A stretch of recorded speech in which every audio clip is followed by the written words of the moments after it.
It's not easy being the one everyone counts on to keep your operation running. That's why at Grainger, we're here for you, with professional-grade industrial supplies and fast delivery. Call, click Grainger.com, or just stop by. Grainger, for the ones who get it done.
Alrighty, everyone. We are live here at Michigan Regionals.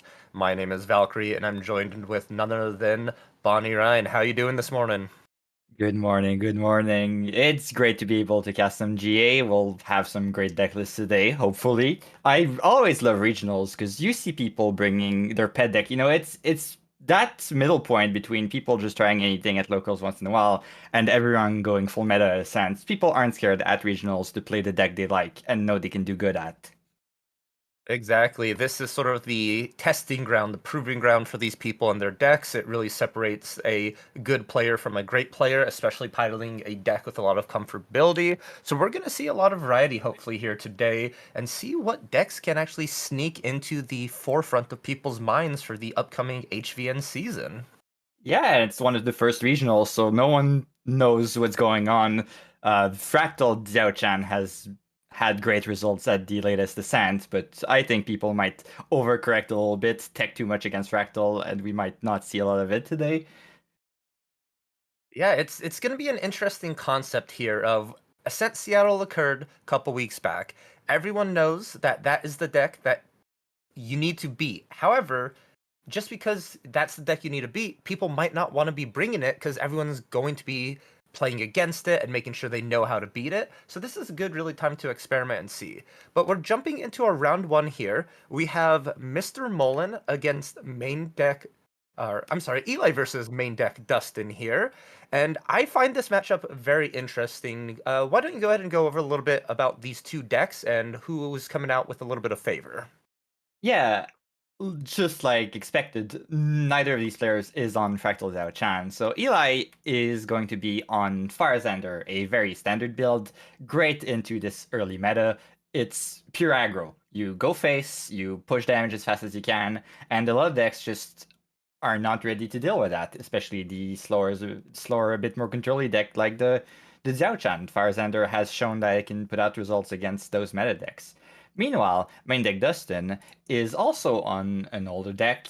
He is on Starkle Arisana, playing Wind for a couple of those utility pieces, including Scatter Essence for the fractal removal, not quite useful in the Faiza matchup.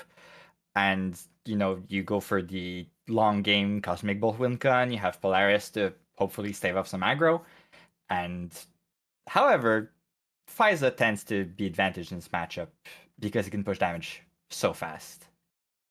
Yeah, Faiza looks for a turn 2, turn 3 kill usually a lot of the times. They're going completely hands down, trying to fill the board as fast as possible and just rack up that damage and combo with the Poison Dagger, which is a very strong material deck card. It comes into the field hindered, but once you're able to activate that with class bonus Assassin, it deals an additional damage to your opponent, and then all subsequent damage that turn is an additional +1. And that adds up if you're hitting your opponent 2 to 3 times in a turn.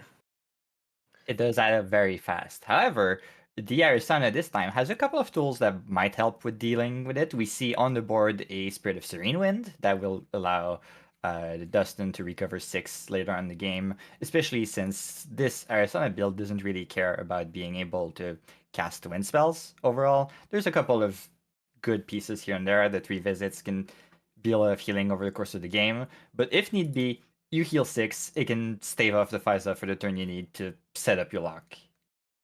Exactly, yeah. And Arisana sort of has become the when the Polaris was brought out through Proxy's Vault, it became like the flavor of the month. A lot of people playing it, and this Wind variant deck sort of popped up out of nowhere and started actually doing quite well at events.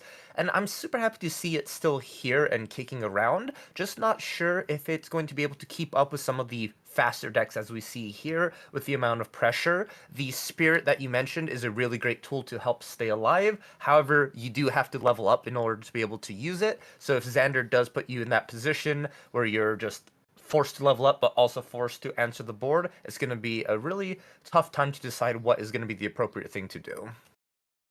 However, the current build of Fire Xander might be a little better for Starcolor Sana than other versions used to be. They tend to go nowadays a bit harder on the number of allies they play. They scale back on the burn spells, just direct damage to face in favor of more allies because so many good ones were printed. They started running Red Hair, the new legendary, the new unique horse. So it might be good for Arisana to just drop a Polaris and be able to reset the board and be a little safer than they would have been otherwise against previous versions of the deck. Interesting. Okay, yeah, that is something that, as the game progresses, the evolution of the meta, everyone adds a little bit of interesting tech that gets brought in throughout each deck to really help like certain aspects, and it's something to really think about as a players, because Faiza has been around since the dawn of time, right? Since Alter has come out, and Oh yeah. now it sort of has mutated into what it is this day, and clearly the deck lists are similar, but they are strategically changed to beat certain matchups that you realized were really difficult to begin with.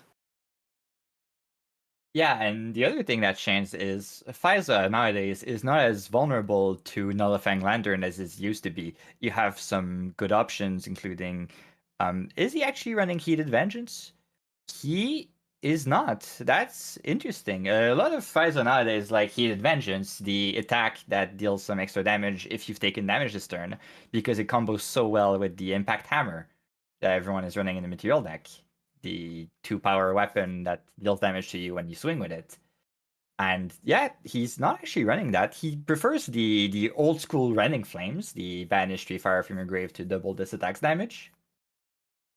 Indeed, here, and don't want to cut you off too soon, but it looks like Eli's just filling this board with allies. We had that Poison Dagger materialize last turn, and Dustin's staring down a very crazy amount of damage. We're not opting into the Poison Dagger in fear of maybe a Veiling Breeze or a Resolute Stand, a pure defensive option, but these allies coming in, 1, 2 different amounts of damage, and already at 12, Arisana level 1 only has a total of 19 life, so very close to death here. Gonna have to either consider leveling up or releasing that spirit. I think going for the Polaris might be the right play too. If you materialize it instead of using the additional ability to activate it in the main phase. It comes in awake, so you can use it immediately. There's 3 herbs on the board, and so he could just go for the board wipe right here. Might be the right play. Yeah, actually, can you go over what Polaris does for Arisana? I think that card's very interesting, and I think everyone at home should be aware of how strong it is against these ally matchups. So Polaris, every time you sacrifice an herb, you put a counter on it, and then you can sacrifice the Polaris to, well, first add a number of Cosmic Bolt to your deck up to the number of counters you have, which is the main late game win con of Starcall Arisana. But it also deals damage to every ally equal to the number of counter that was on it. And that's the main tool used in aggro matchups to just clear the board, reset, give yourself some good breathing room. But it seems he's going for the level up here. Yeah, sort of maybe valuing that HP, the total life pool, and those additional herbs. Fertile Ground is such a strong card to open with for Arisana.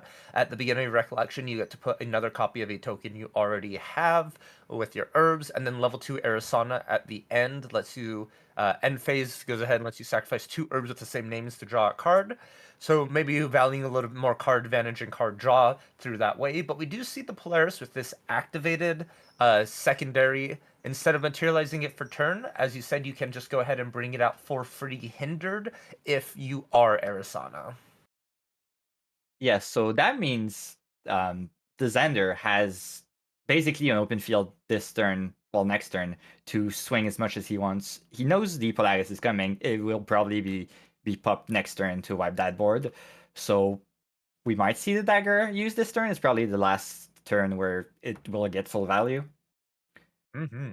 And actually, a very interesting play here. Oh, uh, we did have a dungeon guide on enter, banished the 2, but then the dungeon guide attacked, and we did not see Arisana level 3 come in after the costs were paid, due to just how the game works is when you do an action like level up with dungeon guide, you have to completely fulfill that action, bringing out your champion and everything before you take another game action.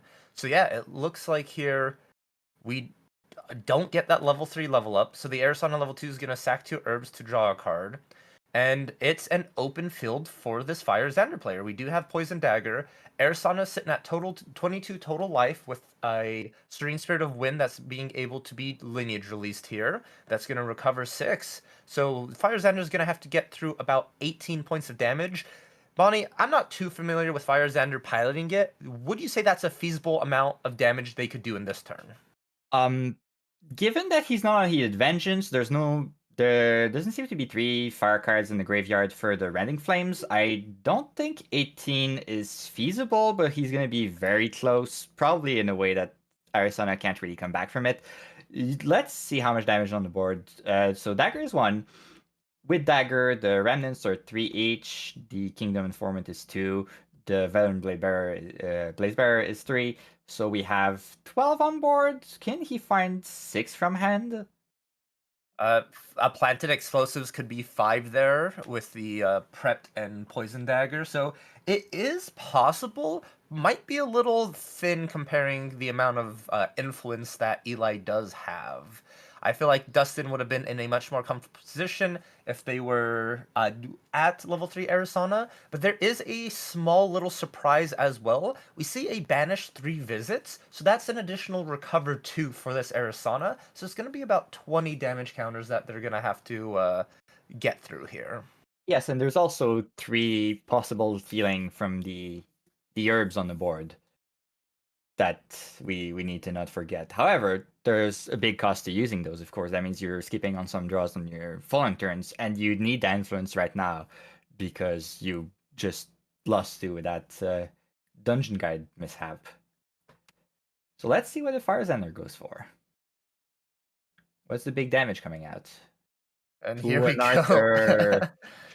That is an exponential amount of damage. That's going to increase all your allies' attacks by 1 as long as Arthur is rested. And Arthur's going to actually get in there for 2 himself. And 1 more from the damage that does get popped. So I think that might be it this turn. There's 2 cards left in hand? What 1 cost thing can the Fire Xander get out? Is there What a Rococo? There are Rococos in the deck list. That's an extra 5 damage thanks to the dagger.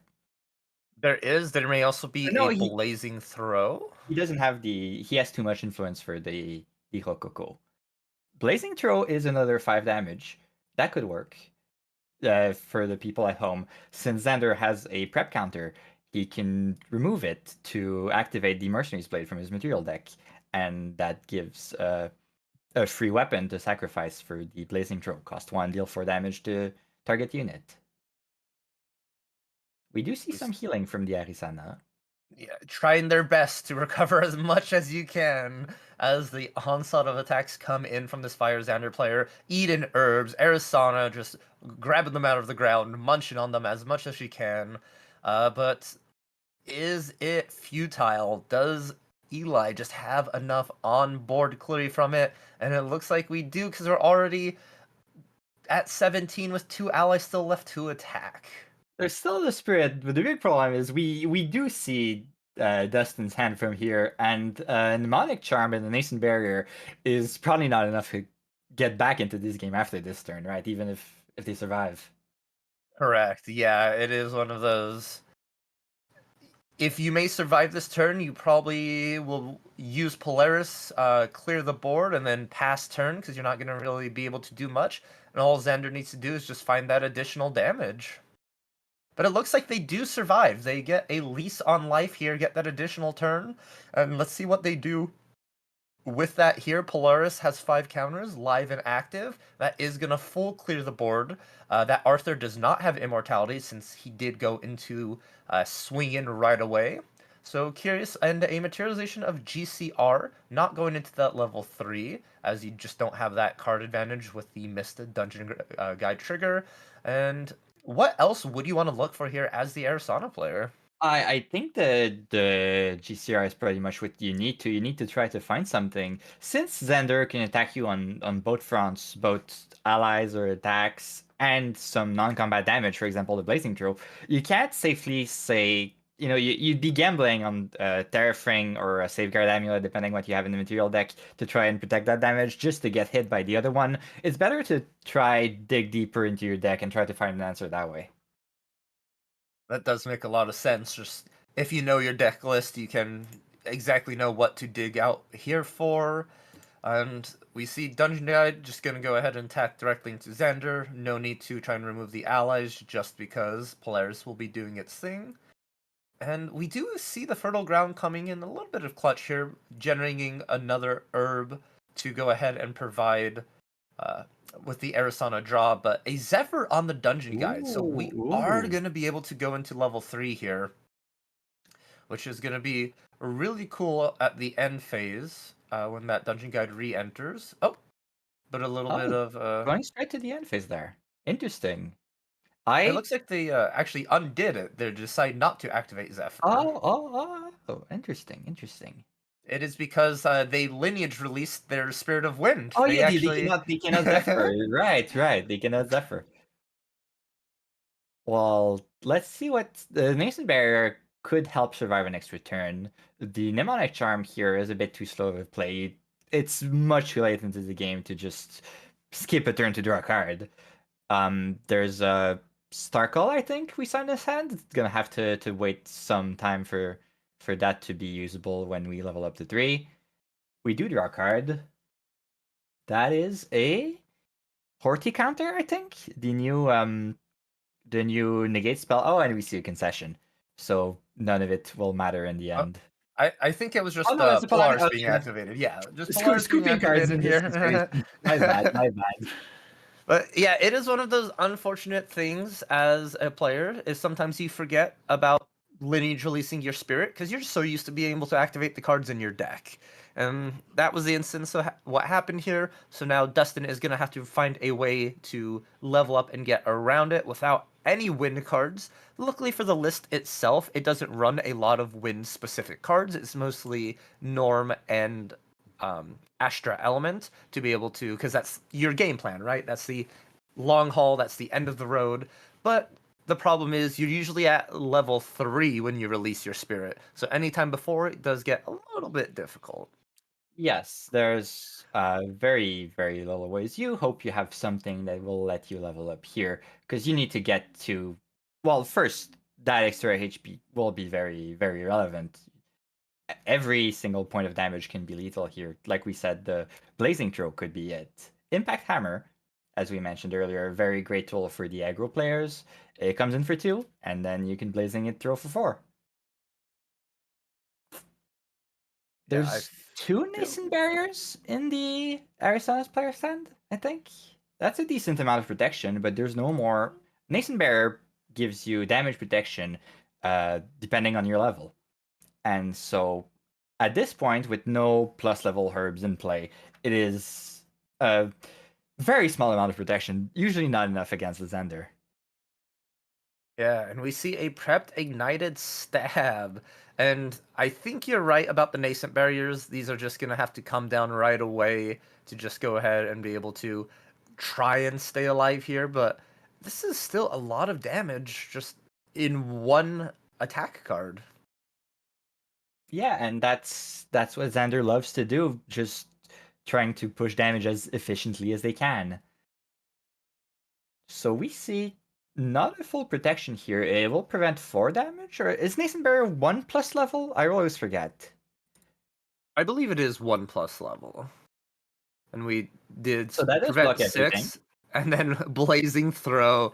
And it's For 4 exactly damage. as you said. You got that dual threat. You have attack damage and you have spell damage, and it's really hard to prevent against both. You can try and stop one with like Terror Ring, or you can try and prevent the other with damage prevention. But if you're not prepared for both attacks on each end, then you're just going to be caught off guard and drop the game, just as we saw.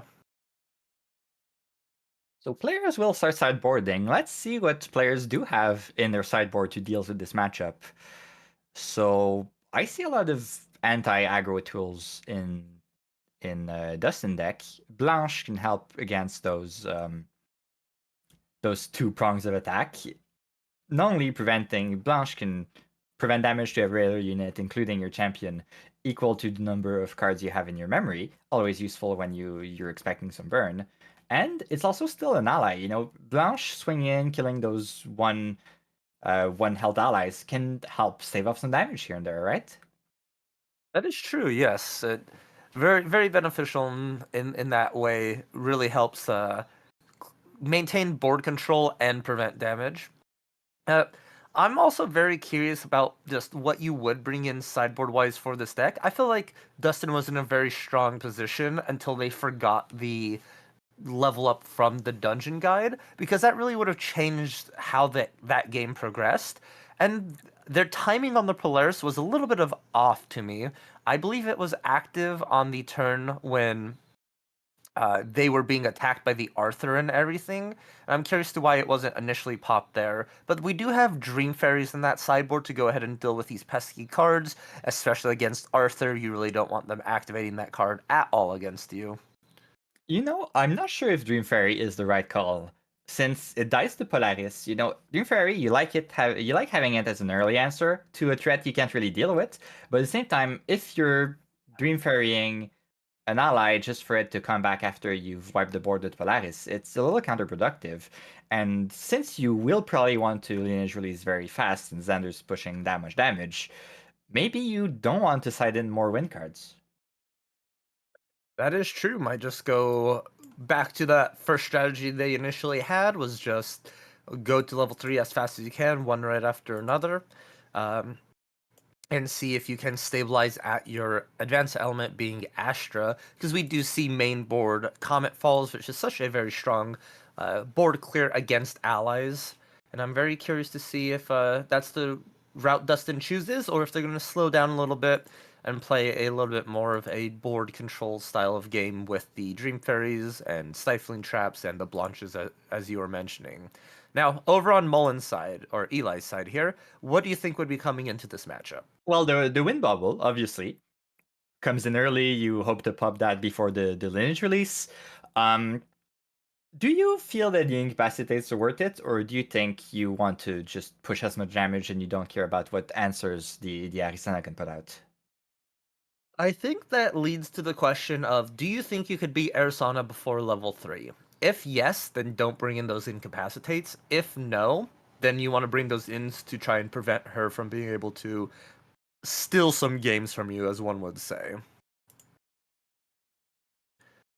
Also, I think the poison coating oil might be a very good bring-in play, especially because we do see a lot of stealth units in Eli's list itself. That's a great way to push in additional damage at the cost of a materialization. Yeah, that's also a new thing for the Firesanders. Usually, Firesander didn't run many stealth allies, but now with the Xiao Xiao that is mainboard by most people to help turn on the red hair, since you need human unique allies, Poison Coronal becomes interesting since you have a stealth target. And so people have started putting in Kingdom Informant, since that's also a stealth ally, and you can get value off of your Poison Coronals or that. Indeed, those are, as we talked about, just the evolution of the list itself. You can see it through time as new cards come out, and some cards get better in certain matchups. You exactly get to see everyone's thought processes, and just the addition of red hair from Abyssal Heaven makes this deck so much more unique and uh, has the ability to filter and have in crazy burst turns. Because if we have an Arthur turn 1 like we see here into a red hair, that is just so much value for the Fire Xander player. Yeah, Archer turn 1 is always the start you want to see. We do see, so Axana didn't do any turn 1 play because we're keeping up the Fasker in hand to recover from this early onslaught. Here you go, you negate the full turn, you have a floating memory, you can level up. As the control deck in this matchup, that's exactly what you want to see. Indeed, it also feels really bad as the aggro player, the aggressive player in this matchup, is you spend your turn, and then your opponent with one card undoes your complete turn, and you're like, oh, all right. Let's try again next turn, push some more damage, and see if that one sticks. But we do know that there's more healing in Arizona's hand. We see another Fasker, and we see a potion of healing. So probably better off this game than the other one. Indeed, and we're comfortably sitting at level 1 already as well with the 0 damage counters. Uh, Not really the routes you want to see. You usually want to see 3 and 4, but it looks like we got a 2 and a 3. It's only one recover herb. Uh, the cool thing about Arizona, about her herbs as well, is that there's 6 options you can get, but really it is only 3 options. 1 and 2 are level herbs. 3 and 4 are recover 1 herbs, and then 5 and 6 are filter herbs, where you can put a card on the bottom of your deck and draw a card. The level herb is not too bad here. We see a Nascent Blast in hand like the previous game, so that's +1 level is basically a recover 1 if we need it. Do you think we just go Mnemonic Charm here? Just Yeah, I clean the think influence up. it's good, like deck filtration keeps you digging through your deck for more of your like dungeon guides if you do need it, or maybe you want to look for a fertile ground to get some additional draw and help that player scroll a little bit larger. So I don't think it's really a bad choice. Also, as you mentioned, there is that nascent blast, and in order to get it back, it does have to be empowered. Are Um. there Nascent Blasts in the list? Oh, barrier. My apologies. Yeah, Barrier. that's right. I. It is 2 more protection. That's still relevant. Yes. However, also the very early Polaris here, which means the Dustin is not scared of any Regalia removal coming from Xander. I don't think they usually have a lot, but we are post sideboard. That's something you could be expecting, maybe, but because this is not where you want to proc an early Polaris, and if it's destroyed, that would be pretty much game. You have very few ways to solve that board after that. Indeed, here. And I'm actually curious. Fire Xander has really stopped running removal for Regalias. You don't see that Spurn to Ashes or the new Reduce to Ash anymore. So, as far as I can see, it is here to stay. The question is are you going to be able to activate it in time with the way things are going, or are you just going to be sort of dirtling with it on the field? But we do see Fast here once again undoing some damage, Going to be using that floating memory to level up, and one for memory to go into Arizona level 2, and a very comfortable position compared to last game. Very, very comfortable. 3 HP is basically nothing. You still have healing in hand. I'm starting to think maybe you want to be greedy here. You know, if you can wait with your Polaris for maybe an extra turn, hope they have to play another ally, taking that damage for the extra board advantage could be worth it. We'll see how Dustin plays it. Indeed, and I'm really curious to see, and maybe you can explain a little bit further for myself and everyone at home, how Arizona actually wins when she does get into the Astra element level 3, which we're about to actually see the Dungeon Guide come in and And bring not her up. forgetting it, pulling the level 3 out before you banish your 2 cards. So Arisana, the main mechanic of Astra Arisana is Starcall. When you glimpse, when you see a card with Starcall, you can just cast it, and your level 3 itself allows you to Starcall for free once per turn. So you fill your deck with these Cosmic Bolts that scale damage with the number of Cosmic Bolts you've seen this game, and you just essentially, not that slowly, burn out your opponent with ever increasing damage spells. Yeah, if I remember correctly, it's 4 damage for the initial one, and then plus 3 for everyone after that? It's plus 2 for everyone after that. Plus 2, okay. So yeah, so a very strong scaling. And then you touched on it, but Polaris adds more of these Cosmic Bolts to your deck. We do also see a level up from Xander. I'm curious to see what class bonus he's trying to go for. Obviously, there's the 1 damage from the Sable Remnant in hand, but that means delaying your Poison Dagger for an extra turn, since it comes in hindered, so you can't use it the turn you get it. So we won't see Poison Dagger being active for another 2 turns. So obviously, Eli is trying to go for something he has in hand. Maybe it's just the prep counter for an Ignited Stab. We'll see. But because you're not in immediate danger as the Xander, right? You know, the Cosmic Bolts aren't active yet. You're not scared of dying immediately. Well, we do see some Star Calling. No Star Calling, some Glimpsing. What do And you keep here? I think that's a Nascent Barrier again? perhaps. And for those of you unfamiliar with glimpsing, it is a keyword mechanic in Grand Archive, which allows you to look at the top of your deck, and you can choose to put those cards on the top or bottom, depending on your choice. And so Arisana, as Bonnie has graciously described to us, that if a card does have Star Call, and you find it in a glimpse, you're able to activate it for free only once per turn, and it really can change the tide here. But we see Polaris going to go ahead and be activated after the glimpse just to remove those allies. And so this is actually probably where Xander starts to really consider, uh-oh, I might be in danger of losing this game. No allies on field, just a couple of cards in hand, and Arisana sitting at probably the healthiest life total she can. Yeah, and you can't exactly build up another board because you're scared of those Comet Falls, some other board wipes that Xena can even Star Call. So even on your turn, you're not safe, and you definitely don't have enough direct damage, enough burn in hand to fill that 22 HP gap. 28 since the spirit hasn't been released yet. Oh, Honestly, that some is true. The spirit is still around as well. Good observing there. so we do see some more. Well, Kingdom Informant, Floating Memory. This Xander list does not go to level 2, right? It It it does. it does. All right, so that can be some extra value. Xander level 2 lets you bring back an assassin action or attack card from your graveyard to your hand. So that lets you find some more damage, like an extra ignited stab, perhaps. I love this line of going down on 4 influence to be able to activate that Rococo here, dealing in that additional damage. And I've talked with some Xander FISA players, and a lot of them who are making that switch to Xander level 2, they say one thing about it, and they pretty much say he is your GCR at home.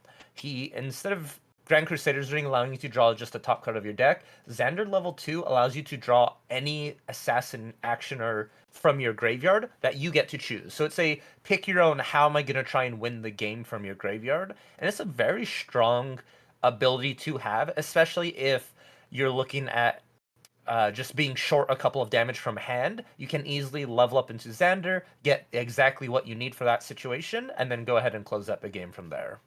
Yeah, it's very versatile. You can even bring back Incapacitate if you need to. Well, either defensively or even offensively. Sometimes you need that Incapacitate to disable the protection your opponent's holding up. So let's see. The Sacred Amulet here helps in not dying. Obviously, you need to find damage as Xander, but if you're dead, you can't find that damage. So at some point, you need protection. The other thing with Xander is that floating memory. You have some very efficient floating memory allies. Like, you'd probably play Disable Remnant even if it wasn't floating memory. It's a 2-cost swing for 2, very efficient. But you have nothing in your material deck to use that floating memory except the level 2, so that's obviously a very efficient investment. Yeah, it's the fact that it has floating the memory on top of everything else makes that card so good, and you almost see it in every assassin list these days just because of the value it can have. It's funny, I've even been playtesting it in Luxem. Sometimes it helps pushing damage against some. Well, there's a lot of decks like Suzaku that like to burn themselves nowadays, so putting that early damage can threaten them a little too much for their taste. Yeah, it's a 2 attack every turn, and then your opponent really doesn't want to remove it until they have to because of that floating memory keyword. And it's just like, okay, this is now being a thorn in my side. I have to remove it, but as soon as you do, your opponent just goes, okay, it's a free level up. So what is in that Xander's hand? Let's see how much damage they can find. The Vermilion Decree helps drawing more cards. That might be something you need to do. You don't want to give more protection to Arisena, but at some point you have to find your own damage, right? There's a red Indeed. hair in that hand. That's interesting. We do see that Vermilion, as you said, probably modes of deal 3 damage and both players draw, I would assume here. Probably. I could see a line where you kill your own Kingdom Informant for that floating memory, but it's probably not worth it. Oh, to be able to go to Xander level 2 to grab back maybe the Ignited Stab. But interesting choice of revealing here. You're showing your opponent a Blazing Throw and a Rending Flames. So that is something Dustin's going to really have to consider, but I don't think you're going to want to go the Rending Flames route on your turn, because it can easily get shut down by a Nascent Barrier. That is very correct. You want to try and get some of that. You want to slowly erode the answers out of the control player's hand before you go for that big win con. We're probably seeing the red hair, though. You need that filtering if you want to find your most efficient answers. Ooh, astrocytes. Are we getting some Starkle answers out of this? An interesting thing is that if the Arizona player can deal with the Rococo here, it's the perfect window, since given how priority works in the game, if you play red hair, you can swing with it, and there's no window to answer the Rococo after that. So dealing with it here is great because it shuts down the red hair, prevents it from attacking. Yeah. The red hair can only attack though if there is a unique human. As much as All right, Rococo yeah, looks Rococo's human, an she is an automaton. You're right. You're automaton. right. You're right. Yeah. She does look very human. It's almost a Pinocchio story though. She wants to become a real girl. But we do see it was a chain of events that just occurred. We had the 3 visits activate from the banishment, glimpsing 2, resting the Arisana, finding an astrocyte, which we star called for free, just because astrocyte's free to star call, and that glimpsed into a comet fall, which then Arisana level 3's ability went off and star called for free, removing all those allies off the field. And now we see an empty board and an Arthur. Yeah, Arthur is definitely the card you want to see if you're trying to build back up. It scales up all your other allies, so it's that extra little bit of value that you need to find. However, while you need to swing with it here because you need to push damage as fast as you can, that means you're not using Arthur's immortality mode. So he's still vulnerable. Sometimes, as Arisana, you might even think about if you see a Cosmic Bolt, especially the first one, it's just for damage. Sometimes killing the Arthur is probably more worth it than going face with that for damage, right? That is, yeah. I think it's the safest route if you're concerned about any bit of damage and you just want to completely like gain control of the game. It's pretty much crossing your T's, dotting your I's. You don't need to, but you probably feel very comfortable with it not being on the field. Yeah, this is the kind of game I like playing. I'm a big control player. So this kind of board state where you're just going through the motions, you're not rushing towards your win con, you don't need to. You're just confident you're dealing with every problem as they come up, like with this Comet Fall that will deal with the Arthur. And that's it. You're in control. That's where the name of the deck is. The archetypes come from. You deal with every problem. Oh no, that was a Cosmic Ball, right? That's the No, you're right. That no, is that's the Cometfall, Comet but Ball. Arthur is immortal currently. Did it not attack? It did not. It No, appears I he thought it opted attacked. into the immortality instead. Well, Uh, Comet Ball is still 4 damage to face, so yes. But I just want to touch base on what you're saying about a control player in the position and going through the motions. Like, when a control deck hits its engine, it's sort of goes into the like a flow chart, and it's just more of about consistency and being able to just win the game slowly and win due process. Like this Arizona deck has ran away with this game right now. You clearly see the amount of healing it has, just being able to recover so much, and just the answers to the board. And you're just in a very comfortable position. And this is probably like really good feeling for the control player, but as the aggro player, it's probably one of the most frustrating things to play against when your opponent finally hits that stabilization point and all that damage you've been doing is undone, all your turns, and you just feel like that goalpost is being moved further and further away from you each turn they take. yeah, indeed. However, as a control player here, you do have. I say you don't usually rush. You go through the motions. You're going slowly to your win con. You do need to rush a little bit here because there is still a quite literal clock on the game, the round timer, and as the control player, if you take another 10 minutes to win here, you won't have time to win game 3. Meanwhile, the Zender can definitely win in 10 minutes if they need to. That is true. You're not only playing against your opponent, you are playing against the clock. And at some point, you do have to close out the game and get to your game 2 in order to win. But here we see a Horda counter on the red hair. Interesting enough here. We're going to be sacrificing 2 herbs to it, and I believe paying 4. So that is a negate unless you pay 6. Horte counter a great additional tool to Alexander's arsenal. It's so powerful, so versatile. I don't personally play the deck myself, but I know a lot of people that really, really love the deck, and they just love the card. Ignited Stab coming in for no prep counters, only 2 more damage. It's going to be really hard for Xander to find a win here, I think. You're limited with the number of cards you have in hand, very few ways of getting any more. I think you used up all the draw you have in your material deck. No more GCR, no more Wind Bubble. There's still that level 2 that we mentioned earlier, but the only thing you can get back is an Ignited Stab. Yeah, Maybe, currently we just have Ignited Stab in there. maybe Rending Flame can do it. If basically you have to pray that Alexandra doesn't have the answer that she needs in hand. Yeah, and Arizona is sitting at a total of 11 recovery on filled. Just the spirit has not been released yet, and there's that potion of healing. So technically, Xander is only looking at about 5 damage dealt to Arizona. Yeah, finding another 20 damage is going to be very, very rough. At some point, also, that's always the mindset you need to have. A lot of players, I'll say, don't quite know how to play against control. In that, if the engine is that locked down, sometimes it's much better for you to just concede and have that extra time to win in the other game. Yeah, that's actually a really good point to bring up here is sometimes knowing when to go next is a very important part of the skill because the clock is important on this matchup. And if you feel like you really can't win or fight through this, You are on the faster deck. You pointed it out. This deck can clearly win much faster than the other deck, so you can go to game 3 and try and sneak out a very fast win.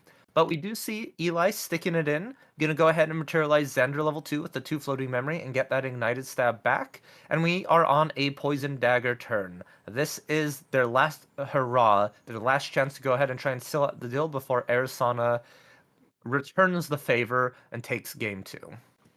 Yeah, we'll probably see the Rending Flame. That's the highest damage card they have in hand. We'll see how Arizona answers that. I think there's a Nascent Barrier left in. No, there's not.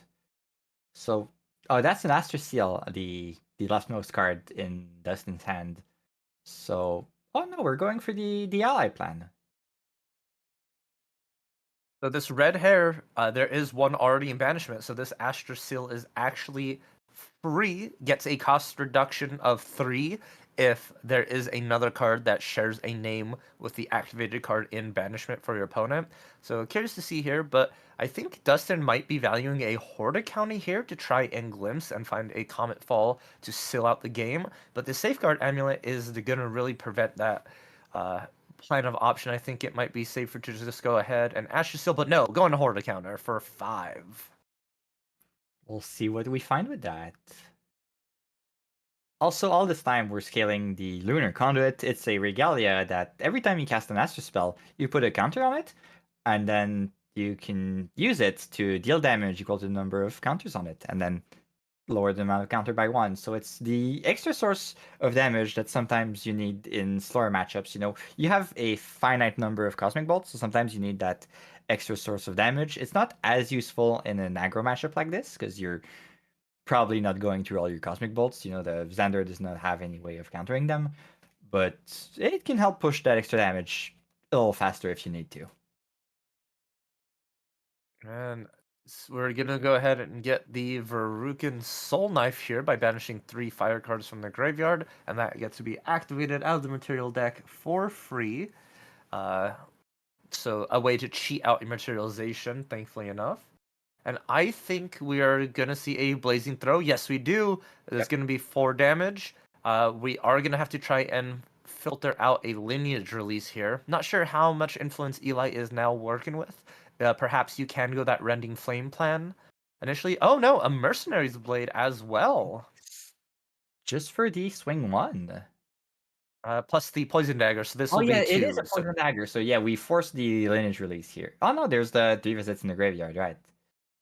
So not even forcing the release yet. and now I think it's actually impossible for 7 damage to be dealt by a singular card from Eli. Yeah, there's probably like 2 cards left in hand. I believe 2 or 3, yeah. One of them we know is an Ignited Stab, and I think its potential other cards is a Rending Flames and maybe a Rococo? The Rending Flame has clearly been put out. A Rococo is coming out. So we see the lineage release to counter that. So you recover 6, that will counter the 5 total damage coming from Rococo.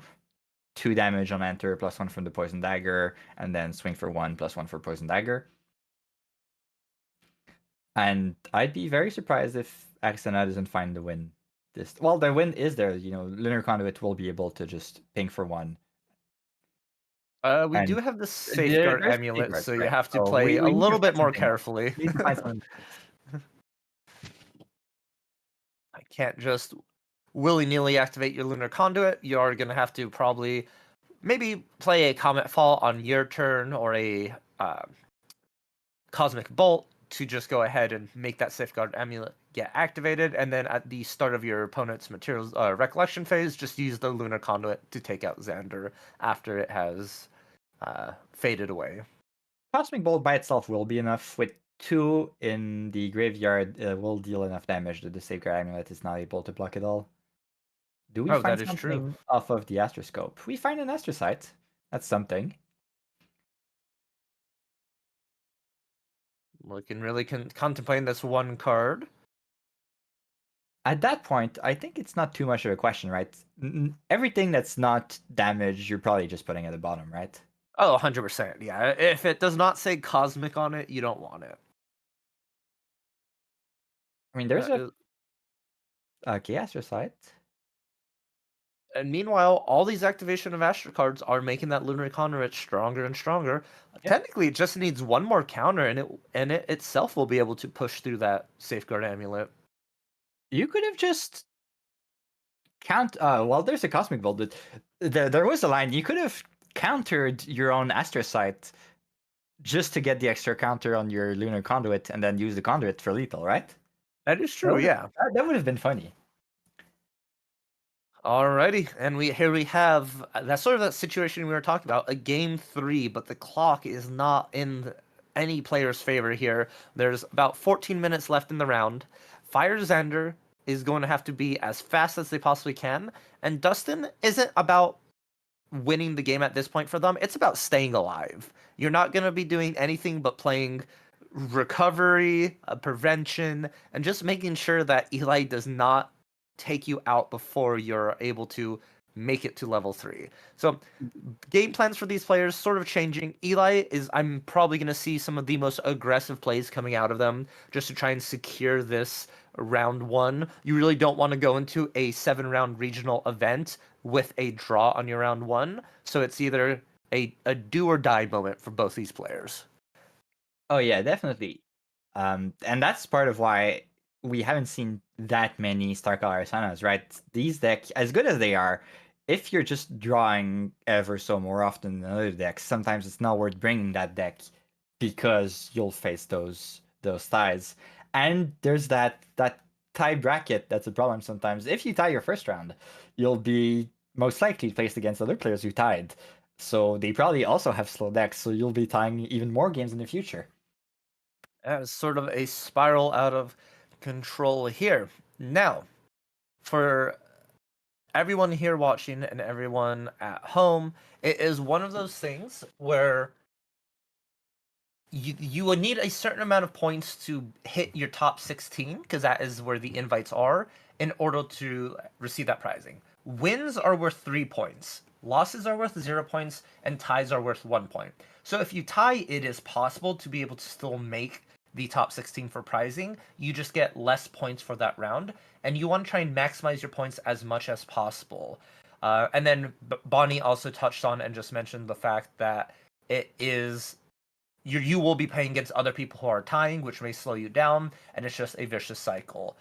So really not good for the aggro player to be in a tie. Arisana, that's sort of her wheelhouse. A lot of times I feel like she does go to time, but just depends on the pilot and the player here. Now with overtime rules, Bonnie, can you go ahead and explain to everyone how that works? Yes, so after the timer is fully down, players will have either an extra 5 minutes or 3 turns to finish the game, whichever comes first. And then if the game hasn't been resolved completely by the end of this 5 minutes 3 turn, it will be fully a tie. So since the round is 1-1, it's actually a tie in the last game means that game doesn't count. So if the round is 1-1, like here, the full round will be tied. If the match was 1-0 in one player's favor, that player will be winning the round 1-0. And is this the start that we were talking about for the Xander player that they wanted? We had 2 low-costed allies, turn 1. First materialization is that Poison Dagger. And now we just see the board being more and more spread out with the Hasty Messenger to filter out the deck a little bit. And this is pretty much Polaris isn't going to be able to clear the board as fast because you need herbs. You need to be able to level up, be able to generate more. But curious to see what Dustin is going to do looking down this position. Yeah, obviously leveling is a requirement, and we're probably seeing a main phase Polaris after that. You will need to use that Polaris as fast as you can, because anything can be lethal right here. Like Naxor would be very scary. As I was saying, you're happy that you didn't see Arthur Thur 1. That's probably the worst thing you would be seeing. But 3 allies is still very, very dangerous, especially when 2 of those have stealth. so you can't even begin clearing them with dungeon guides. We do see the Polaris. We see the Polaris. We see Double Dungeon Guide, Astra, Potion of Healing, Fast Cure, and an unknown card. But we've seen how scary Eli is on a Poison Dagger turn unanswered. This Polaris isn't going to be able to do anything right away. So we're looking at a Spirit for recovery, this Potion of Healing, and that is about it to help stay alive. 20 damage does seem like nigh impossible. However, we have seen this deck do crazy amounts of damage anyways. Oh yeah, and we've seen a Blazing Troll already in hand for Eli. That's an extra 5 damage potentially with the Poison Dagger, since we can get a dagger out for free with the prep counter we'll get from leveling up. So we're probably pushing damage this turn. It's the you want to use your allies before that Polaris gets popped, and it will probably be popped very. Oh, interesting. So we are going for the extra card draw. That means not leveling to Xander, not having the class bonus on Poison Dagger. So we're waiting an extra turn and essentially banking on the Arisana not popping Polaris. Yeah, I think you needed to slow it down a little bit. With that Potion of Healing that was activated on the side of Dustin, kind of ruining the math Eli might have had in their head, and opted into not going to bet it all on just materialization turn, just going to slow it down, try and get a little bit more value in before you decide to pull the trigger with the Poison Dagger. Let's see how he plays it. There's obviously a big risk in playing more allies here because they'll just die to Polaris. So let's see what is going to be played. We haven't seen his hand. Oh, and a fast cure. That was the missing card. So it's not auguring too well for Xander's chance at finding lethal here, I think. That's a lot of recovery. Yeah. And honestly, Dustin has the potential to just wake up, draw a card, and then slam a dungeon guide to just go immediately to level 3. Yes, you will have no cards in hand after that. However, you're level 3 with a lot of recovery on the field, and the Xander player would really have to dig deep to even try and find a potential line to be able to take you out of the game. Yeah, it's a very interesting play, and it's the kind of deck that can build back up. You have herbs and fertile ground to get your influence back up. You'll be able to glimpse, find those astrocytes that are also +1 since they draw a card, but you can cast them from the star calls, so they don't cost you a card in hand, so they become positive instead of just cycling. So So we no, not don't opting into the level dungeon up. guide. Interesting. What do we have in hand? What are we keeping up? Or maybe we just want to keep influence up. That's also very reasonable, right? You don't want to go empty-handed against Xander. If you end up with no protection against, say, Rending Flames, that could be the end. So maybe we slow down just to make sure that we have an answer, or we can bluff an answer. That's also important, right? Why would you go for Rending Flame as Xander if Arisana has a full grip? That is true. Yes, it really makes you play like, oh, why did they just pass turn? What do they have in hand? And we see Dustin doesn't really have too much in the ways of answers. I see a 3 visits and a Wisdom's Respite, but really nothing more than that to stop this turn. But Eli, giving the respect to their opponent, just gonna go ahead, keep that poison dagger back, attack in with the little allies, get a little bit more value from the hasty messenger. And now Eli in the think tank, really considering. We did see 2 Arthurs in that hand as well, not opting in, just because that Polaris is such a threat. Yeah, the Arthur. So Arthur has the ability to give itself immortality if you rest it as an on-enter. But while that on-enter has not resolved yet, Polaris can still kill Arthur. That is true. A very unique interaction, the way it works, but it is possible. And you really don't want to go all in on your turn to activate an Arthur just for your whole board to then be removed. So Eli may be trying to sneak in these extra little bits of damage from these allies, hoping Dustin thinks it's not suspicious whatsoever that he's just attacking in with them. Yeah, so you're building up as Xander, not casting anything. You're building up to a big turn. It's very rare but very scary if a Xander has like 8 cards in hand and they go for that big damage turn. But at the same time, that's turn where you're not really doing anything and not pushing damage. And meanwhile, Arisana is also building her influence, leveling up, and starting to be very scary.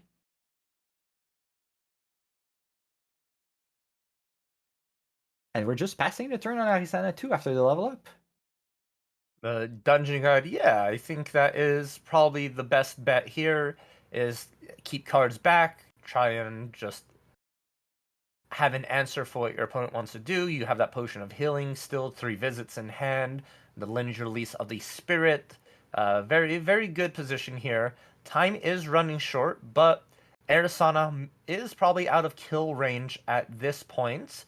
Eli, though, knows that he's going to have to make a move, so that Poison Dagger is being activated. From the rest of this turn, all damage Eli deals to Arisana is going to be increased by +1, and we're going to start pre-recollection with a imbued Vermilion Decree. Recollection Vermilion Decree is so good. Here it'll draw you an extra card. It's after the Poison Dagger, so you get the extra damage from it. It's everything that Xander wants to be doing.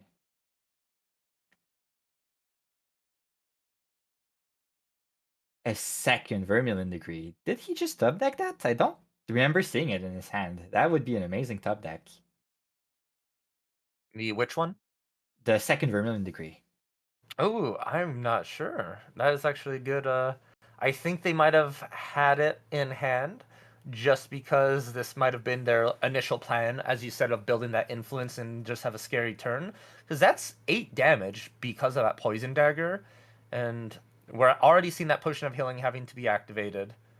And Eli still has another, like, quote unquote, second turn. Those Vermilion Decrees were all pre recollection, so you get to pick up those cards and do it again. Yeah, that was essentially for free. And then there's the great play here. You're essentially sneaking free damage because as Arisana, you don't want to be popping the Polaris in case Xander plays another ally. And so every attack before that is free. It's essentially taunting the Arisana player of, yeah, sure, don't pop your Polaris, take this free damage. I know you want to. And we do pop it, so the Kingdom Informant came in for free, since he would have died anyway. And in the end, we popped the Polaris on the swing from the Chow Chow. Yeah, a little bit game of chicken of just like, I'll attack with an ally. Are you going to use Polaris? Are you not? What's going to happen? And I think Dustin, smart enough, realized that what was occurring and said, hold on, this second attack, I'm not going to let go through. I clearly think you're just trying to get damage in here. You're not going to be doing anything else with these allies, so we're going to remove them. And I don't think we're going to see an Arthur that is too costly for what the amount of damage that he'll be able to do. But here we see a Sable Remnant holding back a little bit of those allies to be able to deal that damage now since Polaris is gone. We'll probably be seeing the double Blazing Throw. You have enough on board to get both of your weapons out. You have 3 fire cards in the graveyard to get the Varrican Soul Knife, and you have the prep counter on Xander for the Mercenary Blade. So double Blazing Throw might be it. Double Sable Remnant coming in for 3 each. The double Blazing Throw still won't be enough damage here because we still do have the Spirit to Lineage release and recover 6. And there's also And that Astro Seal in hand that Xander doesn't know about but need to be careful of. that is very true. That Astrasil can really just stop the lethal line in its tracks. I think Eli is running out of influence, only about 3 to 4 cards left in hand. Perhaps it's gonna be Blazing Throw, Ignited Stab route for them to try and find that lethal. And he just banished the Blazing Throw to pay for the Varrican Soul Knife putting on board, which means the Astro Seal is free. Oh, that It's is pretty true, hard. and here it is. What a smart heads-up call you saw there. That Blazing Throw being banished means that Astrasil just gets to come in for free.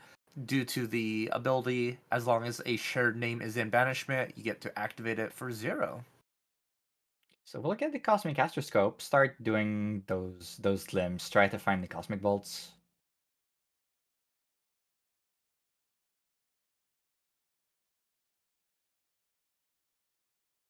Hoping for Healing Herb every single time. At this point, it's the only thing you want to find as Arisana to be able to survive just a little bit more here and there.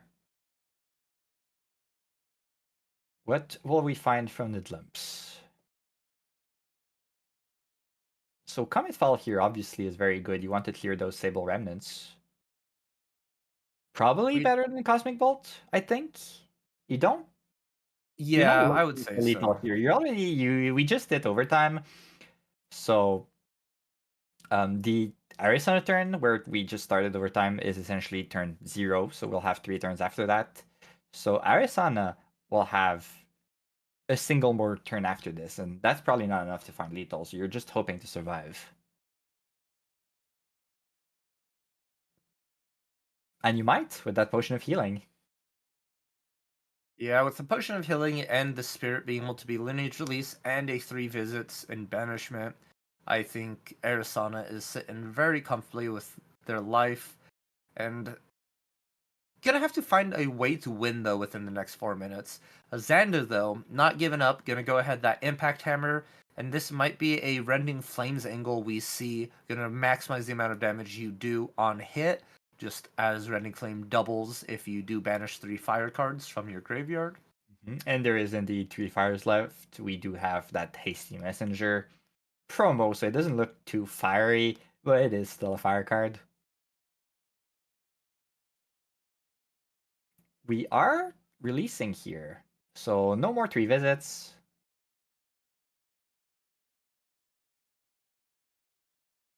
Let's see what damage Xander goes for. Not sure what left is in that hand. Well, there's two Arthurs that we saw. Ignite the Stab is the attack of choice. And this is unprepared though, so that is not going to get its additional attack bonus, so it's just going to be 4 with the Impact Hammer. Probably keeping the Rending Flame up for the Xander has another turn after this, so probably keeping the Rending Flames for that last turn when the Arisana might have fewer answers in hand. That is a very good point here. We do see a nascent barrier in the hand for Arisana. A little bit of contemplation as well. These Sable Remnants are getting kind of nasty at this point. That 2 damage, you really want to have to find a Comet Fall now. There's also a Fast Cure in Arisana's hand, but I'm not sure if we're ever. Xander is starting to drop their influence by a lot, has been playing a lot of cards. So I'm not sure if that Fast Cure will be able to recover anytime in this game. So that is the end of Xander's turn. Is there any fast spells left for Xander to play? Not running much burn. I don't think there's another Vermilion. You just have Vermilion and Planted are usually your options here. I just Yeah, don't think Xander has the influence to be able to do them, especially because there is no prep counter for Planted Explosives. you could always level to 2. You have 1 card down and a Floating Memory in your graveyard. So you could level to 2 with those 2 cards, get back the Ignite Stab just for the influence, and use the Planted Explosive in your Recollect with the prep counter you get from your level 2. That is a line, or if one of these Sybil remnants are removed off the field, that does give you that additional floating memory. Also, yes.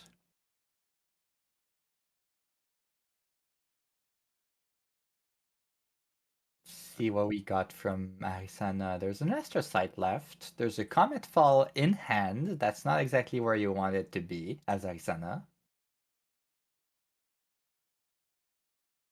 Just And just a pass turn draw card. yeah, oh, a poison coating oil. That means a stealth ally might be on the horizon here. We're gonna see pre-recollection Oh, of Vermilion not again. imbuing Vermilion Decree, just activating it. Yeah, at that point, there's that question you want to ask. If you have your line planned out, you have enough cards to activate everything.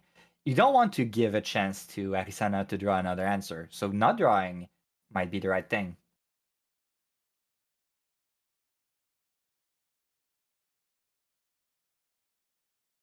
And here's that Rending Flames that you just said right there.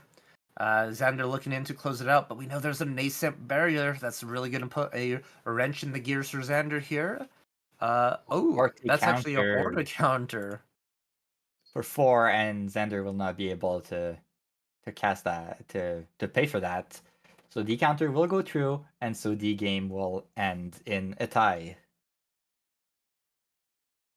Unfortunately, that is a tie, but both players really showed their decks and their ability to pilot them and just the strengths and weaknesses of both. If Xander does not win early, it's really uphill battle, but that doesn't mean he's completely out because there were some insane damage burst turns where I think we got close to like 20, 23 damage that he was dealing in a singular turn with the amount of influence and the routes that he was taking. And then on that other side of the coin, you just had the Wind Arizona player really demonstrating how it's able to stabilize against an aggressive matchup, especially post sideboard with those potions of healings and a little more defensive options.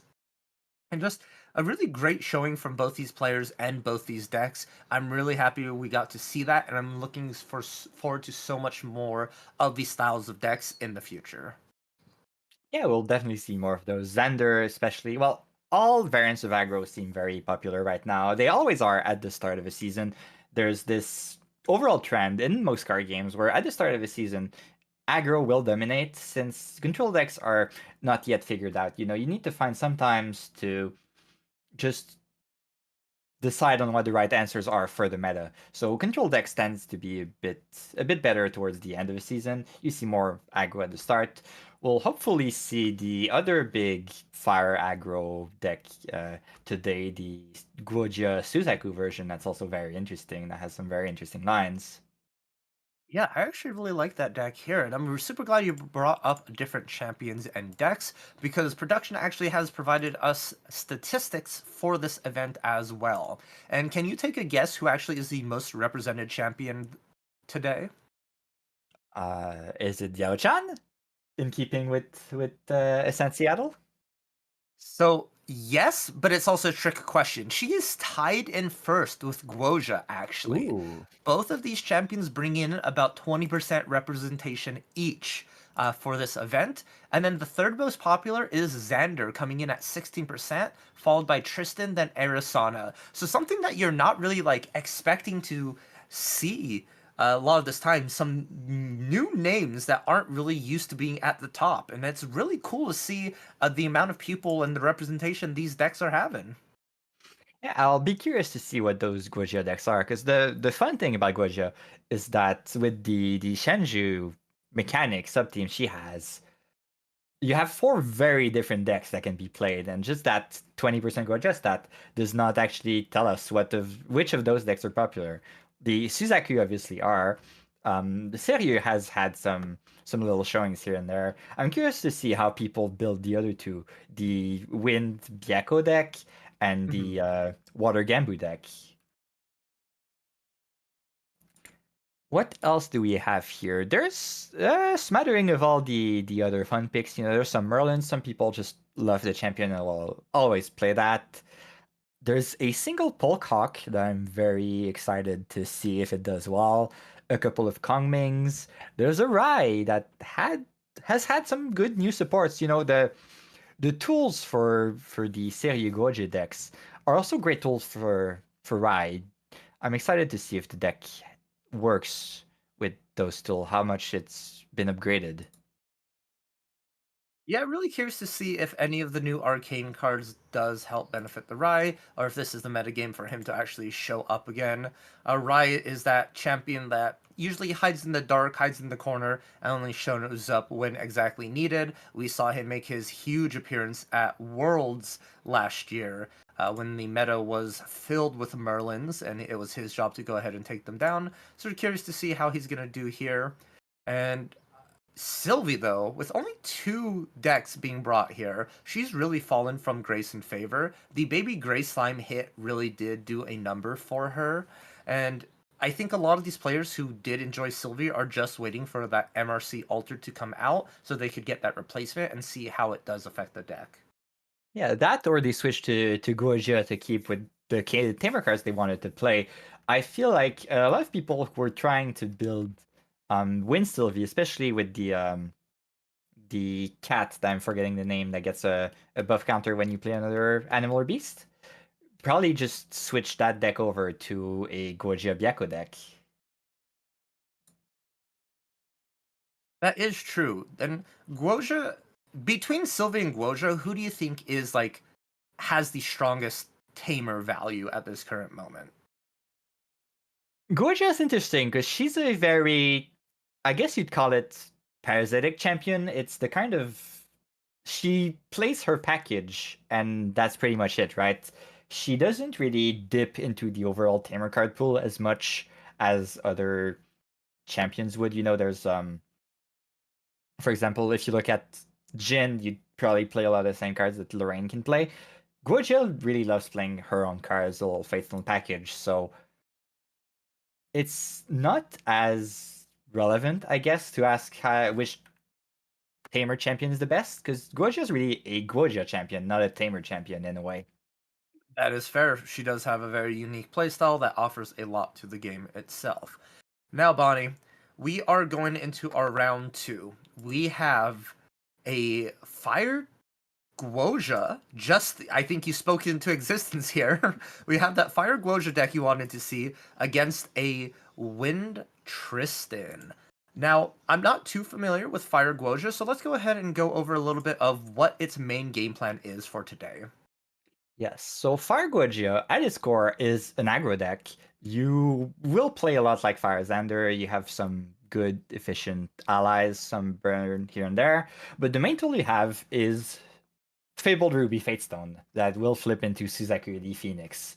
So if you do non-combat damage, you stack quest counters on your champion. You can use those to eventually flip Suzaku. And Suzaku has an ability when it dies, well, when it's banished because it's a Regalia, to pay 3 fire cards from your graveyard and just bring it back onto the field. And not only is it useful if you're expecting to face removal, just to have a consistent threat on board, it can make for some very explosive turns because you can yourself sacrifice your Suzaku to put it back onto the board and attack again, and then sacrifice it again and attack again. So you can have those very explosive turns, a bit like Xander had been doing with Poison Dagger. Indeed, but a lot of the times I believe Guoja just wants to win before Suzaku is flipped. The amount of pressure, it's just like a Fire Xander deck, right? It's more about burn damage and getting the instances as fast as possible just to be able to put your opponent on the back foot rather than the longer game to flip that Suzaku. Yeah, ideally, but that's the plan of any aggro deck saying if I can win on turn 2, of course I'll win on turn 2. But that's the ability to do both is what's great with the Guoja Suzuki deck. Mm-hmm. Meanwhile, I think we have a pretty standard level 3 Tristan list here. You're playing Spirit of Wind, of course, because you have all the good support, like Surveil the Winds is the card you absolutely want to play in that deck to stack prep counters. I think there are a couple interesting tech cards in this particular list. For instance, we have 2 Staggering Strikes main board. And Ooh, I for believe the that mirror. is for the mirror and against the Fire Aggro Xander players as well. You go ahead and remove that prep counter so they can't uh, use Ignited Stab or Plantive Explosive as effectively. I really like that tech choice card.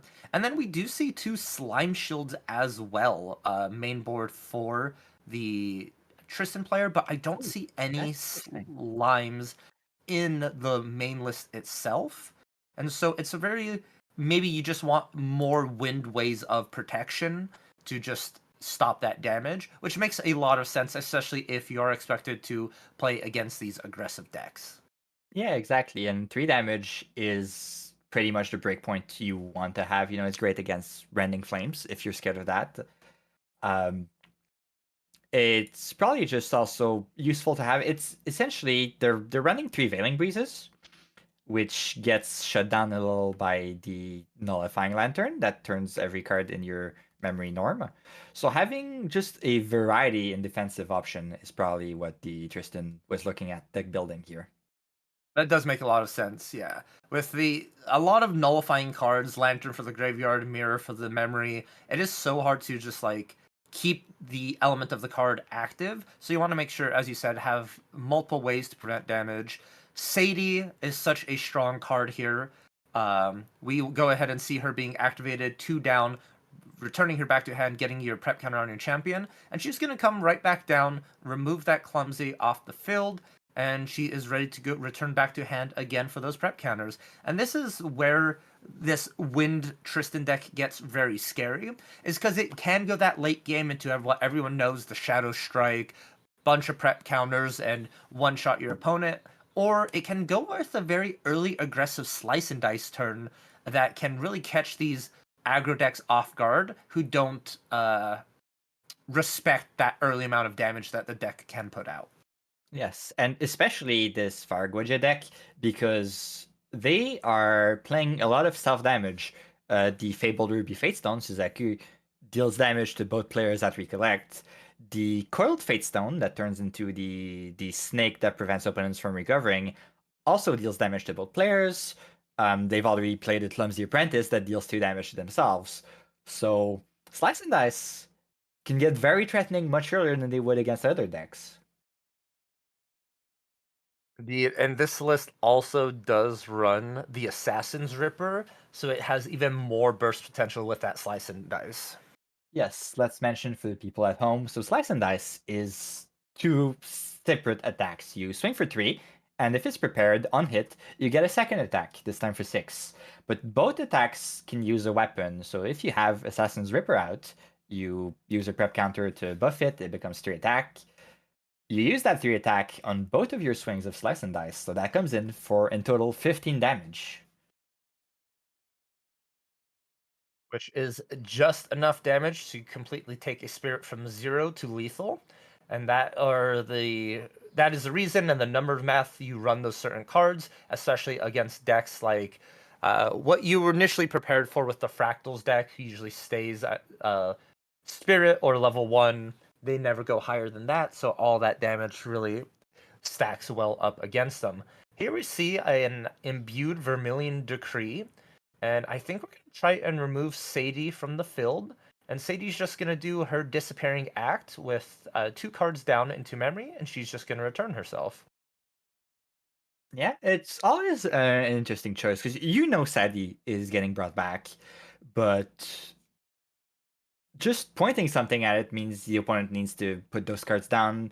Here, you're probably expecting a level up from the Tristan player, so you want to make sure they don't level up using the cards they want.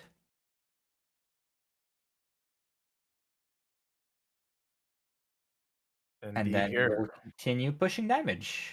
Also need to remember those triggers. Every time you deal non-combat damage, you will get a quest counter. Yes, and a big shout out to our stream judge main deck Dan, currently making sure holding down the fort. Players are remembering abilities, remember rulings here. So once again, super grateful we have someone monitoring everything, make sure it is going smoothly, and that the best amount of GA is being played. We lose Stifling Trap, and we're pretty happy about that, right? There's not much on enter you want to negate against the Fargoja deck. Indeed, Stifling Trap is against this matchup just a removal. Other than that, it doesn't do anything. You're not stopping on enters. There's not like dungeon guides you have to worry about or anything too crazy on that end. But Tristan, this is the exact position they want to be in. Level 1, 3 prep counters already. There's so many ways you can take this. We do see that Slice and Dice in hand as well. So they can go that route if they so choose. There's Incapacitates that are online against any future burn that Guoja might be looking for. So really curious to see what Devin does want to do with the amount of cards they have in hand. Just gonna opt into Sadie once more. If it's not broken, you don't need to fix it. She is just a very valuable play, getting you those prep counters as needed. And next turn, we can even look into materializing that Assassin's Ripper into the Slice and Dice for the 15 damage. Yeah, that will probably be the line because Guoja is also not running a lot of defensive options. Again, you're you're an aggro deck. You don't want to run defensive option. You just want more damage to go face. So let's see what they materialize. GCR, more cards, more damage, right? That is very true. And here we see gonna try and remove the Sadie off the board once more. Oh, we are putting the slice and dice down in memory here to go ahead and return that Sadie. Interesting. So maybe not going for it next turn? Or maybe we just absolutely want to keep the answers up in hand. Also, we Yeah, need to be careful. We said no defensive options, but there's one thing, and there's one that's been banished already. Shattered Brittle can destroy the dagger. oh, that is very true. That's the thing you need to take care about, because you're used to fire aggro running, as we mentioned last game, Sprint to Ash as their primary gallery removal. And that only hits 0 cost. But Shattered Brittle can, and in fact will, kill the Assassin's Reaper, even if it's 1 cost. Ben on Fire Grozier here, looking to try and do their potentially last turn, depending on the route this Tristan player wants to go. Here we see a.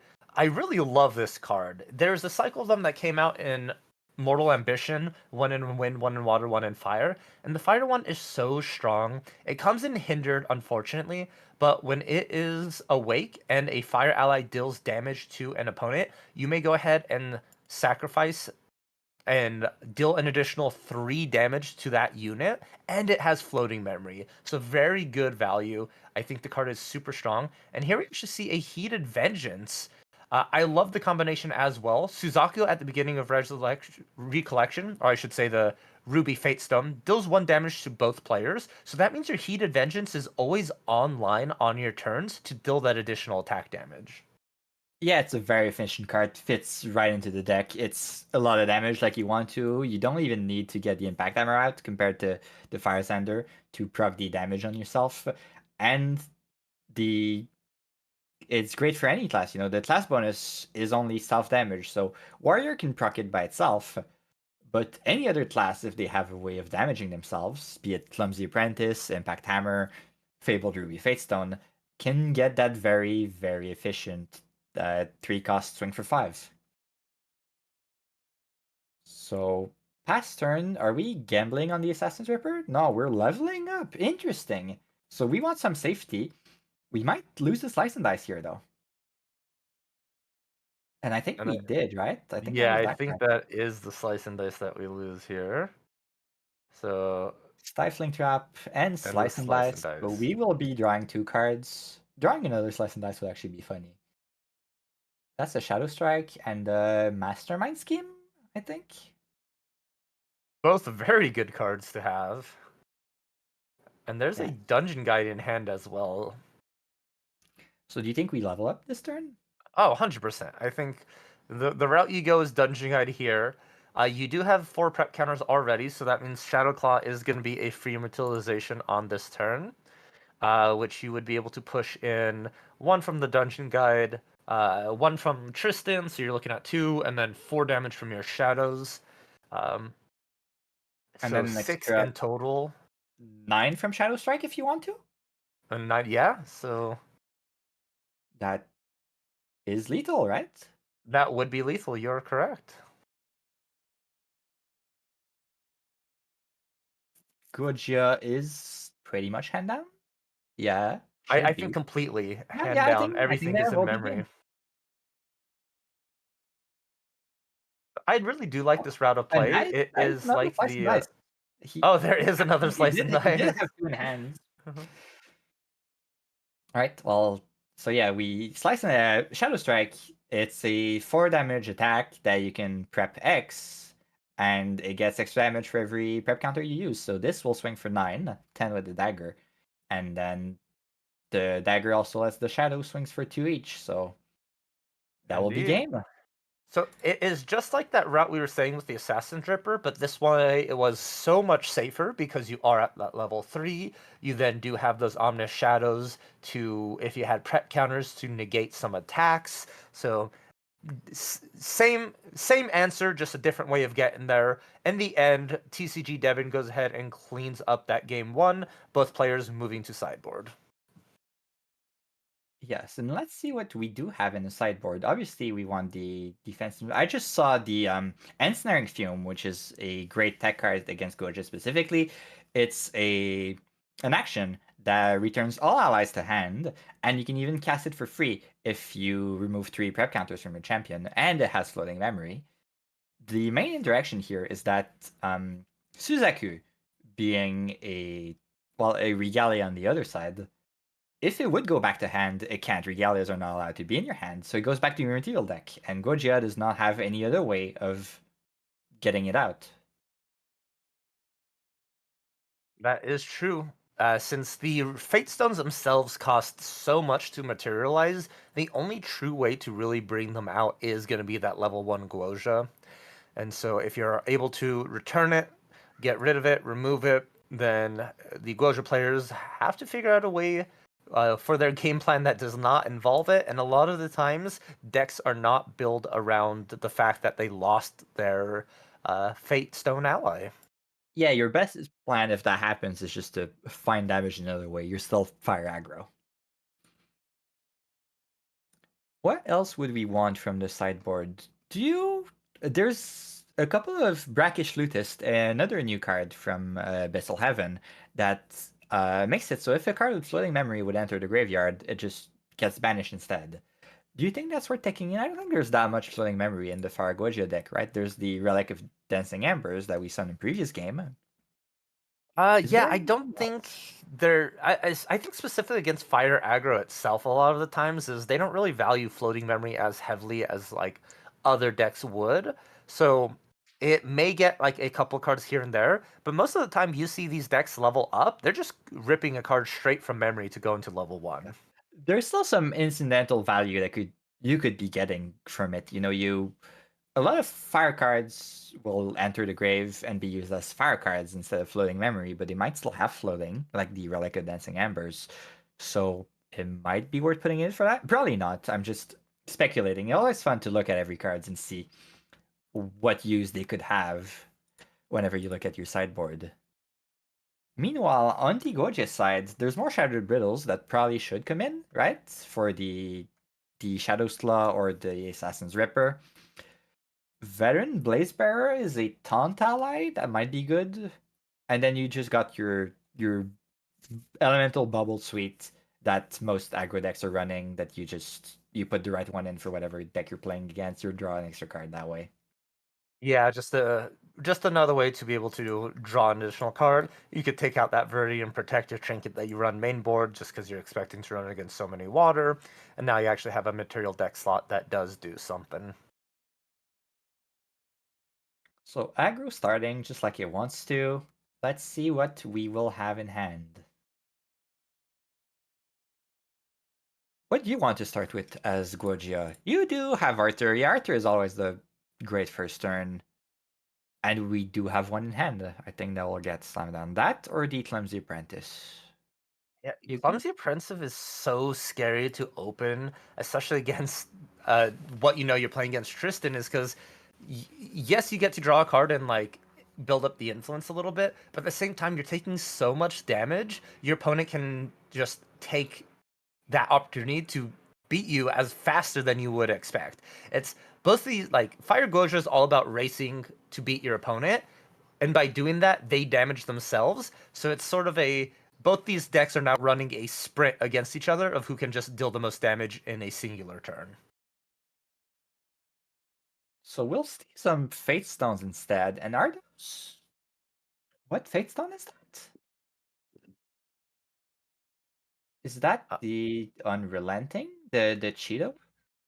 I But believe then that they is shoot. the cheetah one So we here. are losing the 2 damage, I think. Wait, is it not optional? We are double checking here, so that might be the lava plume fate It stone. is it is the Lava Plume, it Yeah. seems, yeah. So Lava Plume Fate Stone deals damage on enter as a spell. We'll have to deal 1 damage to so it deals damage equal to the number of other Fate Stones you have. So the first Lava Plume will come in, deals 0 damage. The second one will come in, have to target your own champion because there's no target yet on the board for it, dealing 1 damage. And then when you're Gojia, you can pay 4 and transform it, and it becomes a 2/2 ally that will filter when you attack. You can discard and then draw. Indeed, here. Very curious on the double Lava Plume Fate Stone. It does have fast activation that is not locked behind class bonus. So there is always that like tempting offer where you activate one, pass the turn, then you materialize Guoja level 1, and then before Recollection, you then do the second Lava Plume Fate Stone as fast, deal the damage to your opponent since their spirit will now be materialized into the game, and sort of save yourself that 1 damage. Yeah, and then we level up. We will get the Ruby Fate Stone.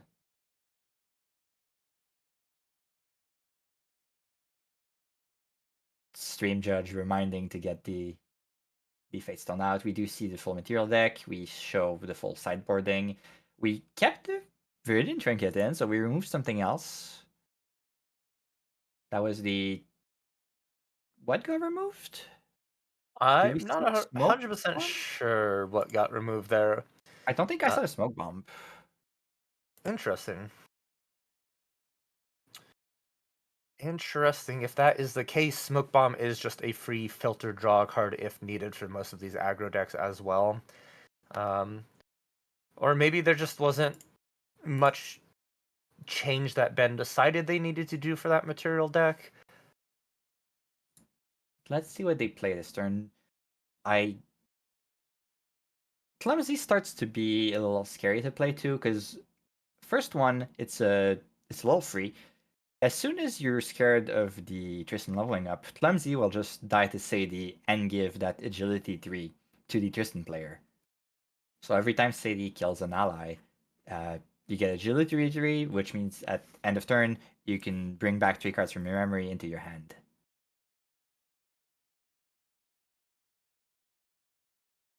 So we'll see the baby red.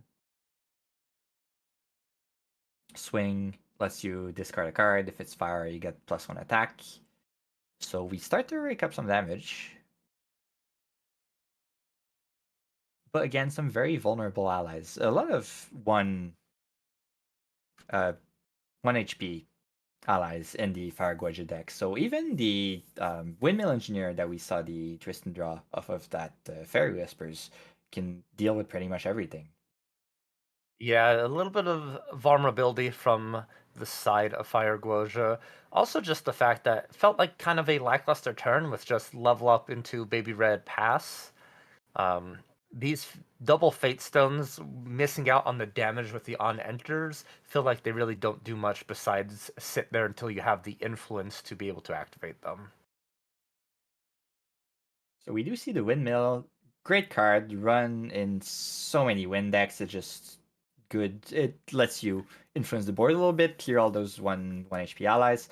It draws into memory if you imbue it, so it keeps your influence up. And Wind has so many tricks to just get extra value out of the Windmill Engineer, be it Reclaim, or is there actually? Yes, there is a full 4 Reclaims. Even the Ensnaring Fumes that we mentioned, the extra one getting sideboarded, can bring those Windmill Engineers back to your hand if need be. Get some extra value. A Windmill Engineer is just all about value. We constantly see the classic pairing with them in a reclaim, and it's just all about filtering your deck, removing some of these smaller allies off the build, and then if you are able to just deal that little bit of extra damage to your opponent's champion, all prepared for your kill turn, which is you're either going to be that slice and dice or that shadow strike. And we do see that TCG Devon does have that reclaim in hand, so that Windmill Engineer is not going to be removed off the board.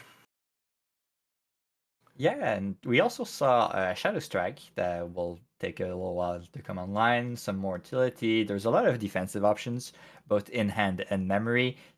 Devin feeling so safe that they even put down a Veiling Breeze to imbue the Windmill Engineer, saying there's not much that Guoja will do this turn. The defensive options can wait. And a clumsy. So, sort of what we were talking about, the double-edged sword. Yes, you get to dig a little bit deeper, but now you are tied exactly in damage. It does give you that quest counter for the Suzaku because it is non-combat damage being dealt. Yes, clumsy, just a little bit better into the Guojia decks because it helps scale your quest counters. There's a fun play here. You can swing okay, we're going for the clumsy. I'll mention the other after that. So we're just drawing some extra cards. You could have swung at the Windmill Engineer, baiting the reclaim that you know is probably in hand because Tristan has like 7 cards in hand right now. Of course, you're expecting a reclaim. And you could Vermilion Decreed in response to the reclaim, killing the Windmill Engineer and doing damage to face. That is true. That is just a lot of resources to remove the Windmill Engineer, and the Reclaim was still going to be in that graveyard for the free level up anyways, so it's maybe just opting in for more damage. Just if they have it, they have it, and then we'll use the second Clumsy to go ahead and attack face here. So many cards. The Tristan decks, if they take their slow start, you know, going for a backup charger, the Windmill Engineers, they end up with so many cards in hand. And we do see a Sadie that will start to get some agility value, killing off those Clumsy Apprentice. Or maybe just going face. That's also an option because Goja is getting kind of low. Yes, and Sadie taking out Clumsy, which means we have Agility 3 trigger at the end of their turn. You're going to be able to pick up 3 cards from that memory back into hand, and that is why Sadie is such a very valuable card for these assassin decks. And then we play back the Windmill Engineer. And the great thing about Windmill with agility is that even if you draw into memory, the agility at the end of the turn can give you back the card that you just drew. So it's essentially like drawing into hand. So what will we get back? Vermilion Decree, Fairy Whispers, and I didn't notice the third card. But essentially, it's utility. You know, you're not scared at this point. You don't think that Guojia has the lethal line. You have a Veiling Breeze in hand, so you can afford to keep all those extra filtering cards up and just advance your game plan for the future turns. Indeed, indeed. And it looks like, has Sadie returned to hand once this game? I don't believe she This has. game, no, it's the first time she's been played. Yeah. So I think Tristan, there's 2 Surveil the Winds, 1 Tristan level up. So I think Tristan might have an extra prep counter here on her. Not 100% certain on that. It may matter here. We'll just see on that. Because if Sadie has not returned, she only gives prep counters on return, not on kill. Let's see what the Guojia is planning on doing here. There's always the option of flipping the Fate Stone you put down in the early turn. It deals 2 damage, it can force a Sadie to come back to hand, it can go face, obviously, and it cycles. You have a Relic of Dancing Ember in hand, so that's a floating memory you can use. We are opting for the Arthur. Pay 4, so it's always a big investment in your turn. I don't know if we're probably going for the Immortality here, just making sure it's Sadie proof for the next turn, and then setting up for a big turn after that. Indeed. And uh, why don't we go ahead and if you could just explain sort of like what Fire Gojo is going to be looking for to sort of counteract what Tristan's doing. I am just going to double check one thing. Yeah, so the Terrafring on board is a good tool because it's really helpful against Slice and Dice. Since, as we've mentioned before, it's 2 separate attacks, that means you need to pay the Terrafring fee tax twice to attack. It helps protect you a bit against Sadie. Apart from that, you don't have a lot of options into the deck, so you will hopefully be hoping to find lethal very, very soon. You're getting up on those quest counters, so Suzaku should be sleeping soon. Apart from that, I did not see any sacrifice spell in hand, so we're not prepping for many, well, the multiple Suzaku attack turn that I've mentioned earlier. Overall, you're just hoping to maybe not see a lethal line from Tristan here.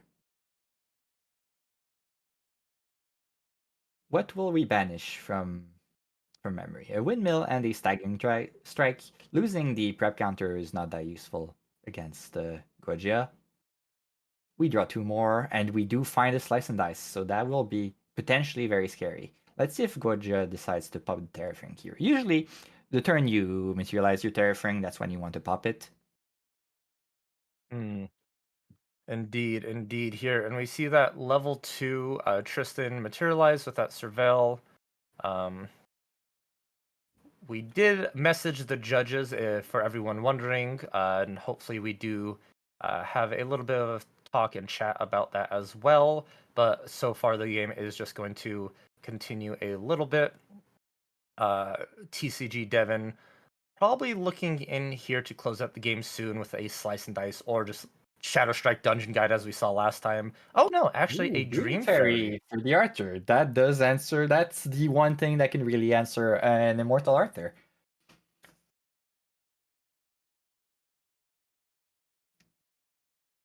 So we seem to not be going for the slice and dice, deciding that you don't need it this turn. I guess we're going for the Shadow Strike line if we're bothering to get more prep counters. You are more than free to level up next turn. Yeah, and at this point with 10 prep counters after that Mastermind Scheme, the agility, you can just leave like the cards you don't want anymore in memory and just hard level up into 3 and just close the game out with a Shadow Strike. Yeah, and you still have all the cards in hand you need to save Sadie if you need to. So let's see. So Guja did have mirror main board, right? Yes. Maybe Yes. you go mirror here, you force the Veiling Breeze. If Tristan has it. We know she, well, no, Guja also knows she does because it's been imbued earlier. So you're very scared of a lethal line for level up here because you're Guja, you're taking damage from your own Suzaku. You do go for a Faded Keepsake, which is great against Shadow Strike. Faded Keepsake is a regalia that says basically you cannot take more than 6 damage at a time. A very specific but good regalia, especially for Guoja, because it is Guoja class bonus that effect. And so it's a way to just prevent being completely one shot. However, just 6 damage or 7 damage from a Shadow Strike is plenty enough to bring Guoja into lethal line of the Sadie and the Dream Fairy. So it's not really gonna really matter that much, right? Yeah, we'll see what we can find. We do still have some direct damage on the board. We could maybe burn Dream Fairy and try to swing at face with an Arthur or swing at Sadie. We'll see what goes in. We see the Fates on the Relenting that does 1 damage on Enter. So we're trying here, I think, to find some burn and just be able to flip Suzaku. We do see the Veiling Breeze come out. So that will prevent 3, it seems, from every source of damage this turn. That will be aimed at champion. Veiling Breeze is such a good card, especially against these aggressive matchups. Just the small incremental damage that it can prevent is so good. The fact that it's for the rest of the turn and not just the instance of damage is why people really favor favorable Breeze a lot of the time. So I guess we're considering here playing another burn spell in response to that Veiling Breeze, so that we can still proc the Suzaku, maybe? Or has the Veiling Breeze fully resolved? No, it has fully resolved, so we're just trying to kill the Sadie? Yeah, we're trying to kill the Sadie, forcing more cards down. Just gonna save Maybe. that Sadie here. Maybe make that level up just a little bit more awkward. And the fact that he has another Veiling Breeze in hand too is so strong. It's going to be next turn, if you're not able to close out, you just have more protection and defensive options. Yeah, and the nullifying mirror is a little too late. You can always cast the Veiling Breeze in response to the mirror materialization. So you're pretty much safe from whatever the Goja is trying to do next turn. And with the ominous shadows from Shadow Dancer, you're also safe from attacks. So really, the best hope here for Goja is that Tristan loses a slice and dice from this level up, which does not seem Yeah, to be the case. you lose the slice and dice, but you still have that Shadow Strike. I think it's just one of those. No matter what you banish, it is. It doesn't matter because you have a lethal option no matter what. And it looks like our stream judge is now talking about a little bit.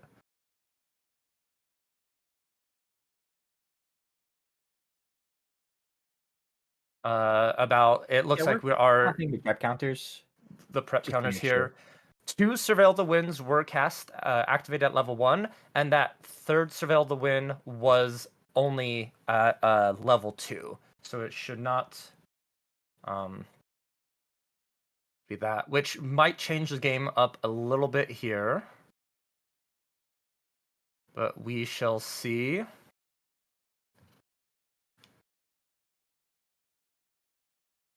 So we get the shadows out. So how much damage are we pushing this turn? So we are doing up to 6 with Shadow Strike. 4 from the shadows, 1 from the Dream Fairy. 11. That should be enough to kill, right? Yes, I do believe so. Even with that damage prevention from the regalia that you mentioned prior, it stops big amounts of damage at once. But if you do incremental damage, especially with these shadows, it's really all you're gonna need because this is gonna be 6 damage coming in from the Shadow Strike, and then each shadow is gonna be attacking in for 2, and that is gonna be enough since Guoja only sits at 19 total life for level 1. Yeah, and has already done a lot of self damage with the Suzaku. I've actually seen some player play Blanche in Fire Guajia just to prevent that self damage. And just like that, TCG Devin goes ahead and cleans it up with a nice 2-0 against Ben. A very clean, methodical gameplay coming from Tristan. She is sort of one of those decks that once it gets in its groove, you really can't do much about it. It's infinite value with windmill engineers and Sadies. You generate prep counters, and then it's just a matter of time before a giant Shadow Strike comes in to clear up the game. Yeah, it's definitely one of those decks that also is running a lot of defensive options. So that always will be a little rough for any kind of aggro deck.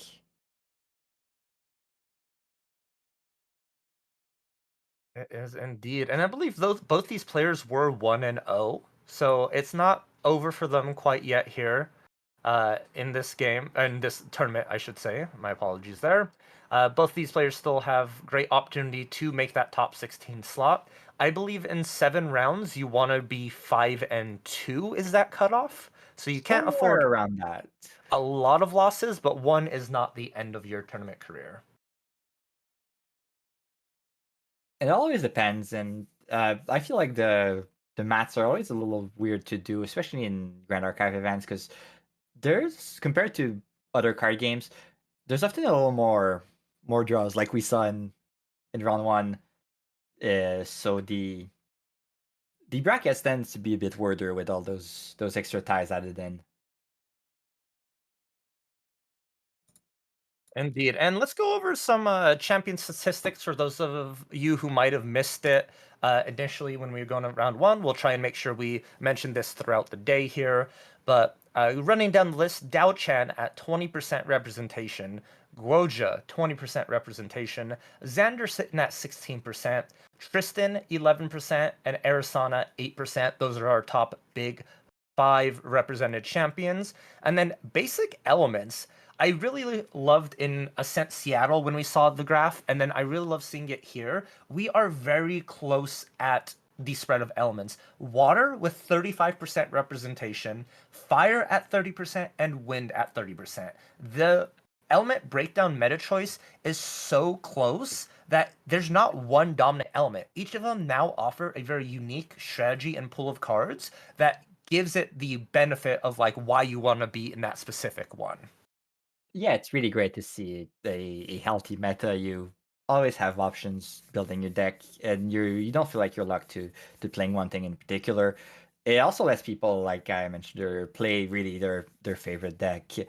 I'm also seeing uh of we have 11 Umbra champions in the pool overall. Obviously, some of those will be the Tristans, like we saw in this game.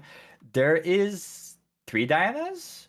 I'm not sure how much of those are going to Umbra. We also know there's a Polcock in the pool. I don't know if that one is going with the Diana split or if he's trying the new level 1 Polcock for that extra aggro deck.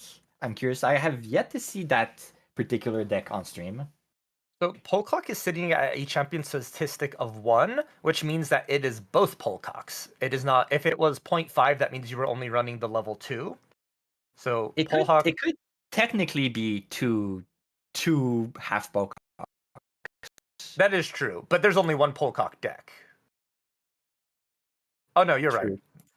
You're right. It could be 2 half Polcocks or 1 full Polcock. It just depends on how you look at it. Is the glass half empty or half full? It is much to see. Maybe if they are doing well, we could try and get them on stream because I'd love to see how that deck operates. I know it's probably like a very fast, aggressive burn deck, but I really like to see Ranger cards in on the field, especially when they get distant and the amount of damage they can actually deal.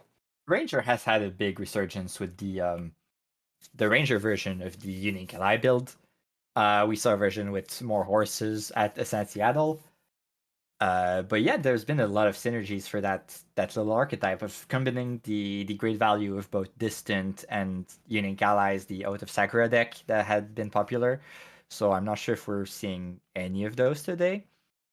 I'm seeing a single Neos deck of the 3 Tanoris decks we have. I'm curious what kind of build it is. It could be a water domain build. I know some people still love that deck, even if it hasn't really put out any results.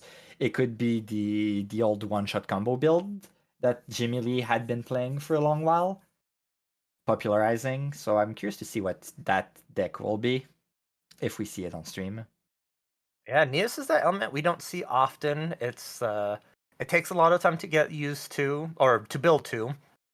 And probably the more favorable element that does bring out Neos is water. We see a lot of water domain Tonys go into that Neos element and just really take advantage of that value they have. They did lose Icebound Slam, but I don't think they're too upset about that, especially because it frees up some slots for them to run more Neos cards in fear of not having to mill them and lose that damage.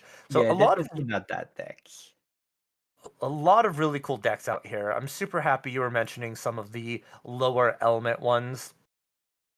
I do really like we see a 1 Terra deck when we also have 2 Sylvies, which means, and we also have a 2.3 Kong means. So that means out of all those, only one of them is actually going to level 3, and the rest are going to either be like maybe a Razor Gale variant or an Ally variant. One of them is probably going into Merlin. A lot of Merlins have been running Kongming as extra utility to get access to those shifting current matter cards. Mostly healing mantra if you're playing fire. If you're playing water Merlin, you also get access to the Coriolis Ward. Both cards that scale with level, so they're just so much better on Merlin than they usually are on Kongming. Mm-hmm. That does make a lot of sense there. Just gain access to those spells or actions that you normally really wouldn't have access to if you go the traditional Lorraine route. Yes, it does put behind your Ghost of Pendragon turn, but the survivability and the benefits you get from it are more than worth it. You mentioned Icebound Slam, and while Tenoris doesn't lose as much from it, Nico lost a lot from that ban, and we see it here. There is a single Nico in the whole tournament. Yes, and it might not even be a traditional Nico list. It may just be that Sylvie Nico list as well. Could be Sylvie Nico, could be Tenoris Nico.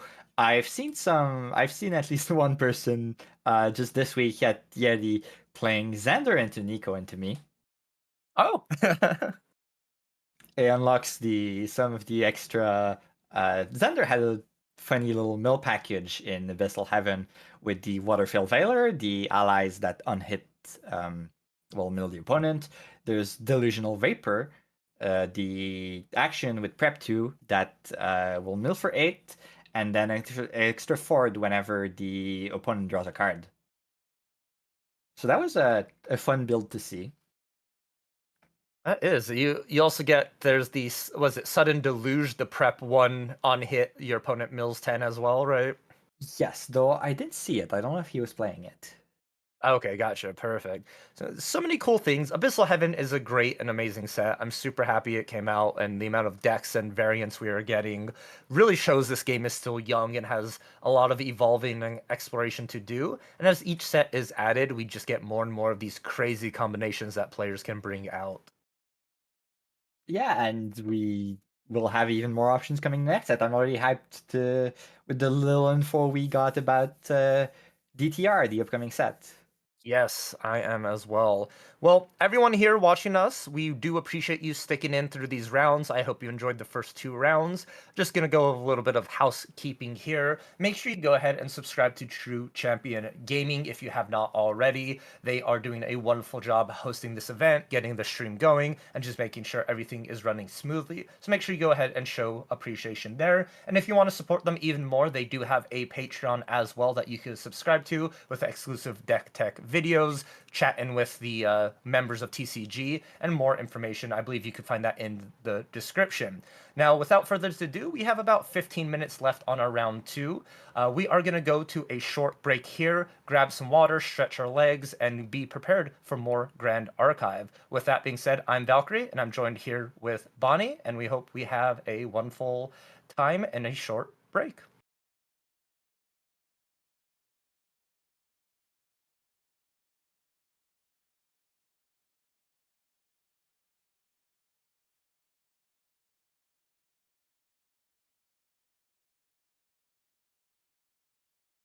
Back, that'd be great.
Welcome back, everyone. We're just before round 3. The round will start shortly. The stream will be getting ready. In the meantime, let's look a bit at what big names are in the tournament today and how they're doing currently. I'm seeing a lot of my fellow Canadian players doing pretty well. Uh, regular regional stoppers from the Canadian regionals, 40%, Superior, Yoitsu, all are currently 2-0. So I'm very happy to see those guys I know starting off the day well. On the opposite, we've mentioned about the downward spiral of the tie bracket. Cheslov Noel, very, very good player, is, as I can see, currently stuck with a 0-0-2 record, which is not out of the competition, but can definitely be a well, you're on the back foot. You don't have a lot of leeway trying to top with that kind of start. Yeah, and actually very interesting record to have going into round 3 right now. A very strong player in their own right. They've brought some really cool decks, some interesting strategies to the table, and I'm really curious to see what deck they are on to be able to go 0-0-2 right now. And you Yeah, mentioned it a little bit in round 1 of like you get one tie, then you play against decks with more ties, and we see actually 4 people with that record. yeah. So it's just a natural consequence. You if you're playing a slow deck, obviously you'll end up tying a little more, and if you're playing against other slow decks as opposed to aggro, obviously you'll tie just a little bit more again, and that just means you will play with those other decks more, and rinse and repeat until at some point you end up with weird brackets where you not everyone will be say 0-2, so you'll be matched with other people sometimes, hopefully get you out of that. But yeah, it's some people don't like it, as some weird people that like playing the control versus control matchup might like that bracket, not having problem going to time everyone and just having fun doing it. I'm one of those guys. But sometimes it can be draining. A long tournament, is as much of an endurance game as one of skill or intelligence. It's being able to stay at your best for that whole duration. And we, as caster, take breaks. We need to remember to hydrate. The players also need the same. If you go in, you have a bad day, you didn't sleep enough the night before, you forget to eat because you're stuck playing between your rounds, that can take a big toll on you. It really can. And it's, and one of those things that there's so many contributing factors to what can make a player be on point for that day.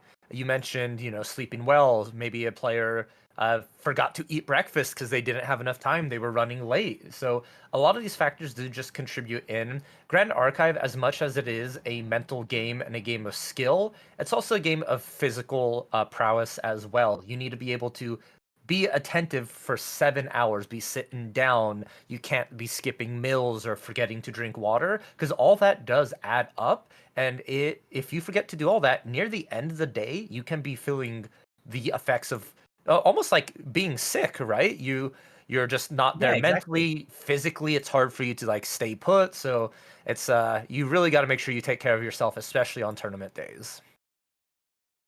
And we are getting the deck list for the next round. We're starting up right there.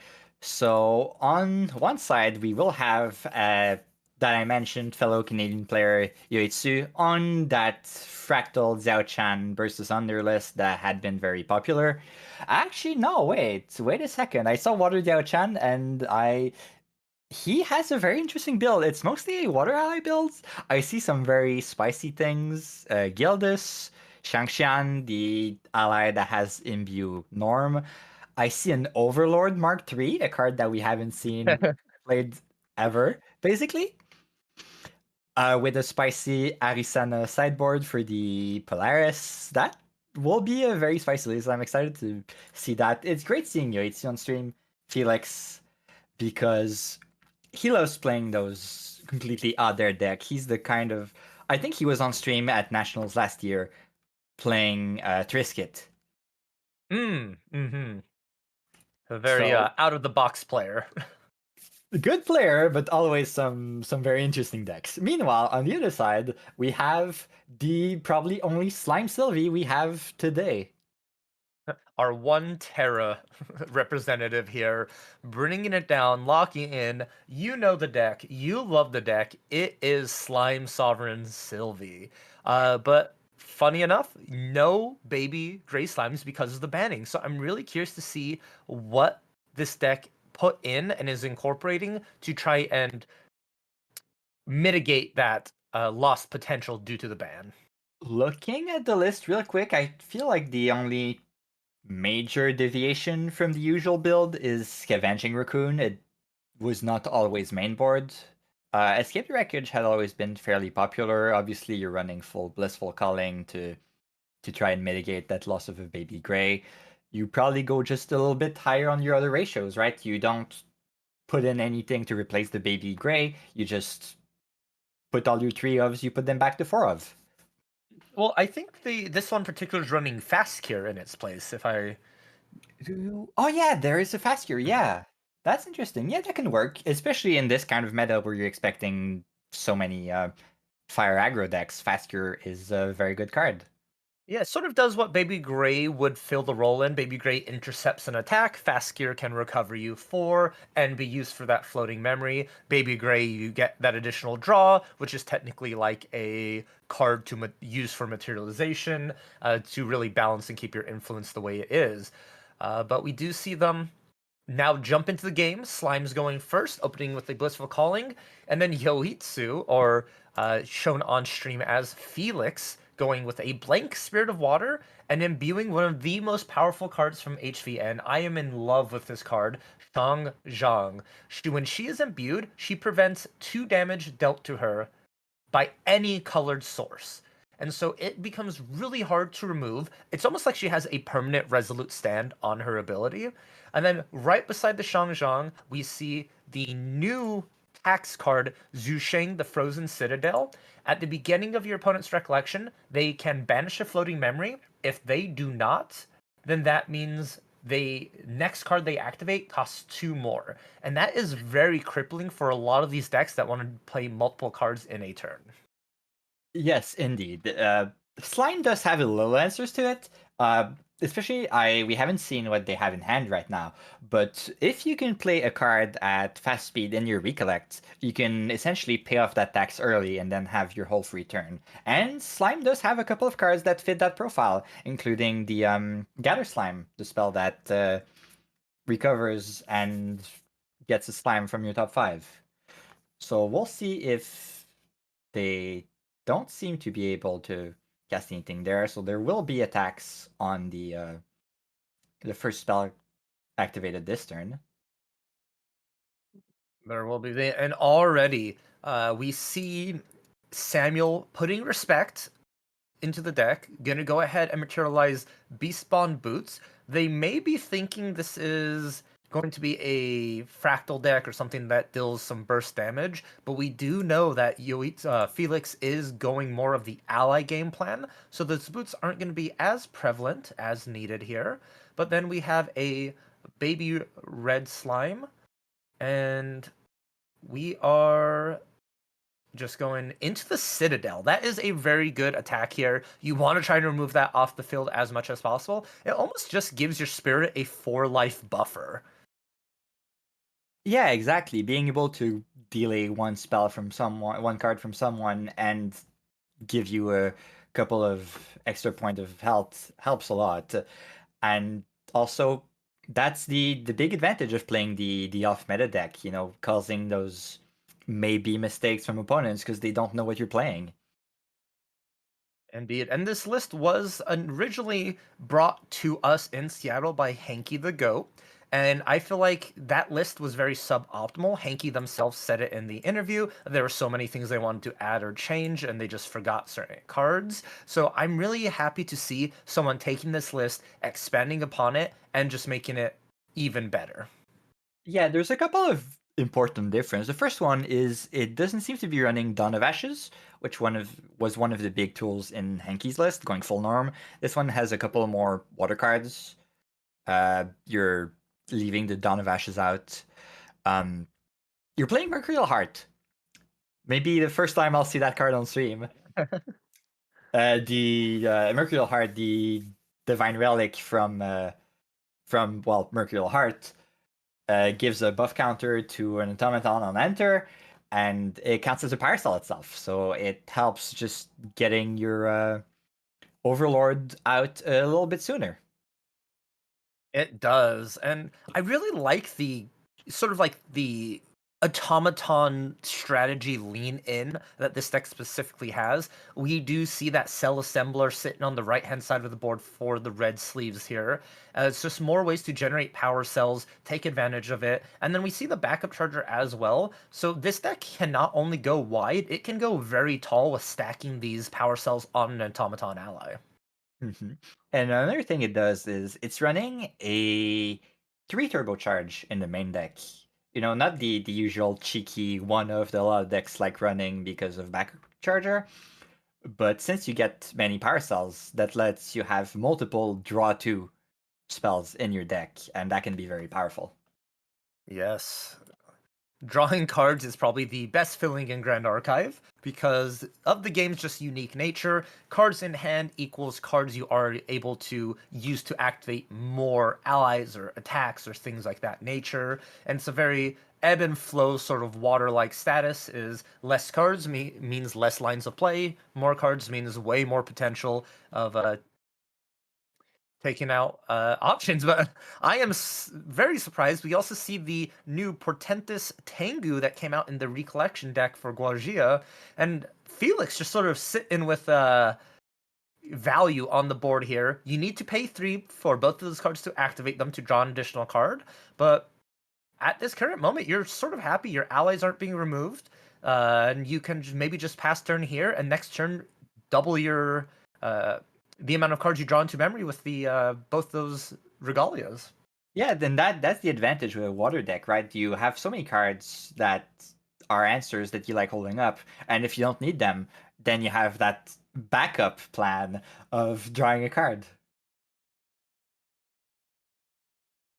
It can Let's see. So even lead into like a good level up as well. And speaking of which, Sylvie going to level 2. I love to see those slime cards banished no matter what. Really adds into the value. Ooh, but losing both your advanced element slimes are not a good feeling. maybe their hand is just full of advanced slime, and you have very few ways of leveling up. Sometimes you have so many of them, you want to see them gone. Oh, and we are already banishing one to draw. Getting that power cell. Alrighty, that does, now with the power cell on the field, that does activate your charged mannequins. They become a 2-cost 2/3s because they do get that +1 attack as long as you have a power cell. So a lot of burst potential now available for Felix on their next turn. Let's see how Sylvie actually navigates their turn though. They are level 2 with sort of a low influence, I believe 6 total. Baby Red gonna come in, maybe help with some of the filtration.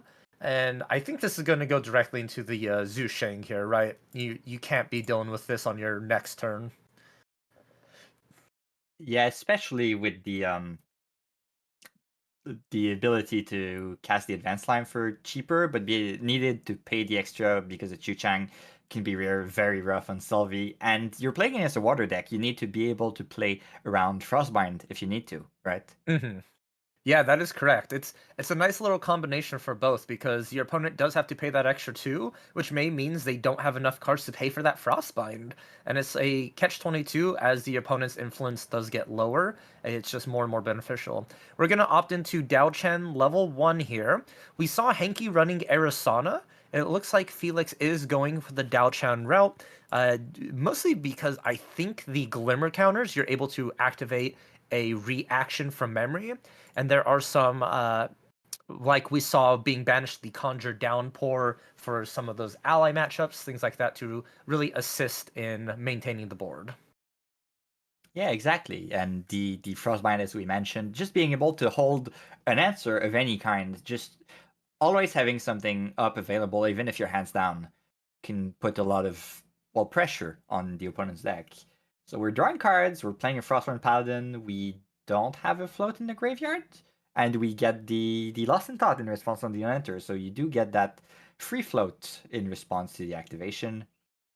Yeah, I really like how players are now sort of optimizing the Frostline Paladin routes. Before you would see players just Lost in Thought for free and then activate the Frostborn Paladin. But at least with this is you activate the Frostborn Paladin, see if your opponent has any responses or try and like deal with it. And you have the extra influence in hand just in case something does happen. And if your opponent just is fine with it, then you could go ahead and just respond on the on enter with your Lost in Thoughts and not really run into anything too crazy. So I really like that adaptation water players are making. And allies are being turned sideways. Sylvie is already at 12 damage counters and no clear sign of being able to remove any of these allies off the board. Yeah, it's a very threatening position that Felix has. So here we see a Quicksilver Grail from the Sylvie. Oftentimes, that's in preparation to level up. Maybe they have a Dungeon Guide in hand and they want to have a Terra um, Regalia available to get as soon as they are level 3. More than likely, traditionally, it's the Covenant of Thorns that's underneath that Quicksilver Girl, but we've seen back when Sylvie was super prevalent that a lot of players had really interesting routes if they went was it Horn of Beast Calling, or they even had Verdant Scepter routes that they could do underneath that grill. So very curious to see what is underneath it. But Felix is just not stopping the pressure. Now a Terrafring for their materialization for Samuel's next turn, which means it's going to be even harder to remove allies if Felix or Samuel does go to level 3. Yeah, it's making sure that your bow stays as threatening as you can. Also, I'm noting Felix list does not have any Fracturize in it. That is interesting. That is a really good observation there. Um, Maybe could not find a reason to because you want to keep all your power cells to actually use their ability of to buff your automatons, and there's not really a lot of regalias you're going to be fracturizing since you're kind of expecting to run into ally decks and maybe the fractal Daochan deck. Yeah, that is fair. It's always interesting to see what kind of optimizations players are trying out. You know, even cards that are as universal as Fracturize sometimes get removed. Yeah, Fracturize has been a water staple for the longest time as well. That card always makes it into water lists, always finds its way. But allies just coming in, and then to end off game one, we see a Freezing Hail dealing 2 damage to Sylvie, level 2, being only at 22 total life. A quick game, and this is maybe I wouldn't say a contributing factor to Baby Gray Slime being gone, but Sylvie just feels like they don't have that early game pressure they used to be. They're not able to cycle through cards, filter, and keep a body on board, and these heavy ally decks are just able to really run them over. Definitely. And it's also a drain on your late game. Not having those baby grays blocking and attack and dying early game means you don't have those extra slimes in the graveyard to banish to your Gaia's Blessing and get it out activated for free in the main phase. That is true. You do lose more bodies in the grave for Guy's Blessing. That's something I didn't even consider. I'm glad you brought that up here. So that one banning did affect the deck in a lot of ways, but that doesn't mean the deck is completely out. Samuel is sitting at 2-0 right now with this deck, piloting it very well and really showing us that the deck is still strong enough to compete with some of the new modern decks. However, you're probably not prepared or expecting to run into a rogue deck such as what Felix is piloting. So maybe Samuel, now knowing what they've seen, can change up their game plan and play their next game accordingly. Yeah. I see some Resolute stands in the Sylvie sideboard. Those are definitely coming in. Yes, 100%. And probably you want to look at maybe Slime Eruption just to try and help remove some of these allies. Of course, the Shangzhang going to be really hard to remove due to its imbued ability.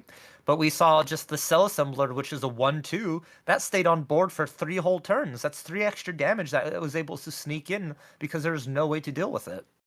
I'm curious about these Slime's Blessing. It depends, the matchup can feel very different from game to game, but sometimes just if you're able to land an ally that's big enough and the Slime Blessing can help with that, it can be your answer. So maybe those are coming in. maybe not. We'll see what Samuel decides to sideboard.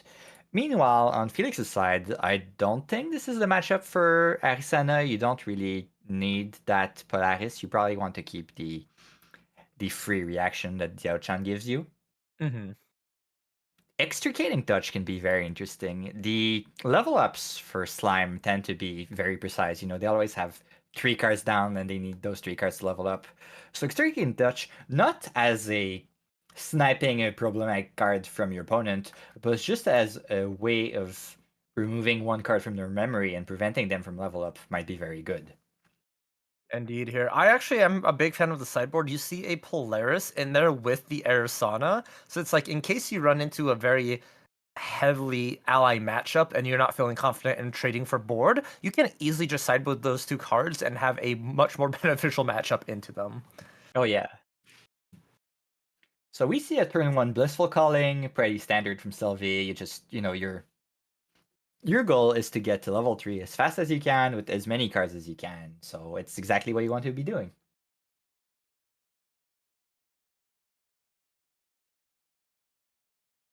And just What's sort of the same opening. We had Samuel doing Blissful Calling into grabbing the slime and passing. And then let's see if Felix does answer in kind. This time we have a Frostborn Paladin, not an imbued Shangzhang. So a little bit sigh of relief from Samuel here, not having to worry about almost an unkillable ally. And I No, would. but it is 1 more damage, and 4 toughness is as good as unkillable, right? Depending on what you're able to put out. That is true.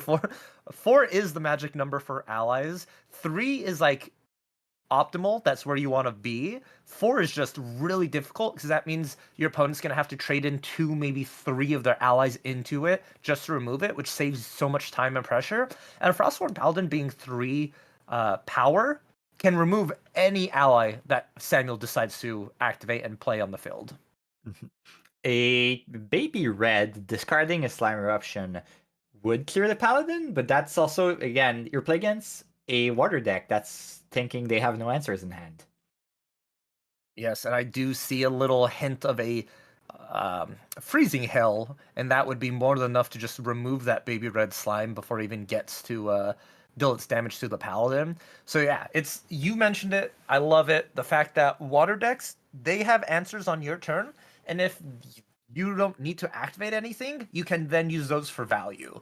And we saw that clearly with the Tengu backup charger play that 1 turn, and Felix is just playing it very well, not overextending their board state. And wow, you called it. The baby red's coming onto the field. Yes, that he found off of the Gather Slime. We'll see what he has to discard. It does get the buff counter from Sylvie, and we'll see where he tries to go with it. There's an option to go face, but clearly you probably want to try and clear the board here. But if you don't have another fire card in hand, you're not getting that +1 on attack, so you simply can't clear the paladin.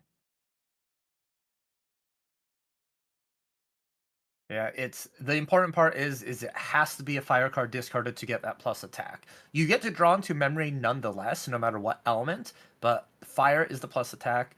Oh, we're actually attacking directly into spirit here with the baby, opting into not discarding. Interesting. So clearly stuff we want to keep in hand. Yeah, it's Yeah. Backup charger from Felix. Just you have extra cards in hand, might as well use them. Draw a card.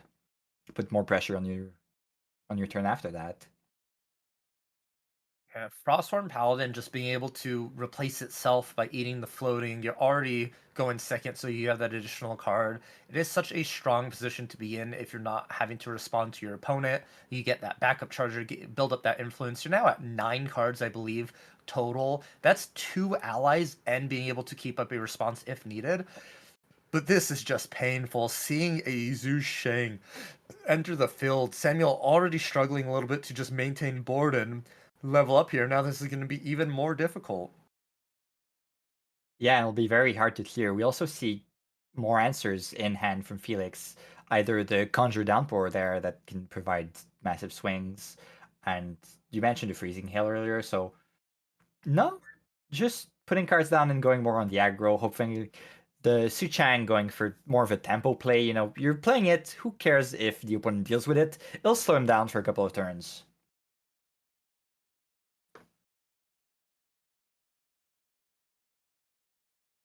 Indeed, here we gotta add that damage from that Frosthorn Paladin. Oh, did the Frosthorn Paladin take out Frostborn killed the baby? Okay. Red, yes. So that means also it's a very bad level up for Sylvie. You have no allies on board, you're not drawing anything, so your influence getting even lower, which means casting stuff with the Suchang is going to be harder. Not the greatest position to be in as a slime player. It's really not. You don't even see a fast activated baby green to be drawn one card help replace at least one of those that you lost here. I think he only had 2 cards left in hand, so he couldn't even do it if he wanted to. Oh, that is true. Just once again, not having that value from the baby grays really showing its mark for this deck.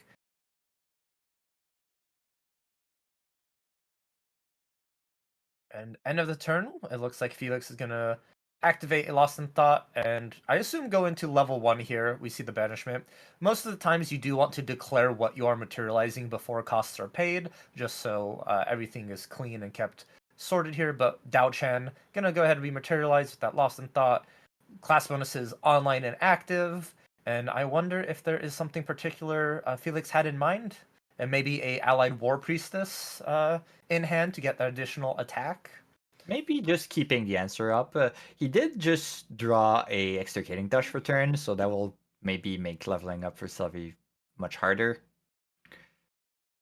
So Slime Shield for protection. Maybe he just wanted to get his influence down to be able to play Gildas. That might be it. The Gildas balance math, yes. Always fun to see players work around that. And is there a cell assembler? No, extricating touch. Getting that class bonus. It does cost 1 less if you are a cleric or a mage. And I think we're gonna name. At this point, you want to name memory, right? Because if you name hand and then your opponent just activates something and leaves with no cards in hand, it feels kind of bad. So at least if the choice is made on resolution. If the opponent wants to activate something, he needs to do it before you choose. Okay, gotcha here. So either way, you still get to sneak in and discard one of those cards. And if it's a dungeon guide by chance or anything of that nature. But we are opting into just making sure this baby green is activated. You want to keep it. And we're getting rid of that power cell. Goodbye. But 3 cards in memory. Touch is going to take 1 away. So you're not going to have a lot of influence to start your next turn. Yeah, and you're not going to be able to level up. And interesting. Taking Luster Slime here. Taking the Dungeon Guide would have been interesting because preventing that level up possibility.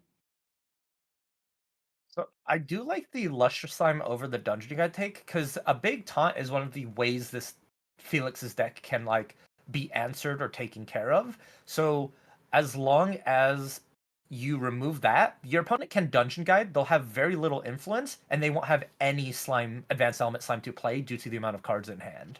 That is true. Also, Shu Chang is still on board, so the Dungeon Guide could not have been casted anyway. Yeah, I feel like this is a complete board lock here where Samuel's probably just going to have to activate that backup charger at the end of their Felix's next turn and hopefully draw into an answer here. Oh, we're getting something off of Xiao Chan. So we're activating Xiao Chan to be able to activate a reaction from your memory, paying its cost with Glimmer counters. So we are putting a buff counter on an ally, on an automaton ally.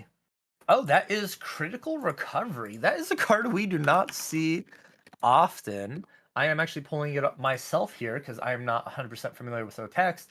So it's a 2-cost Cleric reaction that remove all temporary damage from target ally. If that ally is an automaton, you get to buff it as well. So we get the Mercurial Heart, which will put another buff counter on the Charged Mannequin, and is a Parcel, so it does make the automaton have that extra +1 attack. We are balancing Gildas with a 2-cost ally, the Cell Assembler. So we're coming in for a lot of damage this turn. We have 4 from Mannequin, from for Gildas, 3 from Paladin. or just shy of lethal. 2 damage, yes. But what a huge swing here for this Dao Chan Automaton deck. I'm really enjoying this sort of list and the strategy they have.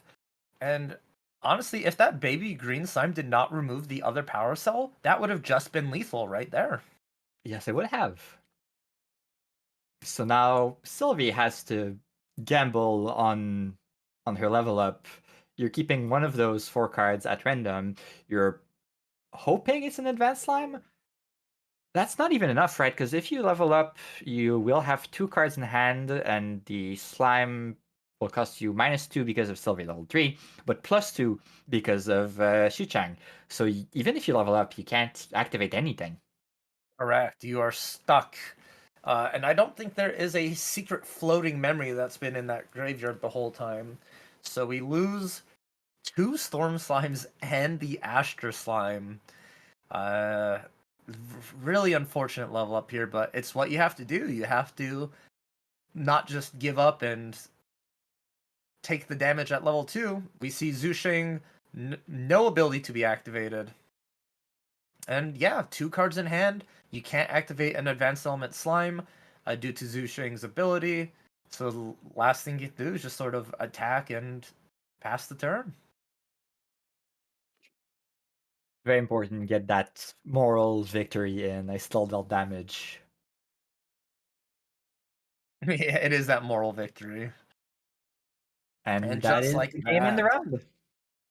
a very quick and fast 2-0 for Felix in that Grid Dao Chan Automaton deck.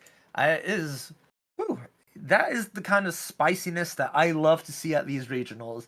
You said at the start of the stream that you're going to see a lot of people piloting some pet decks or some unique decks that you aren't really going to see on the big stage. And I feel like this is just the natural progression of what we saw from Seattle. There's a concept that seemed to do really well into the field of decks, and all it takes is for those brewers and those really passionate people to make it work, and you start to find stuff like this. The fact that you throw in an automaton package, take advantage of the Dao Chen level 1 ability to be able to protect them and keep them buffed up, and it works out. Yeah, and there's a let's look at the list a little more, because there's a lot we didn't have time to see in these 2 games because they went so fast. But there's some very interesting cards that fill an interesting niche that wouldn't necessarily be played in other decks, but in this particular concept end up working very well.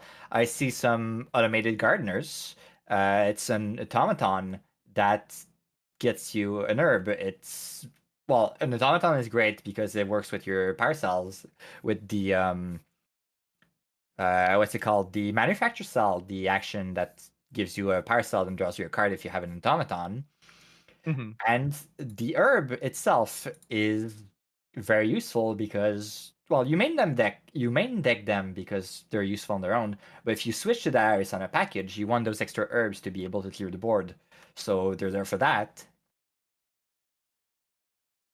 What else is in there that we don't see often? Academy Attendant is a card I don't see often. Yeah, that is the 3 cost 2/2 with class bonus memory 4+. It gets +1 attack, I believe. That is correct. So yeah, 3 power on an ally, that is even an automaton, is very great. It's even better because, so it's a 3 cost ally, right? You play it for 3. You activate a power cell, putting a 4th card down, so you activate its own ability to give +1 attack, and you give it +2 from the power cell. And so all of a sudden, you're swinging for 5. Yeah, it's such like those small little incremental swings, I think is what really makes that deck good in the aspect of you're running cards your opponents aren't used to, so it really messes up their math and how much damage you can take. Because the standard like ally math you do is like, I'm gonna be taking at least 2 damage from this ally, maybe 1 damage. But when these start to attack you for 3, you're just like, whoa, that is 1 turn too soon that I wasn't expecting, and it really like puts that internal clock that a lot of players don't realize that this deck can provide. Also, that Gildas that we saw is a one of. Usually you see four of her. She's a super strong card, super good with balance, but this deck is saying, I do not need Gildas to operate. I'm just putting it in there because I acknowledge she's strong, but the real big package is the automatons, and I think those three Overlord Mark threes are what will take is what's taking place over the playset of Gildas's. Yeah, definitely. And I'm kind of sad that we didn't see them play. Obviously, they're there for a little bit of slower matchups. They're an ally that takes a long while to build up to. You need to have 4 power cells to sacrifice just to be able to activate it. So they're not there for those games where you try to rush lethal as fast as you can. But seeing them in play would have been really nice. It really has been. Now, I want to sort of we've gone over champion statistics for everyone as who's been watching. We've gone over elements and things like that. So I just want to ask you here, for our top 16, what do you think is going to be the most prevalent champion and element at the final standings? The most prevalent is interesting. There'll definitely be a fair amount of fire aggro. I'm not sure how much. Probably just a little bit over element spread statistics. So we got, what was it, like 35% fire decks. So we'll probably get a little over that. So like 6 to 8 fire aggro decks, I feel, in the top 16 would be my guess. Okay, so about And 50% of the fill due to be fire. just a little less, but yeah. Mhm. Is my intuition, I think, because again, a lot of decks, even if they're prepared against it, that's the strength of aggro. Even if you're prepared against those decks, you need to draw those answers. Meanwhile, aggro, your whole deck is gas. Whatever you're drawing, you're dealing damage, and that can win games. Indeed, indeed. And then what about champion? What do you think is going to be the prevalent champion in our top 16? Prevalent champion's interesting. Given that I'm saying a lot of aggro and the variety of deck it can have, I feel like the number one will probably be Guojia. Would you? Okay. From the All right. variety. Because like I said, the Xiaoshan decks, a lot of people are probably teching for them, as we've said. I'll be very curious to see how well they convert. Because there's a lot of them, but how much are people from the list we've seen, just looking at the deck list, in 3 rounds, we haven't seen a single disenchant. And I'm Mm-hmm. surprised about that. You are correct on that. And no Mystic Purifiers as well. No Mystic, no Disenchant. The Tristan did have Scatter Essence, but it's so free to include. It's a floating memory, etc. And it's useful against other things, because it has floating memory. Scatter Essence is so versatile. Mystic Purifier or a Disenchant, you're not necessarily using it against. Say your opponent is on Fragmented Spirit. You Mhm. can, yes, you can disenchant that Spirit Shard token, but it's going 1-for-1. It's not necessarily a good tempo play. Scatter Essence on a Spirit Shard feels very good. Yes, just because, as you mentioned, floating memory and fragmented spirit is run by fire Dao Chen decks, pretty much the only spirit that that deck runs. So it's a free level up if you do see that in your opening hand against that kind of fractal deck. But I do want to kind of wheel you back into my sort of kingdom of questions. We just went over, you locked in fire and Guojia top 16. Now we're gonna cut the field in half. We're looking at our top 8. Are you sticking with your guts, or what do you think the prevalent is going to be in top 8? No, I'll say the opposite. I'm thinking a lot of fire aggros will get into that top 16, but probably not have the top spots. What will be top spots? I think this deck that we just saw of Yoitsu might have a very good chance of making top 8, just from the surprise factor and the overall strength of ally strategies. Mm-hmm. We're probably seeing at least one. There's clearly some wind allies list in the field somewhere, be they Diana or Lorraine. There's going to be going to be a Wind Ally list somewhere in the top 8, I feel. Mm-hmm. Maybe a Diana? There's probably... Is this the kind of field where Umbra Diana can work? I'm not sure. It's... The meta is so up in the air right now, it's hard to make some of those calls. But Umbra Diana, maybe not far, but like, there's been some kind of popular water Umbra Diana lists in some recent events. Amphib, another Canadian, has done a couple of day 2s at events with that kind of list, so that might be something that shows up. It's tooled for the meta, I think.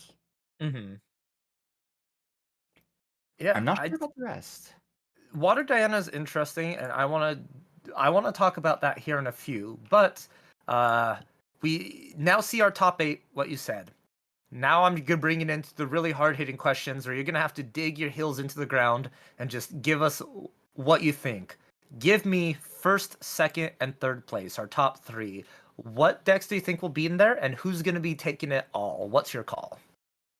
It's very hard to tell without having seen a lot of those lists. A lot of good players, I have no clue what they're playing today. I'm tentatively going to put Felix's list at 3rd? Let's say 3rd. Mm-hmm.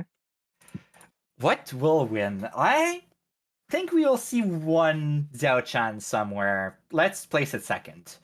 And I feel like it might be a Fire Xiao Chan, not a Fractal one. Okay. So those lists can be interesting. And then 1st place, I really have no clue. Maybe I'll place the Wind Ally there. Wind Allies, interesting. Okay, Yes. so Maybe a Diana build. If one of those lists is there, like horse out of Sakura allies, as we've seen being played, it is somewhere like that at first. I don't know who's on it today, but that. So you're favoring Wind Allies over the Wind Tristan deck, is that correct? I think so. Okay. Just that. All right, you Yeah, heard just it here, folks. We have Banny's first place Wind Allies, 2nd place Fire Daochen, and 3rd place we have the Water Automaton Control list going around. I'm really curious to see as our day closes how close you get to that. I'm really excited because if you called those 3, I think you have a perfect read on these decks and these players, and that'd be so cool. But also, Grand Archive is a game of twists and turns. You never know what's going to happen. And we've seen Seattle top 8. We had a favorable matchup, Fire Xander into Fractals, and Fractals just was able to claw their way into winning that round. So you never know. I'm really curious though to see if you are correct. Yeah, well, wild guesses. You never know if they work or not. But I also just noticed. I'm kind of sad with that Sylvie slime. Obviously, that was the only Terra deck of the event. That means none of the Kongming decks are trying out the Terra package. Mm. And that's something I've been hyped about. I really have not had time to play this as much as I wanted yet. But that package is very interesting with the addition of both Art of War and what's it called? Zhao Yu, the unique ally that summons a tome over scripture from your material deck. Oh yes, the boy who brings in a book when he enters the field. Yes. That Terra Kongming deck feels much better than it used to before. And I'm sad that no one is even trying it here today. I would have loved to see that. I will be trying it out somewhere in the future. Not tomorrow, definitely not. But sometimes I'll be trying that deck. And I feel like it can do some good things. It can, yeah. I think there's a lot of potential.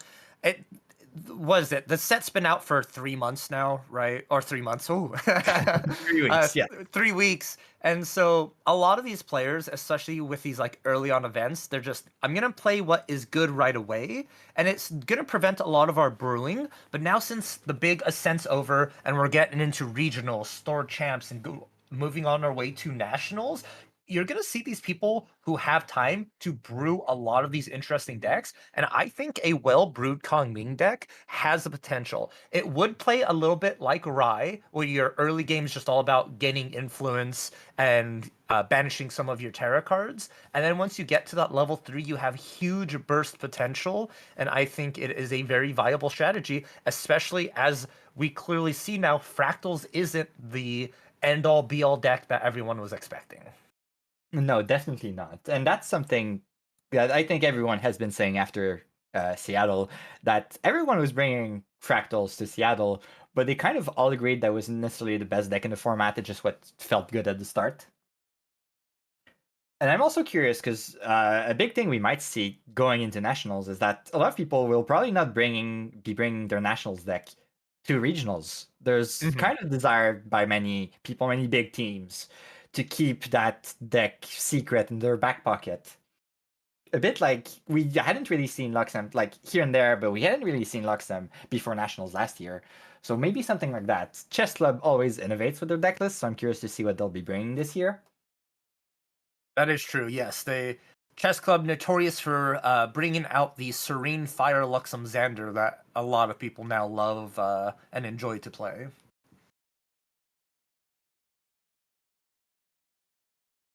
Is there anything else in those? I'm just still thinking about that top 3, and I don't want to change my answers, but still going on about those.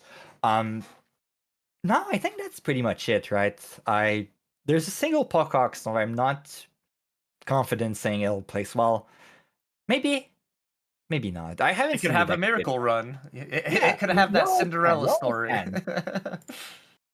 I'm also curious to see, like, we do see 2 Merlins, so that probably means 4 because of how the champions are split in the statistics. So Yes. that's curious though, because we have 3 Crux if we're looking at the number of elements we have. So how does that shape up? Is there like a Merlin 2 that's not going to 3? That would be interesting. So Merlin counts as point. Merlin counts as 2/3, right? Yeah, So yeah. 2 Merlins means 6? 3 Merlins. So there's Yeah, three Merlins. Yeah. So they're 2/3 each. So 66% Merlin, and you add Oh those yeah, three no, together. 2 Yeah. Merlins is 3 decks. Yeah, okay, yeah. No, the math works out. Okay, all right. So no, that means there's no like Ansel decks. Those have been kind of interesting. Some people like playing those kind of one-shot combo decks. Mm-hmm.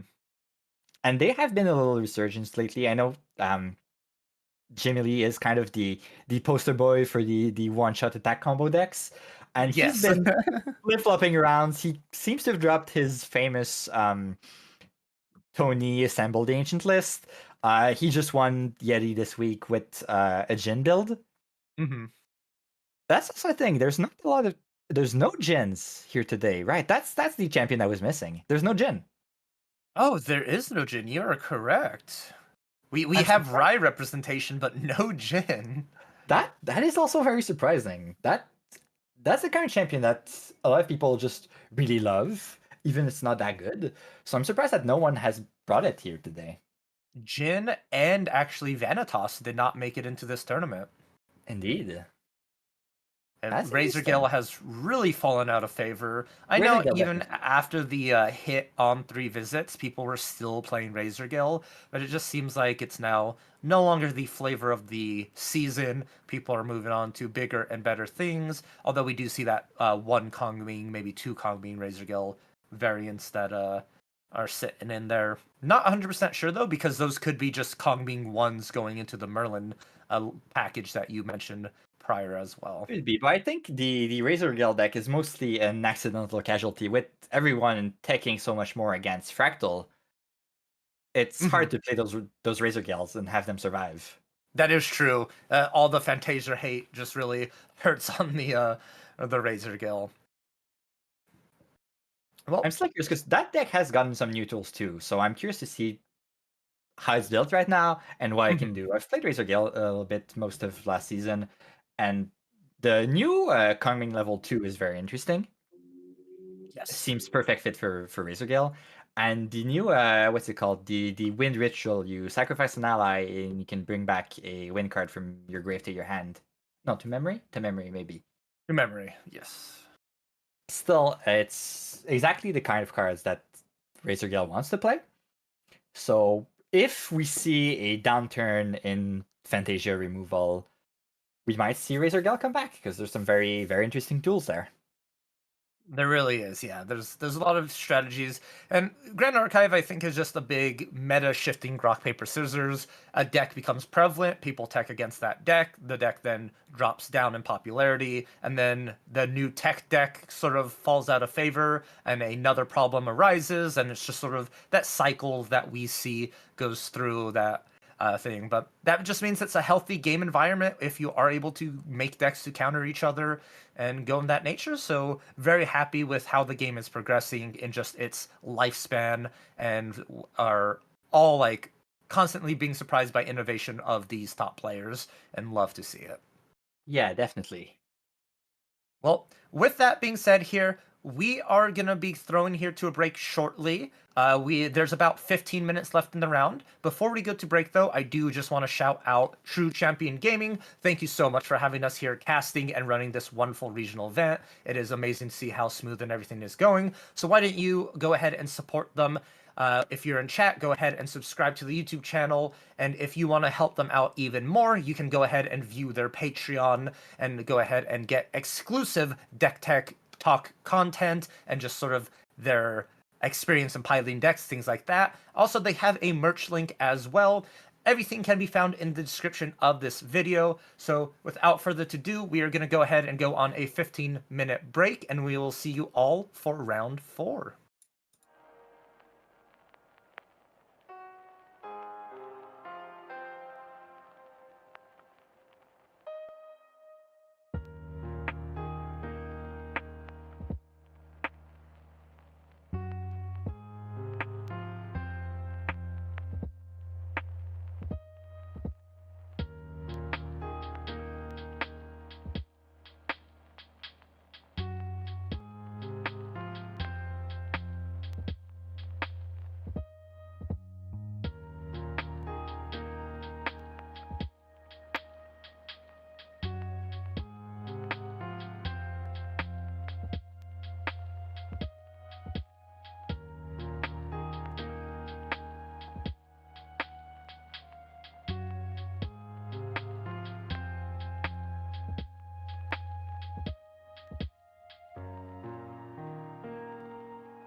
Welcome back, everyone. We'll be starting round 4 very soon.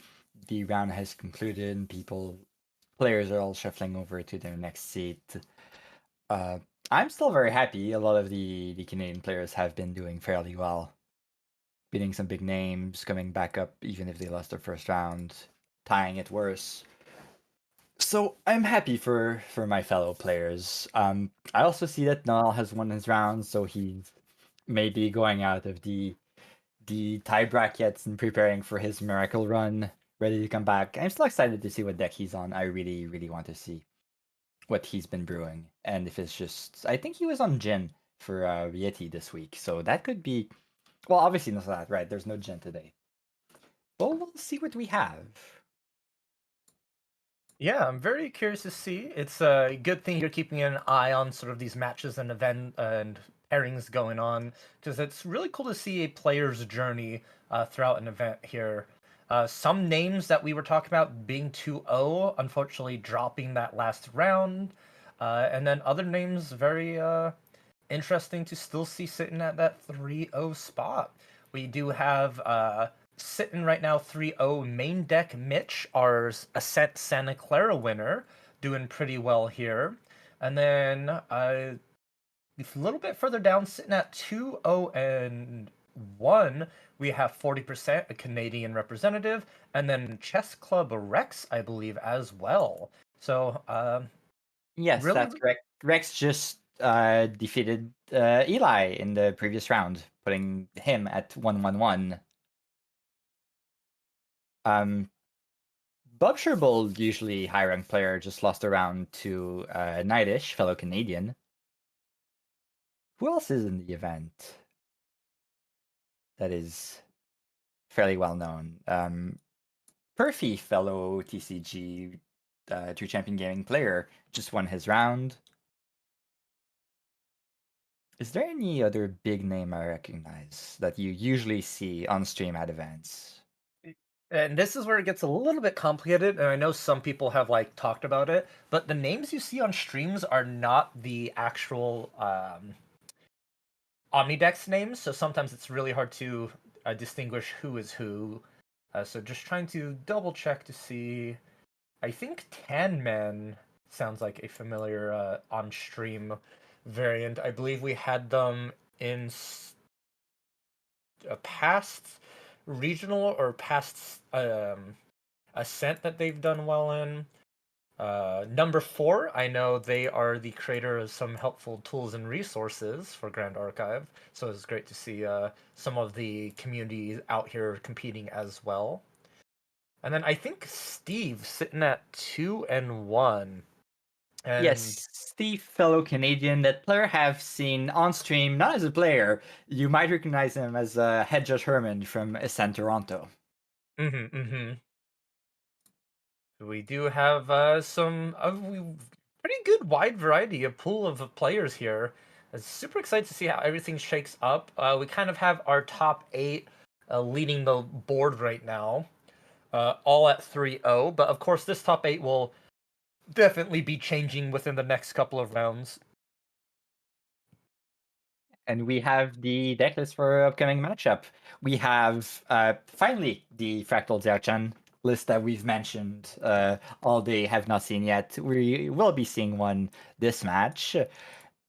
Fighting against another Fractal Xiaochan, but built slightly different. They seem to have some kind of an ally band. I see a Gildis. It may be just because the Just the Fractal Gildis. deck is weak to allies and their early aggression, and so the Gildis is a good way for them to go ahead and help clear the board and like kind of take over a little bit of the game itself. And I'm actually very familiar with this player.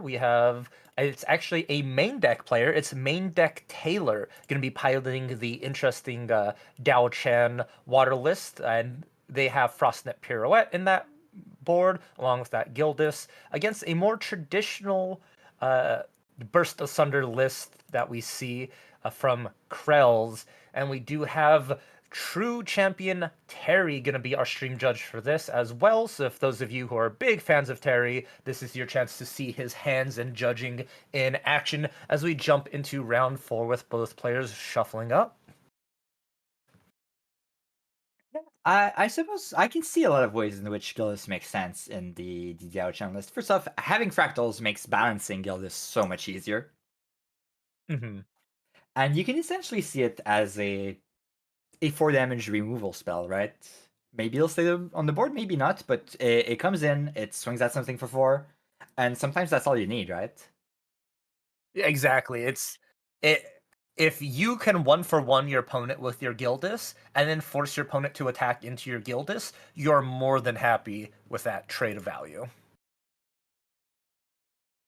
Let's see who win the die roll.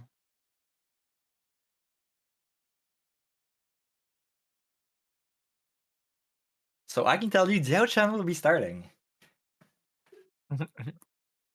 I really hope the. Actually, I lost that train of thought. Anyways, jumping in.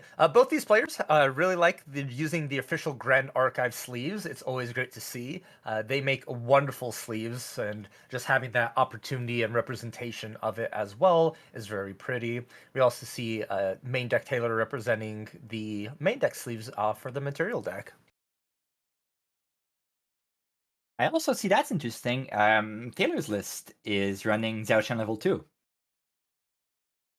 So Xiao Chen level 2 lets you recover glimmer counters at your end step equal to the number of Fantasias you have on board.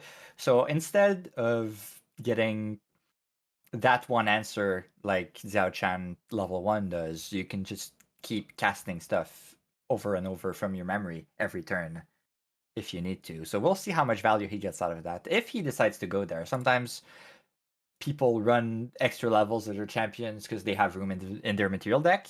It's useful for some extra health if you need it. And sometimes it's the main part of your game plan, so we'll see how he plays it.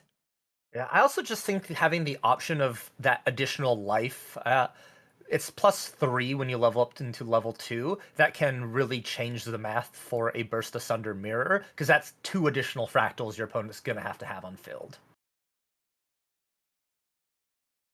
Is there a balancing Gillis here with 1-cost fractals? I think not, right?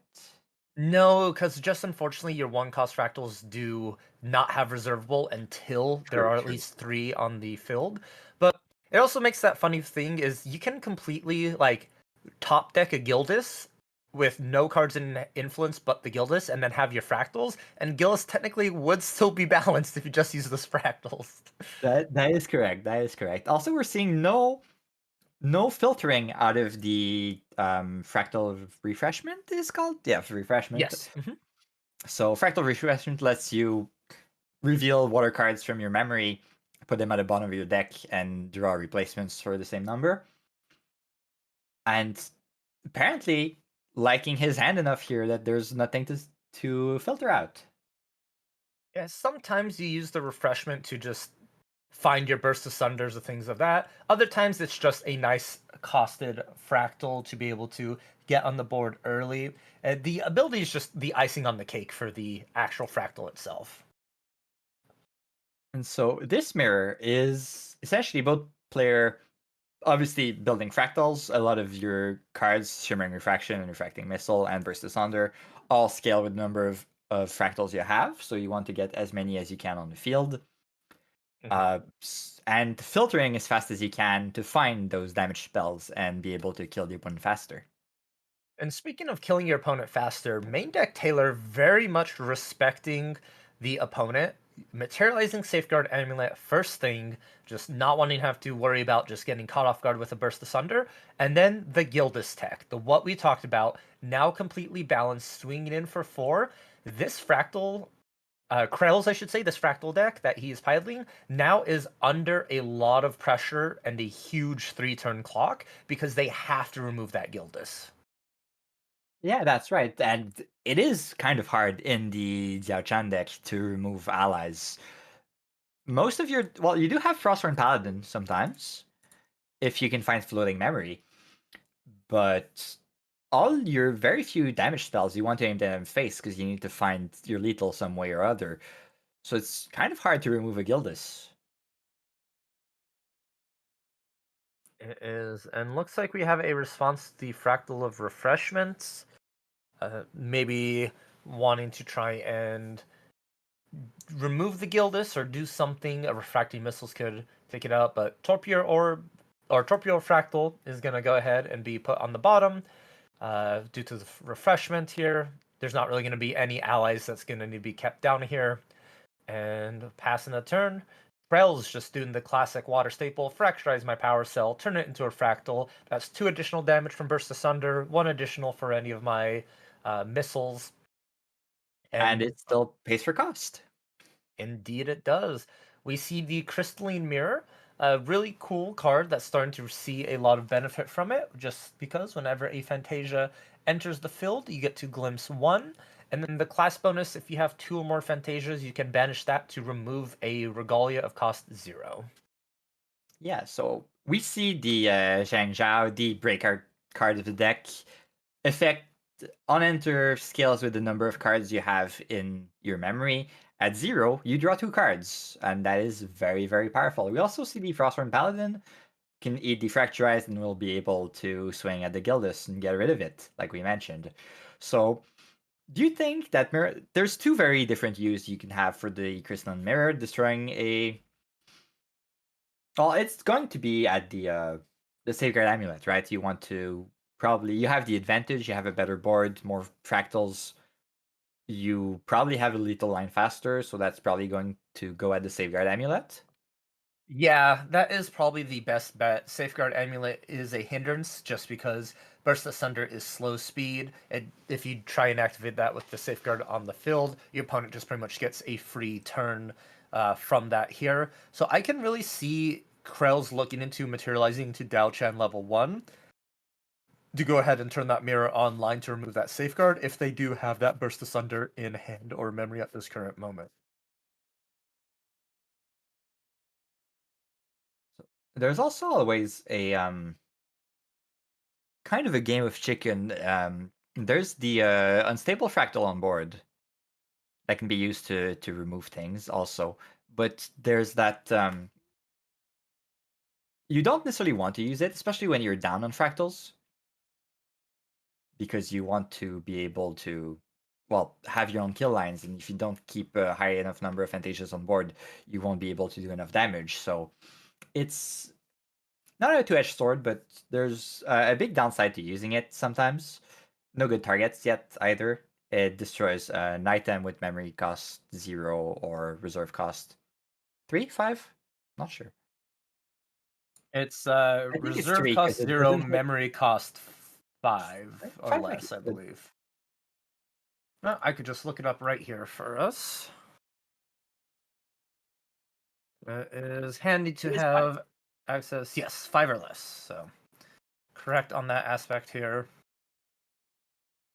But Taylor on the back foot, trying to figure out a way to clear up some of this board. You do have that Frostform Paladin being kind of a menace with that buff counter on it. And you are down by 2 fractals, I believe, here. But Or another second Gildas coming in, and I assume that is going to be directly at Spirit. Oh no, Frostthorn Paladin. Going ahead and clear that, wanting to try and keep Gildas alive as much as possible here, not valuing the damage over the board control. And the Grand Archive is a game about push and pull. You really want to maintain board as much as possible, and you really only push damage to Spirit if you're confident you'll be able to win within the next turn or two, because all that damage does add up fast.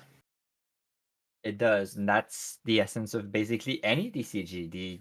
So some would call it the foundational article is who's the beatdown, and that's always what you need to ask, especially in a mirror match like this. It's seeing, can I win fast, or do I need to go for the late game? And both decks very capable of being the beatdown and being the late game. And so it's a weird position because both players can't be the active in control player. If someone is always going to have to take a step back and respect the other player's board. And that, I think, Taylor's list particularly is really meant to be in that position. It is more than happy to be slower, trying to just maintain board and providing pressure through that aspect, opposed to other fractal decks that we've seen like Krell's, who's usually wanting to be the one in the control seat 24/7.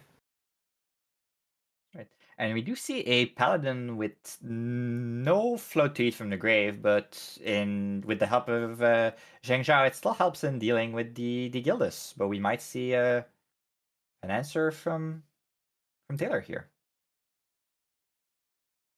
Oh, we actually Shimmering see. Refraction. So one of these so important burn spells that you can afford to use here to deal with the paladin because you have the Gildas on board, so you don't need to keep that burn to go face if you know you can kill with the Gildas.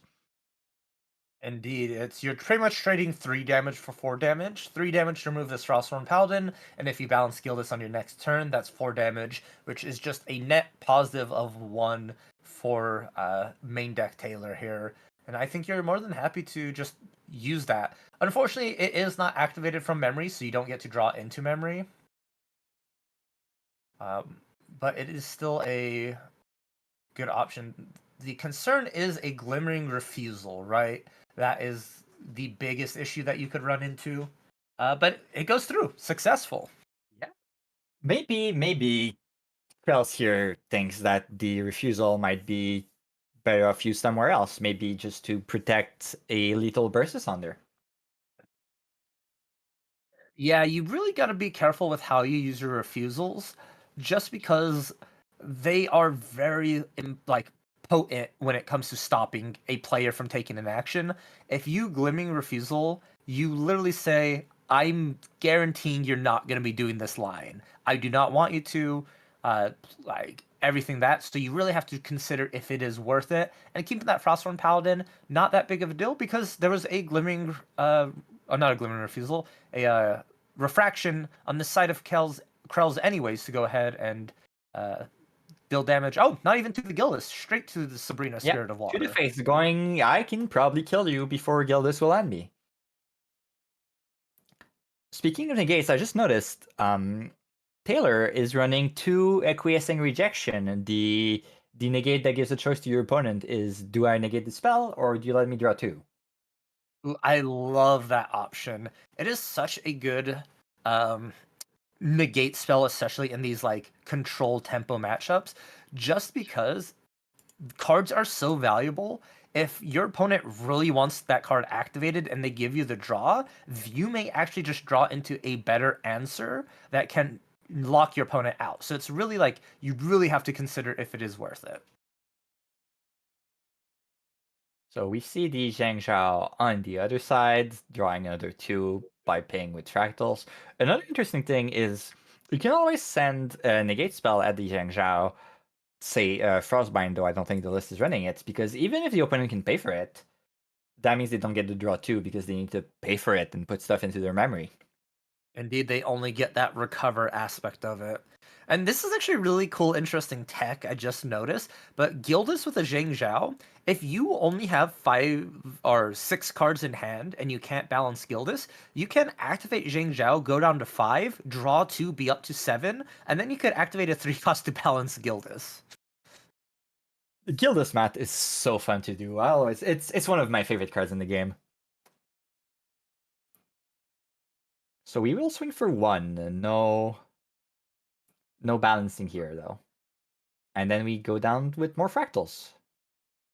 I just wonder if the hand was too awkward to try and balance it out. Maybe like 1 card short in each aspect.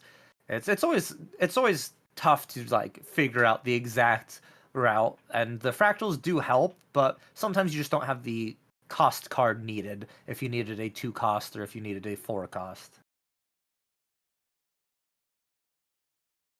So I'm curious to see what kind of glimpse choices these players are making, because that's often in these kinds of matchup, how you glimpse is often the deciding factor. We lose a Frostbind on the level up from Krell's, which might be relevant in the future. Though if you put that down, you're probably okay saying you have other stuff in hand, maybe a Glimmering Refusal. Yeah, a Glimmering Fizzle. I just think at this point, if you're going to Dao Chan, you're probably looking for a kill line here, a lethal with a Burst Asunder and maybe a Shimmering Refraction in memory, just in case that doesn't finish off your opponent, something of that nature. But we still do have that Safeguard Amulet, but the mirror is now online and inactive due to class bonus. So if we see this mirror being used onto that Safeguard Amulet, clearly Krell's is signaling they're going to try and win this turn. Or at least next turn, because since Burst Asunder is slow, you can always pop the amulet in response, so you're safe from Burst Asunder at least this turn. You're maybe not safe from 2 refracting missiles. Yeah, it could be a use mirror in response, banish Safeguard, and then in response to that, refracting missiles for 1, 2, 3, 4, 5, 6, 7, 8, and then another 8. So yeah, or 1 refracting missiles itself would actually be lethal. Ooh, Extricating Touch. So we're clearly aiming this at hand, ideally. We'll see if Taylor wants to play something just to play a little mind game, confusing. Where did I leave my counterspell? Do I hold the Glimmering Refusal? Do I put down the Glimmering Refusal? It is a coin flip to know. You got to try and play mind games with your opponent. I think the clear answer is you should always keep it in hand on the first touch, just in case your opponent tries to like outthink you, and then after that you can kind of play around with it a little bit. But we do see a Fracturize going at the amulet, maybe? Into the amulet or into the mirror, one of those two. I Into think the amulet. Yeah, the mirror can always be cracked in response, so I don't think it's worth it. So amulet, so Taylor may be going for a lethal of his own next turn. Oh, that is scary. That is not what you want to see as Krells. It's 10. So 4, 6, 8, 10. you pretty Yeah. much change your plans here, right? You just want to hold counter spells up. Anything you have in hand, Glimmering Refusal, Frostbind. Because if Burst Asunder resolves next turn, That would just be game if you don't have any way to interact with that, because Gillis would be able to be balanced after that burst asunder.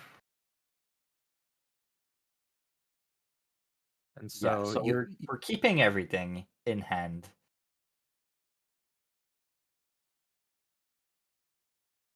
going into Dao Chen level 1, get that materialization, and then an ingredient pouch, gonna get an herb. A Cycling Ooh, Herb might be able to find a negate with that. that is exactly what you want to see in this instance. The cycling herbs help you really dig down. You could get rid of those unwanted additional cards. Zheng Shao going face, just pushing that little damage. Let's see how Taylor will try to play this out. So there's always playing a combo deck. There's always the line of going, make them have it, right? And which seems to be the case here. Yep, here's the asunder. Do we have a response from Krell's here? Is there a glimmering refusal in that hand, or maybe a frostbind? Something at least to try and just make this Gildas so she's not balanced? Frostbind definitely not in us. Refusal negates unless you pay 7? 7, yeah. 7, yes. And I don't think so. Frostbind. Let Frostbind resolve? Interesting. Interesting. So what So is you what's let it Taylor hoping to get? resolve. You let it resolve because Gildas is now balanced, and then there is another burst asunder in hand. So you just use the 2 fractals to burst asunder, and that will be the lethal amount of damage here. So you pretty much get that frostbite means your opponent interact with you, no longer have options, and then that burst asunder is now lethal. And we see a glimmering refusal met into another glimmering refusal. Is They there were prepared for should it. be enough cards in hand for another? And there's no more negates in the hand. That's a win for Taylor. Very Yes. well played. Very smart line. So Taylor extremely knew exactly what to do. That first burst asunder, we saw both of them revealed from that extricating touch, so we all knew there that they were there. First burst asunder, and it's just like, do you have a response to this? Your opponent goes, yes, I'm gonna go hands down and try and stop you from doing this. And you go, thank you, because now my Gildas is balanced. This gets negated. I don't mind. And my second burst asunder will come directly through because I have 4 active fractals that can be used to pay the reserve cost of any card in my hand. Let's see what they choose as sideboard options. What do we have? Taylor is also running Arisana in the sideboard. Clearly not going to be the case here. Probably siding in the Paladins. I feel like the ally aggro game plan can be very strong. So probably siding in the Paladins. There's Extricating Touch, seems good in the matchup. Coronation Ceremony is also very good and very versatile. It can protect against a Burst Asunder, but it can also save your Gildas. It gives Spell Shroud to any unit. Oh, that is actually a really cool tech choice. I like that a lot. And actually, other thing about Coronation Ceremony, it can be used on any unit, not any you control. So you can say, target the opponent's.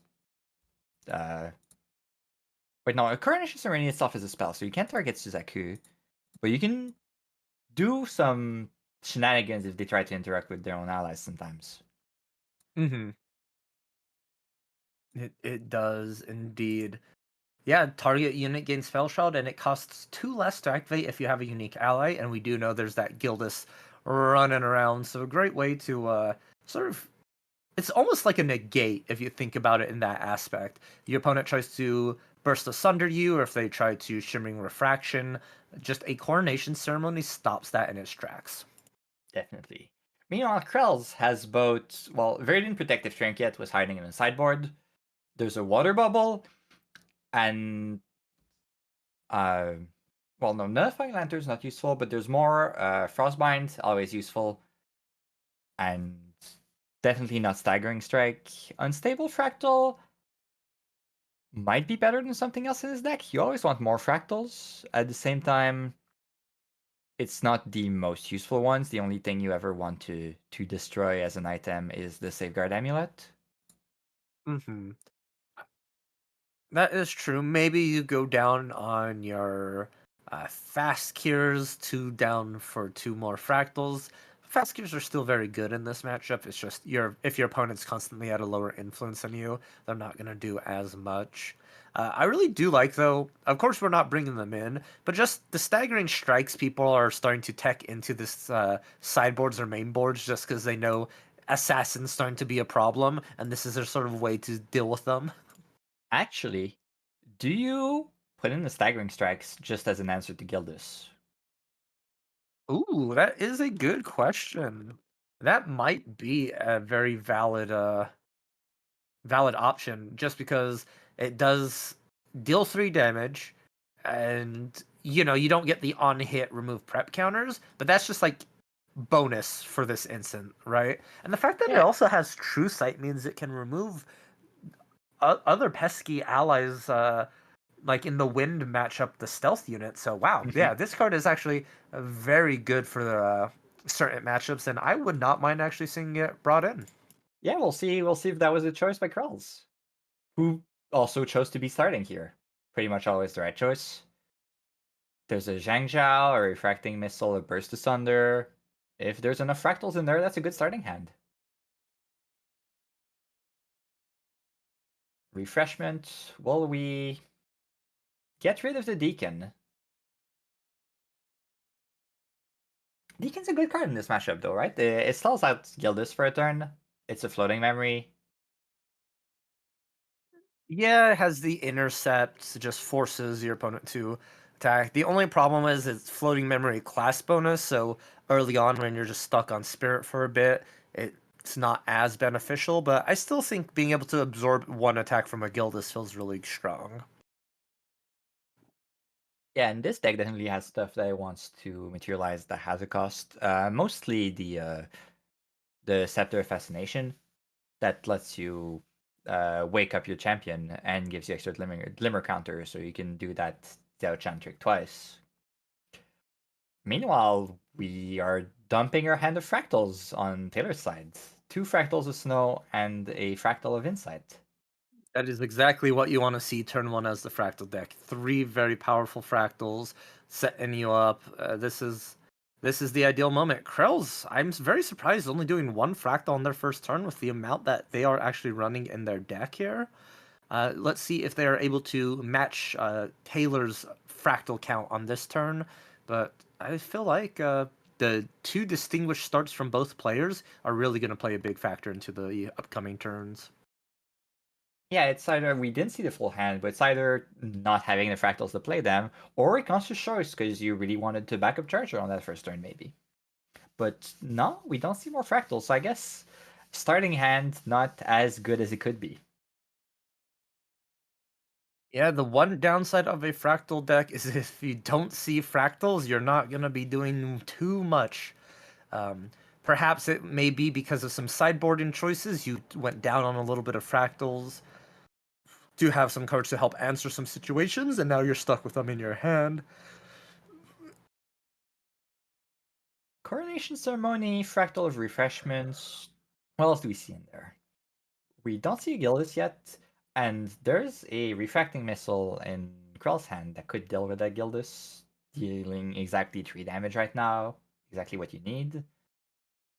Forward glimpsing and then drawing more cards, finding a glimmering refusal, always great. What else can we do here? I don't see another fractal. And that's just a turn pass, maybe going back up Charger next turn. Indeed, here. Ooh, refracting missiles for 2 into Sabrina right now. Probably just wanting that floating memory to be able to level up, but a glimmering refusal saying pay 4. if you want that floating memory. And unfortunately, Yeah. Krell's only 3 in hand, not going to be able to do that. So goes ahead, lets it get negated, and then opting into just a Tengu to get that additional card back.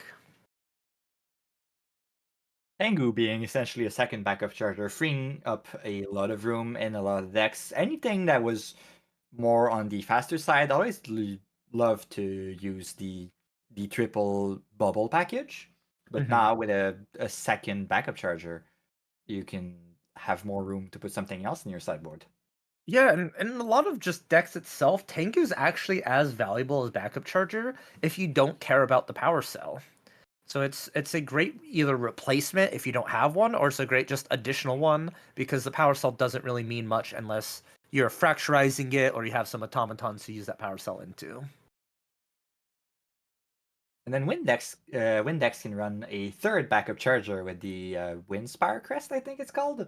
Yes. It starts to be, you're losing a lot of utility in your material deck, but that's a lot of extra draws that Windex are able to bring to bear if they want to. So I'm curious to see if any deck is running that triple draw package. Yeah, we love to draw cards out here in Grand Archive, so I wouldn't be surprised if some person just decides, you know what? Each materialization, I'm drawing a card no matter what. No, nothing feels better than having a Terrasite preserved in material deck and just drawing an extra card every turn. Indeed, that is very true. We see another refracting missiles coming down. Gonna try and go back to dealing the 3 damage they initially wanted to begin with. After fracturizing that power cell. 4 damage. Because of We that know additional. we know there's a Burst Asunder in hand, so just um another direct damage spell would be enough, maybe, to find a win. Mm-hmm. I think that's what they might have tried to start setting up for with that initial refracting missiles, because they would have gone into Dao Chen level 1 and reduced the cost of burst.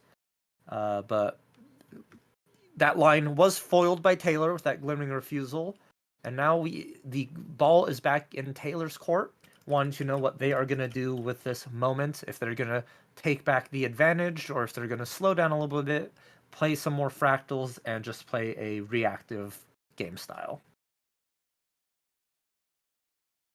I can't seem to... Oh, that's a touch, right. I couldn't place that art, maybe because it was foil and I couldn't see it well, but that's an extricating touch in Taylor's hand. If we can get the Burst Asunder here, that would help make it... So the Burst Asunder is hiding down. Where are we? Probably removing the negate here, right? It's either that Probably or the draw. getting the. I would probably get the Zhang out of the way because that is a great way for them to replenish cards in hand. You now with the information of the negate, you're more than happy to try and play around it. And then of course, as we sort of talked about, that staggering strike that was sideboarded in, sort of clogging up the hand because there's been no Gildas. Yeah, that's the downside of siding in something for a single card. Although it could be going in at face, is so staggering strike into burst asunder. You're just shy of lethal. You need an extra fractal. No, that would be exact lethal. So Burst Asunder would deal 3 8 times 2 plus plus 2 yeah, is that is 8. exact Yeah. lethal. Yeah, so that's an option right here. Although there's no, you have to expect a negate of some kind from Taylor. A So little bit instead, of interaction, yes. Exactly, because Taylor is aware of what's in the hand due to the extricating touch, probably planning around it. Burst Asunder was already there, and then now that Staggering Strike. But here we see Staggering Strike. Oh no, drew oh, into a Zhao. very helpful. Going for 1. It's that classic IRL bug of you remove a card from your opponent's hand and they instantly draw it for the next turn. Yeah, clearly Shuffler is broken. So I think, do you think you see a staggering strike here and the burst asunder next turn, hopefully with some protection? I think you just pass the turn here just because you have that glimmering refusal and you want to play a little bit defensive because Taylor is looking to try and close out the game with these amount of fractals. Was it a burst asunder would look at about 12 damage here. So if you pair that with a refracting missiles or shimmering refraction, that can easily just close out the game. That is true. That is true. Let's see what he chooses to materialize. Um, Safeguard Amulet would be the safest, maybe? That, or yeah, you can't level up because you have nothing in memory.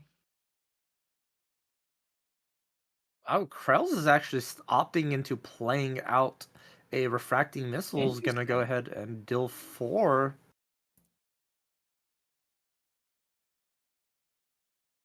And And just then a going for the burst thunder. burst. All right. Saying you don't have anything in hand.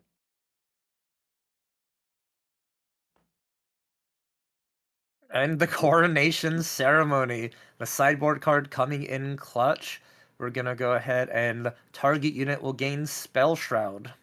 So that burst asunder, unfortunately, not being physically negated, but morally negated, as you're not going to be sacrificing any fractals into it. At least burst asunder, as opposed to some similar Wimcons, like the stratagem that has been popular in the previous season. The fractals are not sacrificed, so you can do that again next turn if you have another one.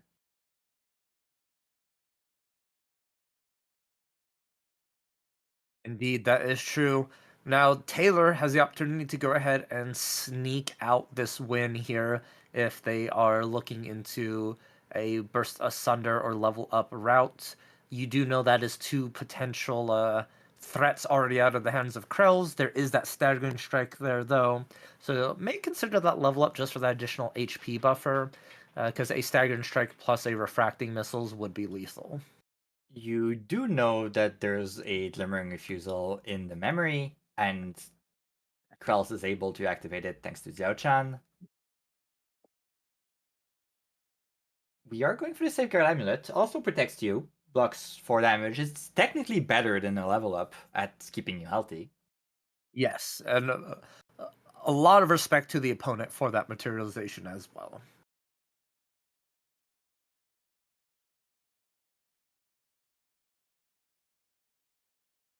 So is there a way of playing around the lethal line? No, we're just going for more fractals. Get some value.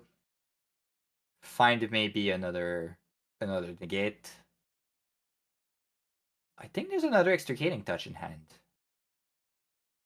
I think you are correct on that one, but just gonna keep those 3 in hand for now. It's 4 fractals up, trying to just maintain the pressure and control that is currently in possession of, just because you don't want to accidentally run into a card or a line that you weren't really expecting. You just want to pay respects to your opponents here.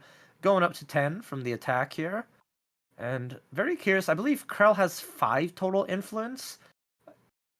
So That maybe you're going to is be able to activate 1 or 2 cards here before they're going to have to look into passing the turn. so we pop the Safeguard Amulet. We cast. Ooh, a Paladin. So we can do 3 damage here. And then we can maybe cast a refracting missile or something with Xiao Chan's ability. No, because refracting missile costs 3. So you'd need a shimmering refraction if you have it. No, because you didn't put anything down. So you can't. You paid fully with fractals. So there's nothing to cast with Xiao Chan. So we see a shimmering refraction to deal with the paladin. That's Because actually a good call here, because Paladin swinging in for 3 and then Stagnant Strike would have just been lethal on the Spirit. So you do have to pay respects here and remove that Paladin. indeed. Answer to that maybe? Are we risking a negate here? Is the paladin worth more than having a negate? Probably is.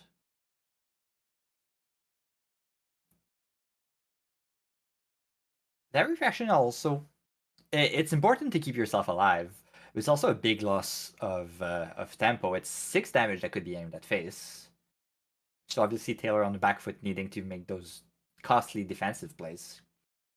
So we are going to negate the refraction to keep the paladin alive. The refracting missile really going all in to make sure the Paladin stays off the board. Yeah, not wanting to have to deal with that Paladin. That leaves you, though, at 2 total influence, maybe losing one of them because you want to level up because your HP is that low. So you're essentially top decking.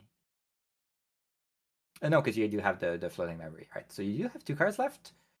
Was one of those a Burst Asunder? I'm not 100% sure. think Dao not, Chen right? fractal decks are kind of they're kind of sneaky. Just because you have no cards in hand doesn't mean you can't activate anything. And Just now because you have the amount cards of in hand. fractals, exactly. Just drawing 2 on enter. You have 0 cards in memory, so you get the draw 2 effect from this modal Zhang Zhao. And it's really good to see it. You're already back up in influence, feeling comfortable, and you still have 3 fractals to play around with. And you can play another one. Even putting something down to hopefully cast with Xiaochan. I think I saw a coronation ceremony in hand, but I'm not sure. If so, that means Taylor's sitting in a very good position against any burst asunders or refracting missiles here. Uh, really curious to see what Krell's has in store, as it feels like they're kind of running out of steam with only 3 fractals. A little bit. Of course, it's all a single Zhang Zhao top deck away. Yeah, So that is correct, yeah. there's 4 damage on board, essentially, because there's a staggering strike in hand. So you still need to find 5 Eskrels here. You get 1 from the Zheng Zhao, so only have to find 4, which is technically just a refracting missiles. Staggering is 3, right? Correct. Swings Yeah, for so 3. 3, Oh no, 3 you're and right. 1. Yeah. Yeah. So Math's not the refracting is strong not suit. refracting is not enough. You need another fractal. Let's see what we can find. There's nothing in the material deck that would help finding some damage. But we There's do have the Viridian Trinket to sort of say, don't interact on my turn here. very good because it blocks all the cards from the Xiaochan activation. Since you need to pay the reserve cost in Glimmer Counter, you have currently no way of paying 4. You can't split those costs between the Glimmer Counters and, say, paying with fractals. Correct. Correct indeed. And I don't think we've covered it too much. We sort of like briefly mentioned it, but for everyone at home, can you go ahead and describe how Dao Chen level 1's ability actually works? So, first off, she gets a 1-time on enter 2 Glimmer Counters. Then, at any time not during your turn, you can only do it on your opponent's turn, you can rest the Xiaochan and activate a spell reaction to very important subtypes from your memory and activate it paying with Glimmer Counters. So you can cast a 2-cost spell from your memory. But here, the spells would be 4 costs, so you'd need 4 Glimmer Counters, which Taylor did not have, and no answers to the Burst Asunder, and that's a win for Krells. We're going on to game 3. Oh wow. What happened? Was that coronation ceremony set down? I'm not 100% sure what happened to that one chilling in the hand there for I'm not sure Taylor. if that was it. Maybe I just saw the card. But even then, Coronation Ceremony cannot be activated from memory because it's a 3-cost, so the 2 Glimmer Counters are not enough. That is true. Well, man, what an exciting game between these two players. Really back and forth. You even saw Krells not have the optimal fractal start and still managed to sneak their way in through that one. And Taylor had all the fractals in the world, but just looks like couldn't find a burst asunder. That's correct. Do you think they're changing anything in the sideboard?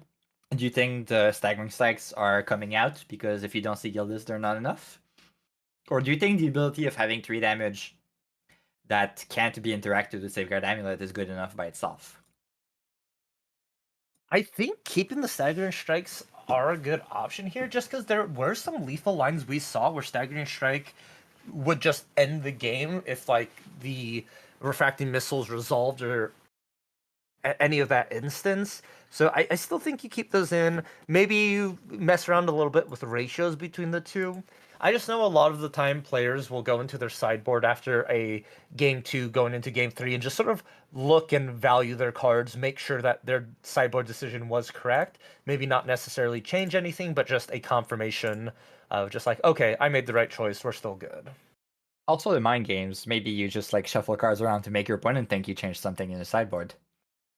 That is very true. It's one of those like parts of the game that people don't mention or talk about a lot, but it is something that can really affect your opponents of like, oh, I just saw them bring in three cards. Like, what are these three cards? What do I have to worry about? Like, why are they doing it all of a sudden in this game three? It's just like, why are they even looking at their sideboard? I thought they already sideboarded against me. So it's a really great way to just get into your opponent's head and see if they could play a little bit off kilt.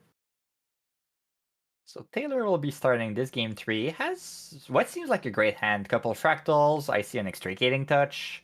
Being able to get rid of the burst asunder is very helpful if the opponent does not have 3 in hand, like we saw in game 1. More fractals, refreshment. Are we filtering anything out? It has not seen a lot of use. A lot of people seem to have played this card just as a fractal without getting any value from it. But here we filter away the fracturize because there's not a lot of targets except your Yeah, own power cell. and there may be another Fracturize already in hand, and that's one of those cards that you want to see it at least once, and once you do, any redundant copies of it seem or feel kind of bad in certain matchups.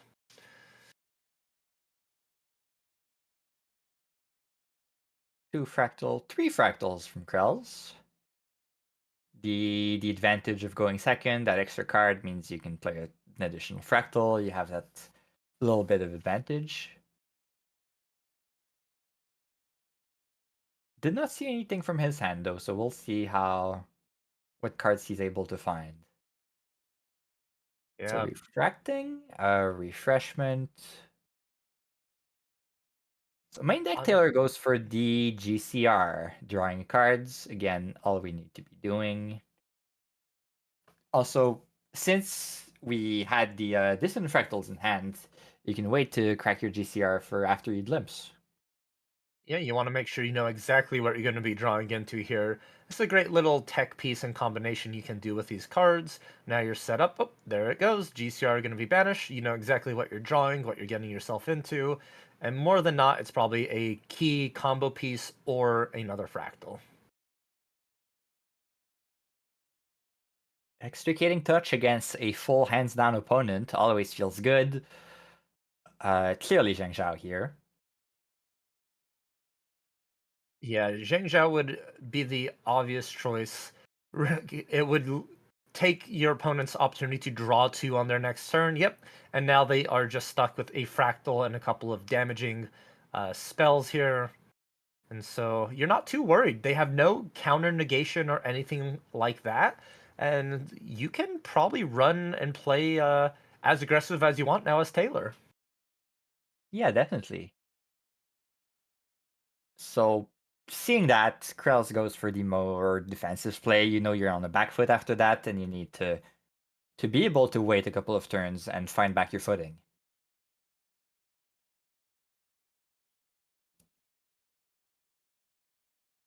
We'll be playing more fractals, probably. Yeah, playing the fractal of refreshment. Keeping that refracting missile. Clearly valuable enough not to want to filter it away. And on the opposite, Taylor going on the offensive, already using a refracting missile, deal some damage, being able to level up with that floating memory.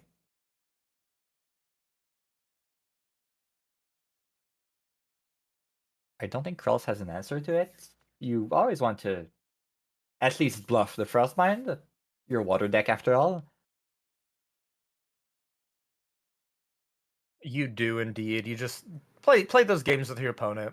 But Taylor already having knowledge of four cards, or three now since that refreshment came down, cards in your opponent's possession, you're more than happy to just take that risk. We see leveling up into Dao Chan, using that refracting missiles, And I really like another Dissonance Fractal here. Really going to be setting up your next 2 turns, or even your next just 1 turn if you're looking for a kill line against your opponent.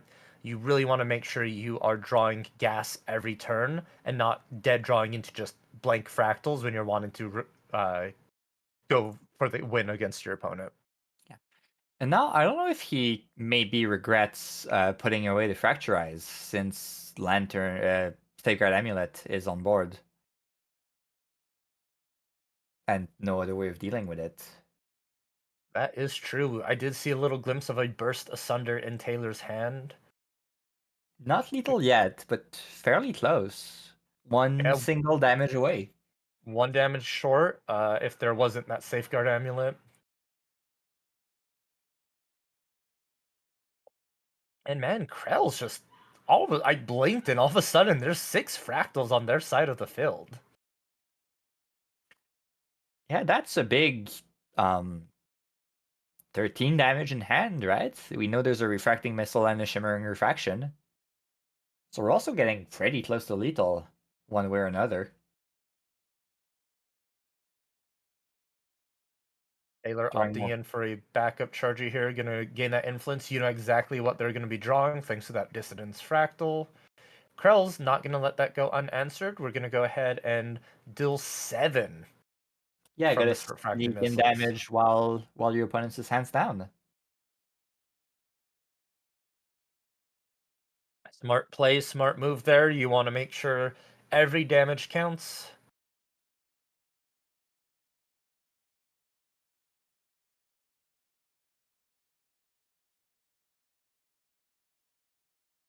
And we know there's that Burst Asunder in hand, but staring down the Safeguard Amulet, we gotta try and bait that out somehow or look into getting the Crystalline Mirror on next materialization. You do have that Coronation Ceremony in hand for a little bit of protection in case your opponent tries to go for a Burst Asunder yourself. But I honestly think as Taylor, you can just refracting missiles here and pass the turn and either take that free 5 damage on your opponent or force that Safeguard Amulet out. Yeah, that definitely sounds like a great play. You can put the Shimmering Refraction down too, so you'll be able to... Shimmering Refraction, if activated from memory, draws you a card. So being able to find something else with that will also be good. Or just going for the Burst Asunder. Interesting. So that will force the Amulet. And then you're free to Refracting Missile for full damage on your opponent's next turn. That is true. You can refracting missiles and then put down Shimmering Refraction and then have both those deal damage, put your opponent to 13, and then find a... Oh, there's another Burst Asunder in hand. Is there? There is. Taylor apparently glimpsed a Burst Oh Asunder and yeah. then Oh drew that yeah, as there well. is. That is quite scary. So pretty much a free trade, a Burst Asunder for a Safeguard Amulet. Taylor more than happy to take that as they have that backup locked and loaded and ready for next turn. So now all you have to worry about is negates coming from your opponent's hand. Krell's not a... yes, no, there's a Refracting Missile in Graveyard, so you can use that to level up. Probably want to. Both for extra health and to be able to negate from memory. Being able to negate twice in a turn is so useful, especially in the mirror.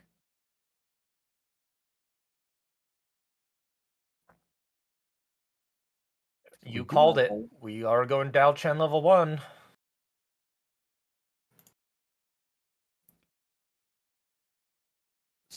Not knowing the full hand, I don't think there's any immediate lethal lines for Krell's. Obviously, Burst Asunder would be, but there's a Coronation Ceremony.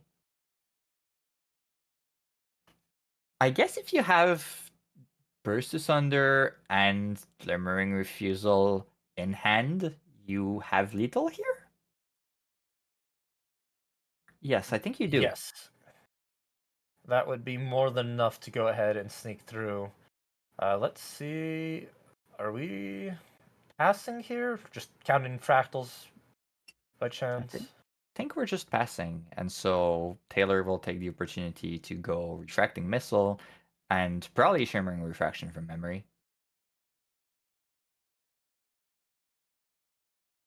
I think, yeah, that is probably the best play here because Just Shimmering Refraction will replace itself. You probably know what that card is on top of your deck near the tail end of that Glimpse from the Dissident Fractal. you're pushing damage and just slowly forcing answers out of your opponent because you know you have that second Burst Asunder coming.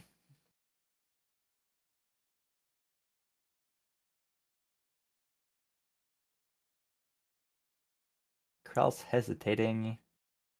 I don't know if he has any answers in hand. Maybe just trying to figure out what Taylor is thinking with this plan of action. Because when your opponent starts to activate cards and dealing damage to you at the end of your turn, you gotta really wonder, like, oh, are they trying to just win the game outright here? Like, well, what exactly is happening? What is going on? And we gotta make sure you're not falling into any traps or your opponent's forcing you into a situation you don't want to be in. Indeed. And what are we getting out of the material deck here? Deceptor Fascination. First time we see it this round. It on enter draws a card. It's a 1-cost Regalia, so it's using that floating memory, turning it into a card. And you can banish it to get 2 more Glitter counters on your champion, and also wake it up. So you can either refill your Glimmer counters or use it to cast 2 things out of your memory in a single turn. So here we have to try and negate the Burst Asunder.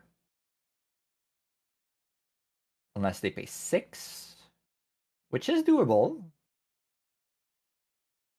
It is, and we see a Glimmering Refusal on Taylor's hand as well, but it would only be for 4, and Krell's has more than enough fractals to go ahead and pay for that. Oh yeah. I'm curious though, do you just let it get negated? Yep. I think that is the smart move. You don't know what those last 2 cards in Krell's hands can be, so, well, actually you do if you're counting it. One's a staggering strike. Indeed. So rewriting myself for 5, which is starting to be very scary. Puts you at 1. And then I think there was a second Shimmering Refraction, which could be cast from memory as soon as Krell's turn starts. Yes, if there is a Shimmering Refraction in there. Ooh, speaking of Shimmering Refraction, one coming from Krell's memory here with Dao-chan. That is gonna hurt. Damage. 6. So the other big weakness of Diao-chan is, as I mentioned, your ability to rester and activate something to your memory is only on your opponent's turn. So in that materialize and recollect window, you're kind of wide open. Indeed, you are. We do know there's that Glimmering Refusal in the possession of Taylor as well to kind of stop anything coming through. Yeah, and so the scepter was banished to get the glimmer counters, be able to activate the card in memory, and just being on the stack right there, waiting for maybe an answer. And Oh, they both know that's game. that's it. Yeah, no answer to that Shimmering Refraction. Gonna go ahead and sneak out the win. Congratulations to main deck Taylor, taking it 2-1 over Krell's in a very close Fractal matchup. And I'm super happy that this is the first Fractal matchup we've seen all day. The last 3 rounds have been all unique decks. Very interesting ones as well. And these Fractal decks aren't even at the top of the table. They're sitting around like table 2, table 3. While like table 1 are some very interesting decks. So people out there who aren't really enjoying fractal matchups and stuff, don't worry. There have been plenty of other decks and interesting strategies out there. Of course, you just got to show a consistent deck that will always be there. And it's sort of playing gatekeeper. If you're unable to beat fractals, then that means your deck's not really capable of taking events or placing well. Yeah, definitely. And I'm excited to see what decks will be out here that can beat those fractals deck. Because these 2 decks were still 3-0.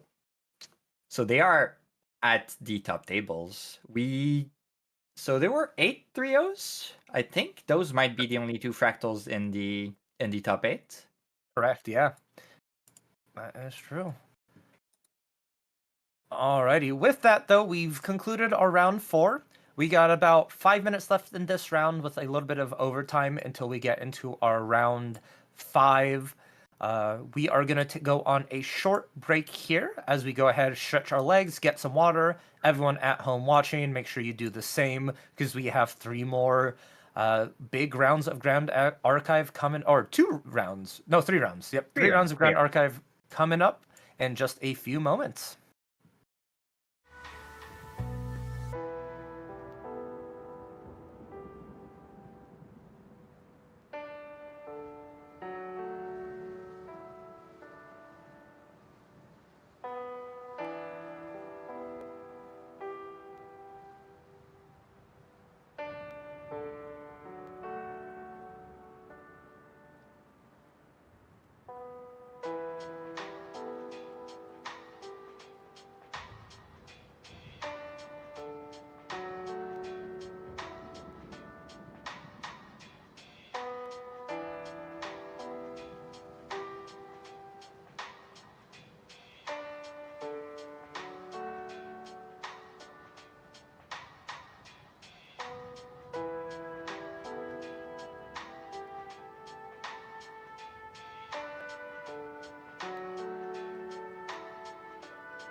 Hello, everyone. Welcome back to the Haven, Michigan Regionals, hosted by True Champion Gaming, and a little bit of main deck doing some judging as well. I am Valkyrie, and I'm joined with a brand new commentator here at the desk. We have Clem. How are you doing today, Clem? Hi. I'm doing pretty good. Tiny bit tired, but that's what you do when you go from work to work. Indeed. So we've had actually a pretty intense 4 rounds of gameplay that you have not been commentating for here, and some very interesting decks. So last round we did have some Fractal Mirror, bound to happen as we get closer to the end of the day. But we've also had some really cool things. We've had a Automatons control list going around, and that was against Slime Sylvie of all decks. uh, that's an unexpected matchup at this time of life of at this time of the set. How did that go? It was very interesting. You can clearly see the baby gray slime ban has really affected the deck. Unfortunately, Sylvie did lose that round 0-2, but the control automaton deck was really cool. It was running that new domain, the Zhu Sheng, that really puts a hindrance in Sylvie's game plan. They couldn't swarm the board with all the slimes with the baby reds and the baby greens.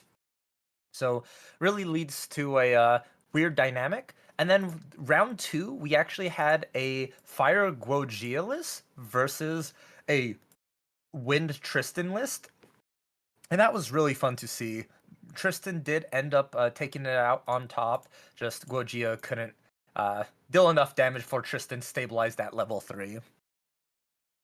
Yeah, sounds unfortunate for Goja there, but that's like I really like the new Goja fire and new Goja aggro deck. Not sure how you feel about it, but it's like it feels like a slower aggro deck somehow, but it's still aggro. It still has all the elements and it's still fairly fast because of the Fabled Ruby Fadestone trigger, but it's also a bit slower than Pfizer. Yeah. I'm also concerned about the Gorgia Fire list is because, yes, it kills your opponent pretty fast, but it also kills you as fast with the amount of cards that deal damage to yourself. So it's a really, interesting double-edged sword. Maybe there's a certain place for the deck list as the meta progresses, but right now it just seems kind of you either beat your opponent on turn 3, turn 4, or you've dealt enough that your opponent can just hit you back and win.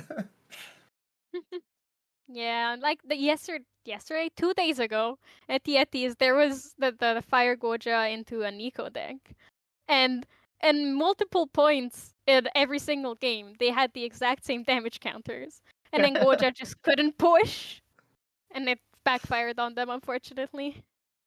So you're right. Indeed. Awesome. Is there any particular matchups that you want to see coming up for this next round? Actually, I was going to say one of the decks we're gonna see. I am itching for some wind allies. The boys are Ooh. back. They're going strong, and it seems we're getting them. This is actually a really interesting matchup. We have just been notified from whoa, words are very difficult in this time of day. We've been notified from production about our matchup here. We actually are seeing the Wind Allies list that you want to see against the deck I've just been praising. Another player on that Water Automaton list. It's so good. I'm glad that automatons are back. I'm glad that they have a different flavor this time with all the water ally support we got and water support in general that makes a slower, not that combo focused water deck possible. And once again, Zucheng is there. I'm certain that what you said for the Sylvie deck is gonna be true again because Wind Allies does not play much, if any, floating. So Mm-hmm. it's always gonna be taxed, and that slows down the gameplay of 2 allies every turn down a lot. Yes. Funny enough, I was actually testing a similar matchup last night with a buddy of mine. We went pretty even. Of course, I wasn't running the exact water list that this player is running. I was running more of a human variant, closer to Hanky's list. So I'm very interested to see how both players interact in this. It's all about board control. That's what players are going to be fighting for. Whoever maintains that board control for one additional turn is usually going to be the one who comes out on top. But I think the most interesting thing about the water list is Dao Chen is the one who pilots the list. That is your champion. Mm-hmm. And it's all because of a really cool interaction with the card Critical Recovery. It saves an automaton and buffs it. And since it's a reaction, Dao Chen gets to do that straight from memory, and it really can catch people off guard.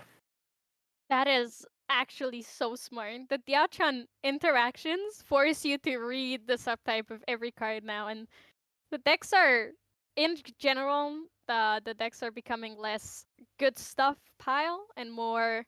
There's a lot more thought put into them, and I love to see that with the game, like the evolution of the gameplay and deck theory. And just for here, Clem, Nathan is going to be on our bottom side of the screen, while Zen Hao is going to be up on top, just so you know exactly which player is on what deck here. And yeah, it looks like we're jumping into game. Yeah, it's wait, isn't Nathan on top? Nathan should be on the bottom here. All right. I believe I know Nathan. Because Nathan is 40% and he is on the water list here. Oh, it is swapped around. Usually the bottom player has the name. The name on the left is usually the bottom player, so change it up here on us. But you are correct then. Nathan is No, on top. you're absolutely right here. It seems that we are immediately in the game here. Coming out turn 1 with that. I'm so lost at what that card is. Automated Gardener. That is the new ALC altar card. The 3-cost 2/3 automaton class bonus on enter. Just gather your herbs. Oh, yeah, no, it's 3 cost 2/3. That's an automaton, so it's same as always. Still a good card pile. I've been busted from saying that. There's no more good card piles. Tenhao going for the Shimmer Cloak Assassin. It's a very even matchup right now. Neither of these cards, neither of these allies can take care of the other one currently. So, board control is still anyone's game here. There's the for Nathan. Free recollection. Oh, it's back power cells being useful in a deck for any something other than fracturizing them is always a good, nice to see. Good feeling. Let's see what Nathan is up to. Also, interestingly, I see a Zephyr there in Senhal's hand and a Reclaim, I believe, as well. So he has plenty of interaction if Nathan has a way to take care of the Shimmer Cloak. Put some floating into the graveyard possibly as well. 3 down from Nathan for Turbocharge. There's the Turbocharge. Get that influence going. I'm probably better here. What do you think? Is it better to save that for a possible Overlord, or is the influence just better here? Oh, the influence is too juicy to pass up in this situation. Overlord requires a little bit more setup, and I feel like you only go the Overlord route if you are against a deck that is going to be slower to the ground and try and level up to level 3. You know you're playing against a wind something. Shimmer Cloak usually determines an aggressive ally. It could even be the like big automaton combo turn. So just getting that influence, building it up, and then you do run Manufacture Cell in that deck as well. So it's just a great way to help replenish your power cell and draw additional cards. So you should always go value. Yeah. Oh, is that Connie's favorite card? It Our is. fellow cell assembler. Somehow needing to take a moment to read it. It's not a card you see too often, or cell assembler. Converter. Yeah, cell converter. My brain bit tired. It is. Doing And its Cell best still. Converter is a 3-cost 0/3 Cleric Automaton. At the end of your turn, you summon a Power Cell rested, and it does have class bonus Floating Memory. Pretty good. Especially with Diao-chan being a cleric.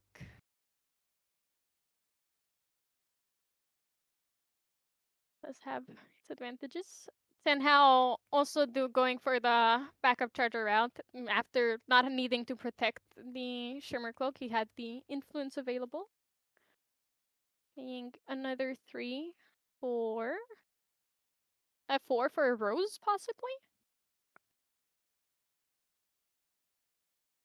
I did see a Rose in hand there earlier. There's a lot of interactive cards. Do you like to build your wind allies with more interaction? Or like ways to save your allies or less interaction? Oh, that's a really good question. Personally, when I play Wind Allies, I'm always on like an Oath list or something that's similar. So I try and minimize the amount of slots needed to protect the allies and just run allies that do something by themselves more than not, just so you could go ahead and get that damage in as much. I do feel like decks that play an ally and then pass with protection, that's more of a water style. So doing it in wind is possible, but I feel like you lose out on a lot of benefit wind has to offer. Yeah, yeah.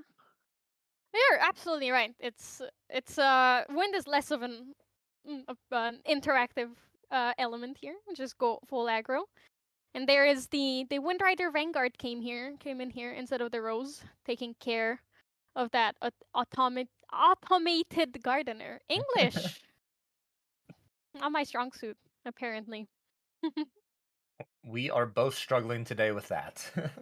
Yep. Oh, that is not a card you see ever, I think.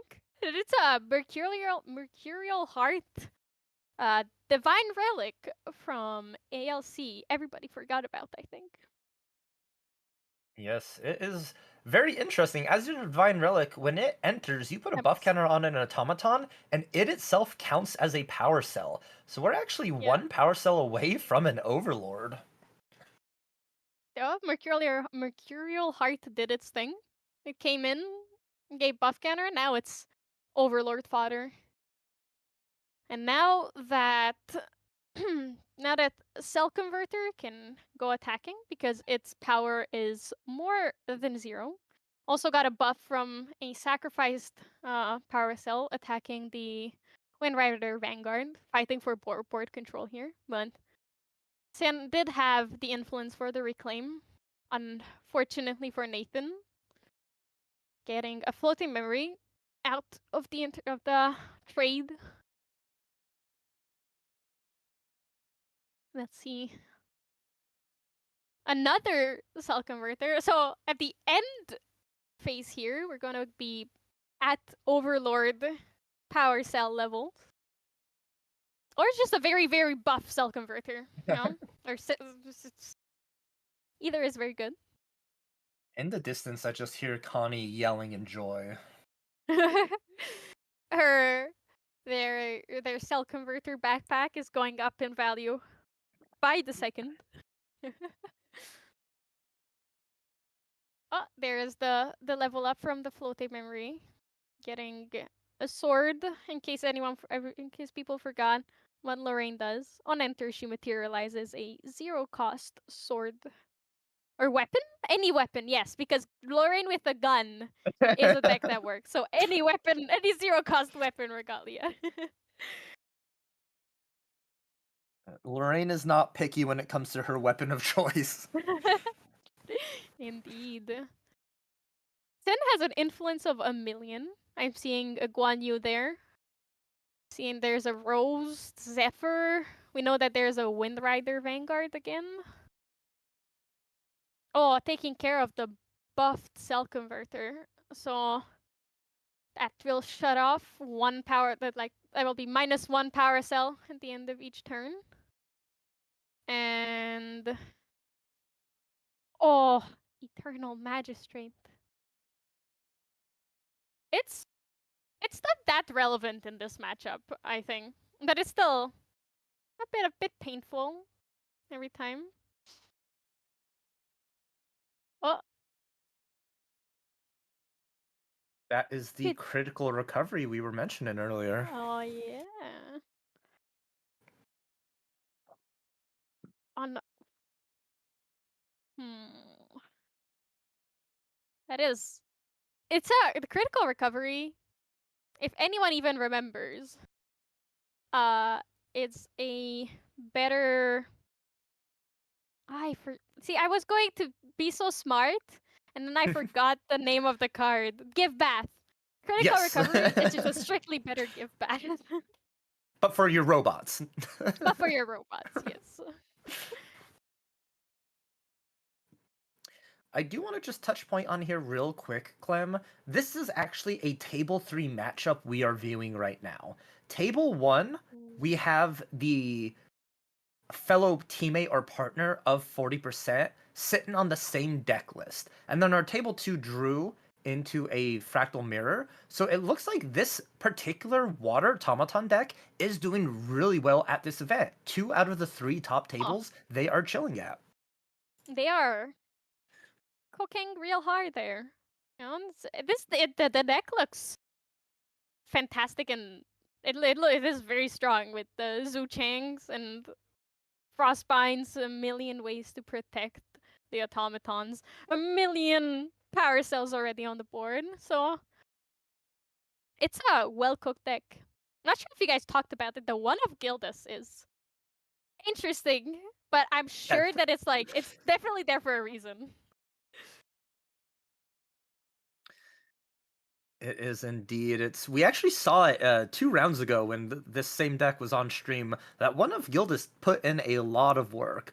We just think it's, oh my gosh, Clem, what card is that? Can you believe it? It is the boy. It is with his tiny wolf head coming in strong.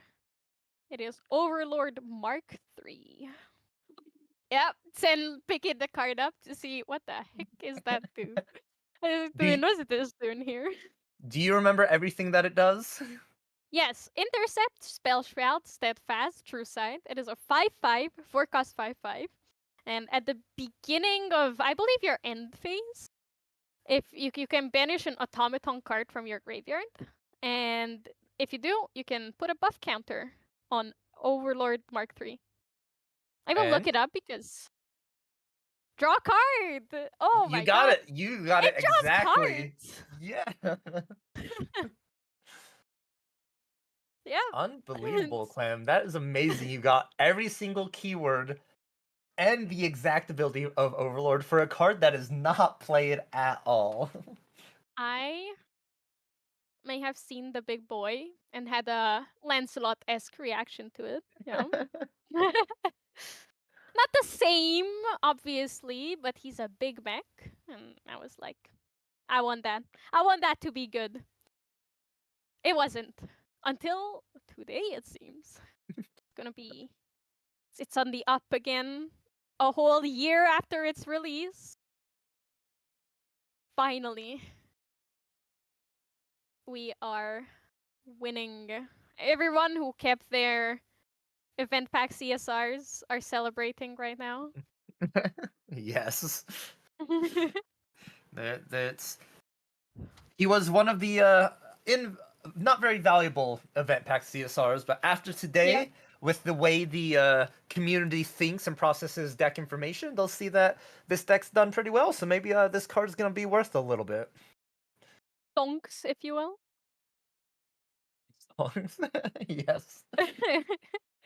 Also, I wanted to say because it has True Sight, it finally was able to attack the Shimmer Cloak. However, Senhao still had the Zephyr in hand, so they just Zephyred the girl away.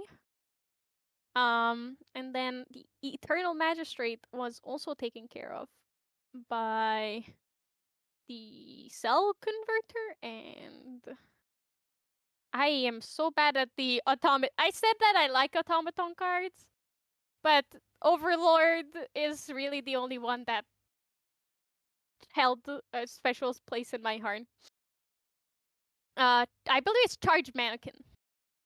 That Yes. dealt the finishing blow to Eternal Magistrate there.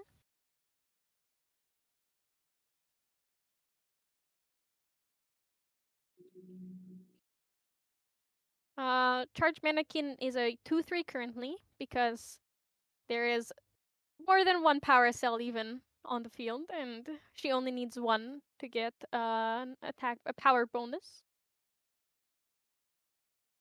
In the meantime, Senhao got a poisoned coating oil and immediately banished it to give the Shimmer Cloak Assassin +2, attacking the Overlord. And I didn't quite catch what the extra damage was from. The His power Overlord. cell. Oh yeah, the power cell was also used. Yeah, it's there. It's not there anymore. It's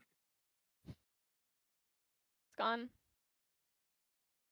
Nathan also back up to 2 cell converters, generating enough value at the end of this turn to be back again in Overlord range. Is he finally leveling up? Seems so. Oh, the what have killed us. Bye bye. She's gone. No more humans in this deck. Taken from us too early. She will be missed. Immediately coming in with Liao Chan coming in with 2 Glimmer counters.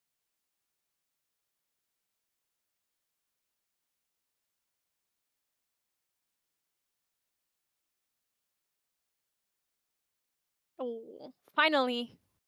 There's damage being dealt to the champions. Swinging in for 4 in total this turn with the mannequin and the cell converter. Oh, I didn't quite catch what card was played there. The one that was just activated on the side of 40? Yeah. That was a manufactured cell, so as long as you have an automaton ally, you get to draw a card and create a power cell. Wonderful card. Wonderful in this deck. That means 5 power cells next turn, which is going to be a total of, what, 10 power if he can sacrifice them all? Or another Overlord.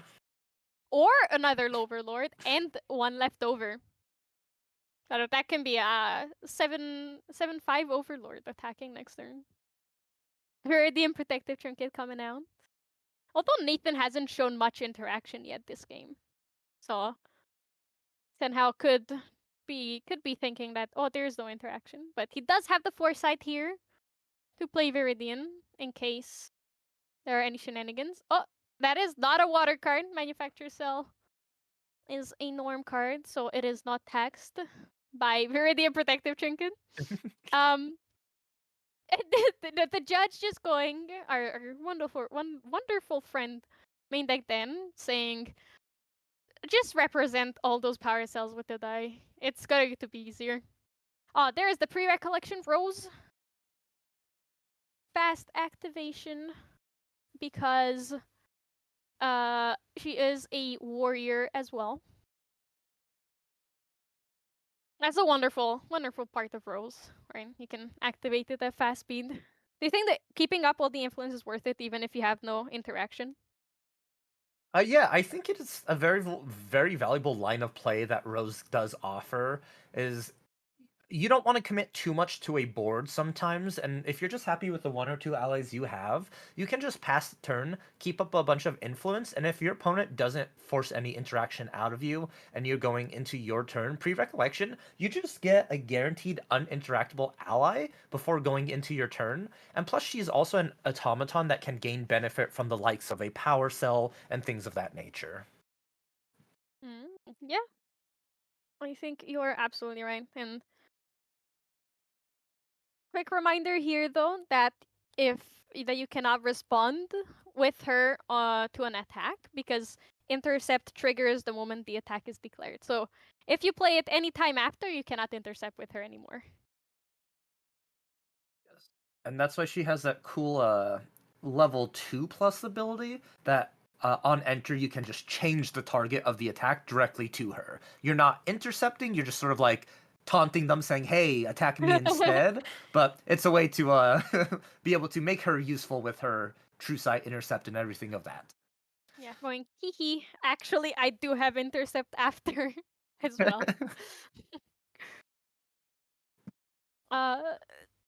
In the back in talking, getting back to the game. Forty bringing out that Wand of Frost here. It's on enter.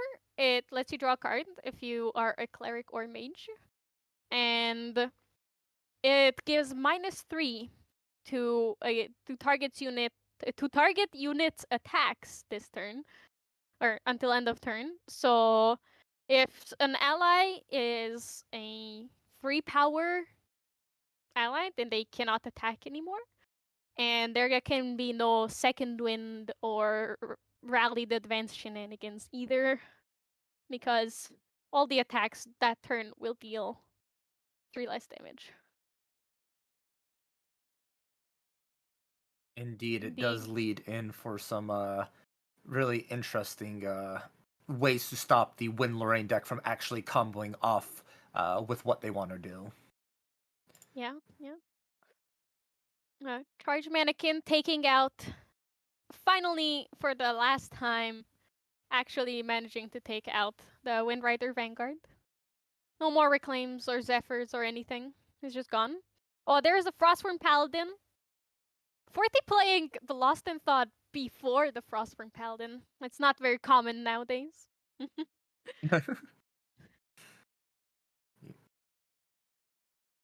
But in this matchup, it's not too the timing is not as relevant as in other matchups. Water mirrors specifically. Frostworm getting the buff counter and drawing a card there.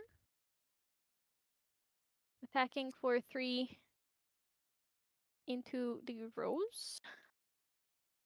Oh, playing, well.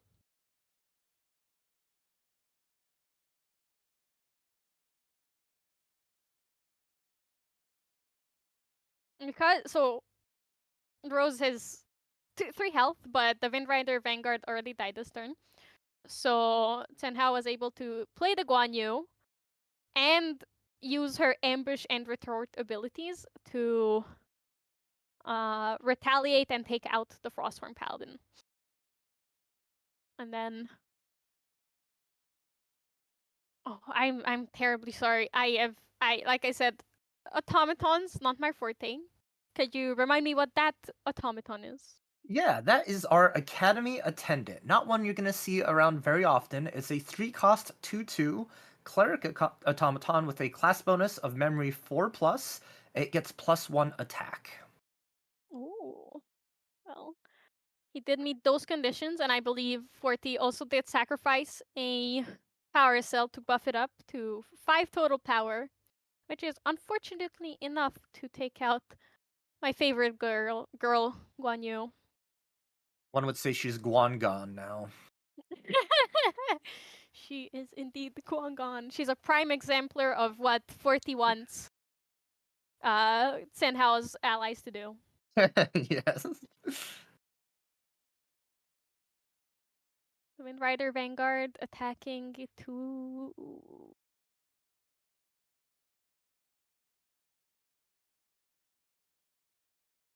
I believe the Academy Attendant. That would be the most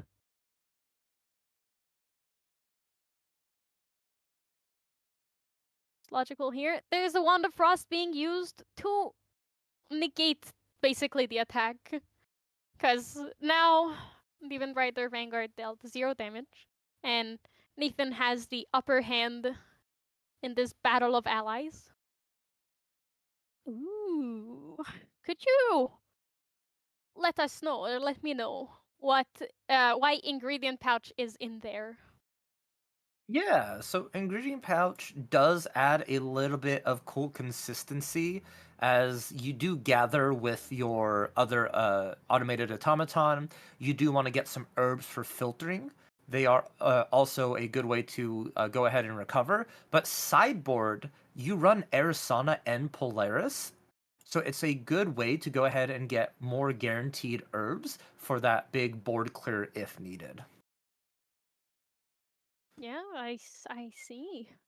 Yeah, herbs pretty good, and having multiple clerics and being able to adjust your game plan to what you like is definitely a very big plus. And ingredient pouch is better to have in the main board rather than Arisana or Polaris because, like you said, the herbs themselves have a lot of different abilities on their own.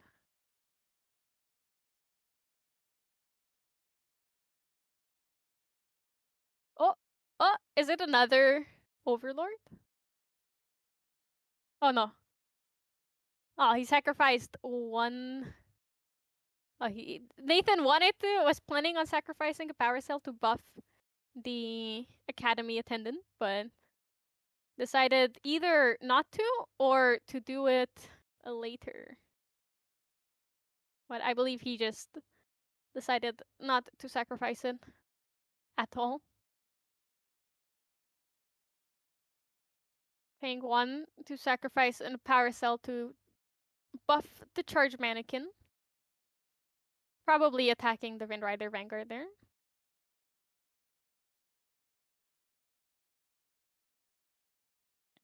There is the Reclaim in response. That's technically a power cell wasted, but you know.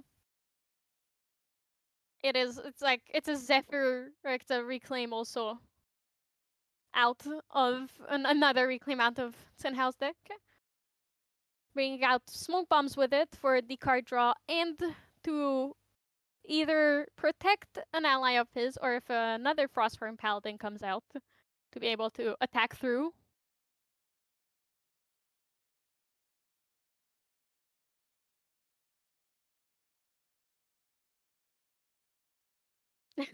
There she is again. She is never gone for long. We always see the Windrider Vanguard riding back into the game. Ooh, Conjured Downpour. I don't think that's a card that you see often either. Could you remind us what Conjured Downpour does, Valk? Yeah, of course. Conjure Downpour is a very interesting card that came out in the starter deck for Arizona. It's a 3-cost cleric spell, fast speed. Until the end of turn, whenever a unit attacks, that attack gets -2. But then it has a cool class bonus of memory 4+. You just get to draw a card into your memory, so it sort of replaces itself. It's not a reaction, so Dao-Chan does not get to activate it from memory, but it's a great counter to ally decks in particular, because not only does it protect all your allies you have on board, it also saves you taking damage as well. And the fact that if it replaces itself gives you a free guaranteed turn, almost like how a Resolute Stand would. Yeah, you're absolutely right. It's such a powerful card in this deck that it was very good before, in my opinion, for ally matchups, but with the Chan and having a consistently high influence, that class bonus is almost always active. So it's just incredibly strong. Nathan there paid one to sacrifice a power cell before Recollection, giving 2 power to the charge mannequin.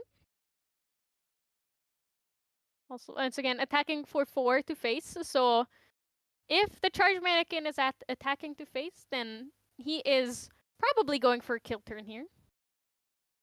There's another charge mannequin. Are we going to see more buffing shenanigans? You don't want to put too many eggs in the basket here because there is always that chance of a Zephyr on the automaton that has all those power cells into them, so have to spread out the damage a little bit. And I'm actually pleasantly surprised at the amount of influence both players have been able to maintain with activating allies each turn and having a little bit of a response. Yeah. Ooh. Nathan going all in. Yep, going for. There's the Zephyr you mentioned. He put all his eggs in one basket and it backfired on him a bit. But he does still have 2 power cells and an Academy Attendant, which is still 6 damage. Not quite enough for Lorraine, but you know, it's getting there. Like the thing with these ally decks is that it just comes, it slowly adds up. Ooh, I love her. There is Shang Chung. I'm not sure if I probably terribly butchered that name. Fierce Princess imbued. So any damage that would be dealt to her by a non-norm element uh is it gets 2 prevented, which is good in this matchup, right? Because Yes. It's good just because it's a I mentioned the card a lot. A resolute stand. It's a permanent resolute stand on the ally itself. A resolute stand pretty much prevents damage every instance. So Shang Shang, as long as she is taking damage, if it is from a elemental source of water, wind, fire, or an advanced element, she will prevent 2 of it, no matter what. So it is very difficult to go ahead and remove her off the side of the field. The only way to really for Win to answer it is to Zephyr her so she loses her imbue and everything like that. And just with her presence alone on the field and the being flanked by multiple automatons, it looks like we went ahead and just had a concession, not going to be able to really fight through that right now. yeah, I think you're absolutely right. She alone is a very scary card in this matchup, making all of the wind allies basically useless against her. But also with all the other allies on the board, it was just a game done, and I think Tenhao realized that he had to move on to the next game, or he had no chance at winning this round, or like, even a draw would be better than losing. Mm-hmm. Indeed, there is only 7 rounds for this regional tournament. Top 16 will be getting those beautiful Mandate of Honor invite cards here, and the record to hold at the end of these 7 rounds is gonna be about 5-2 is where you want to see that. So these players really can't afford multiple losses. Well, thankfully, both these players are 4-0. Oh, I'm sorry, they are 3-0-1 and 3-1. So they are not Ooh. undefeated currently on this record. So this match does matter a lot for both these players. Yeah, absolutely. You can't really disregard the scores here. Or even though it's 82 players, correct? It's a lot of players, and that means 8 invites. But it's only the top 8. I mean, the 8 best players get to walk away with one of the pretty CPR invite cards. Would you like to take a look at the sideboards here and talk about them a bit while the players sideboard?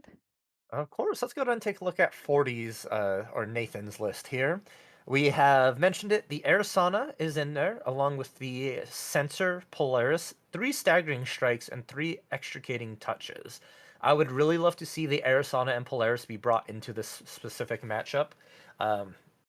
Dao Chen does offer you the combat trick of the critical recovery, but I feel like if the Wind Allies list does do what it wants to do with its trotters or stacks up with a lurking or not a lurking assailant, the Shimmer Cloak assassin, you want ways to remove it off the field. So you're wanting to bring in that Polaris just to deal with that. The staggering strikes also are a good option. They do have true sight. You aren't worried about removing prep counters off of your opponent, but it is a great 3 damage, 3 costed attack to remove any ally that the Wind Allies will try and stick on the board.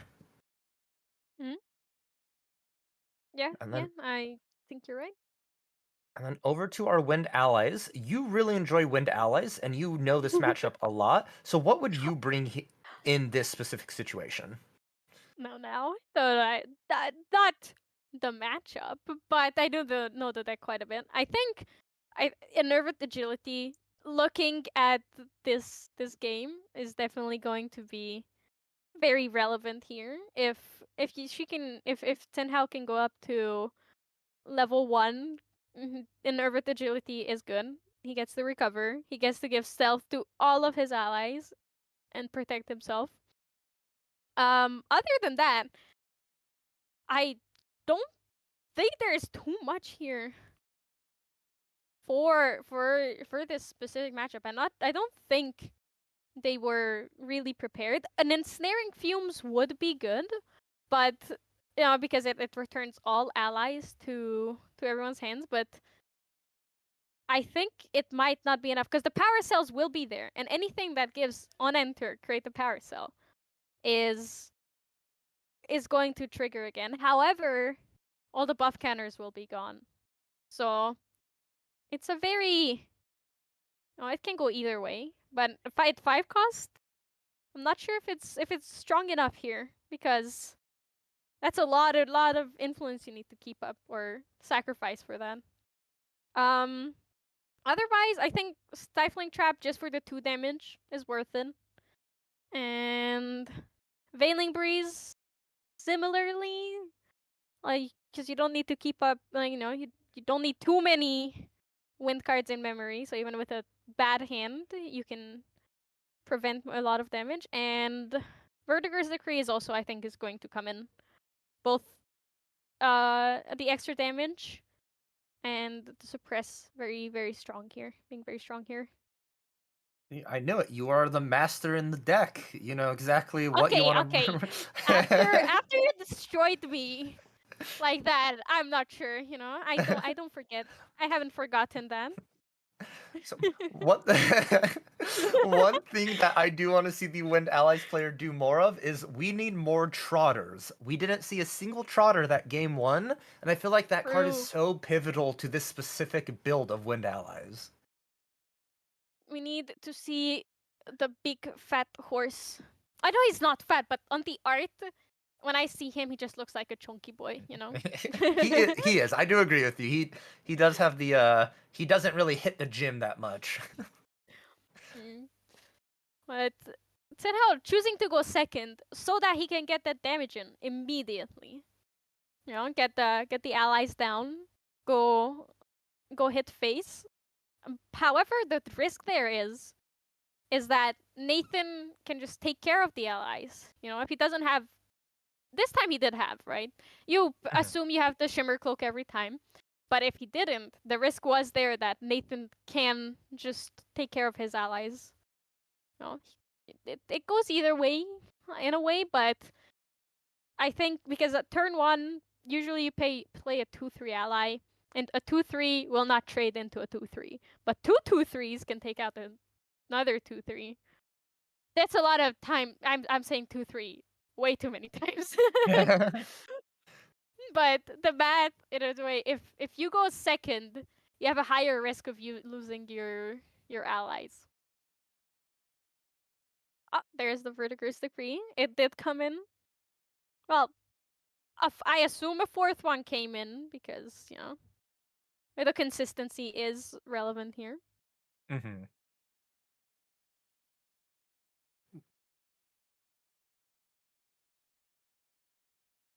Oh, there's your favorite card. There's a Zhu Cheng. Yippee! But it's for what's it called?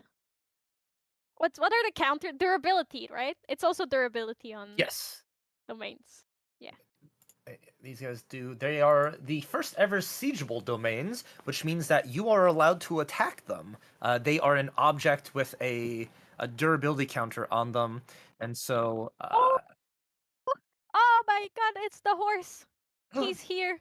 He's thonk. He's thick. He's a chunky boy. I was going to say he's chunky, and then it turned into something else.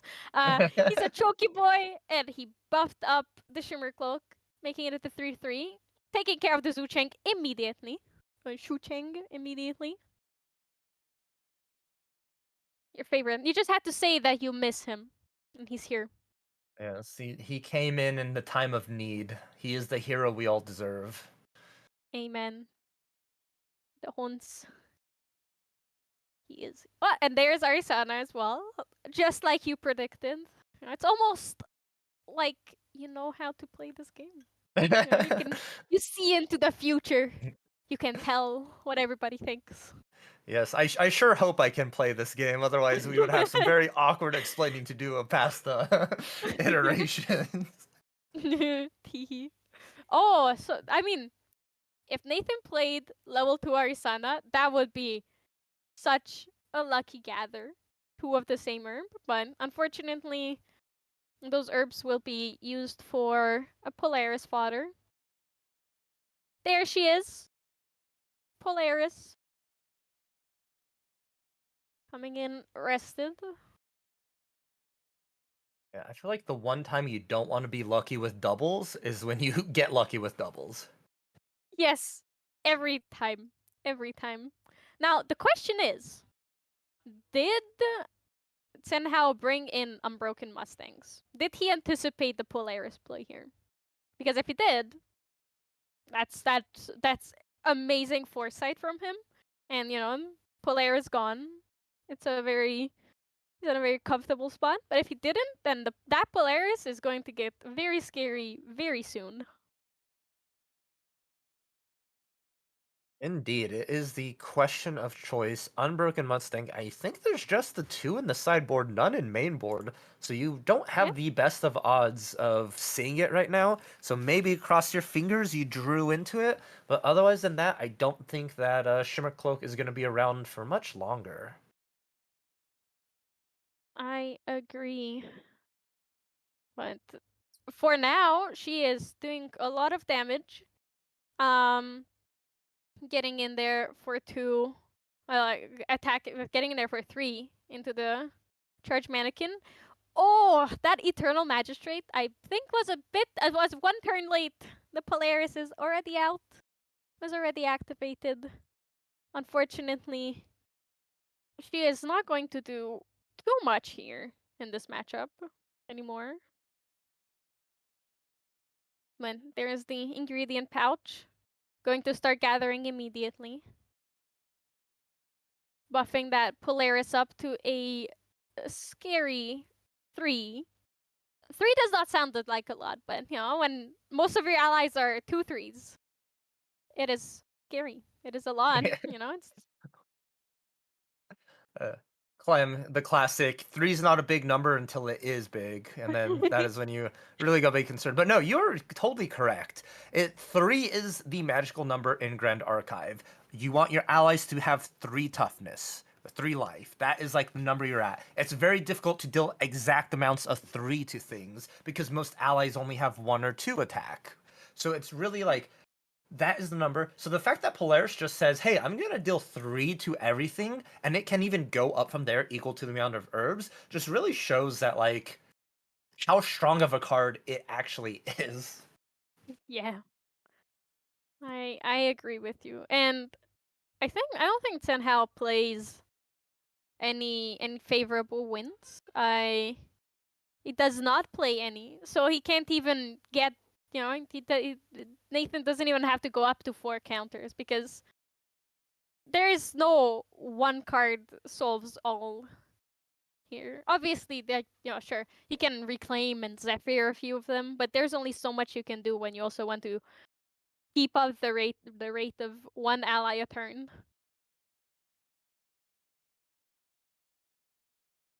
The cell assembler coming in on Nathan's side. Once again, getting us very close to that Overlord number. Somehow with the Viridian again. He already used his card draw, so he's not. There's not too much to play here. Doesn't want to go down on influence for smoke bombs. He's not too pressed to level up to Lorraine here, so he can play defensively, get the Viridian protective trinket out.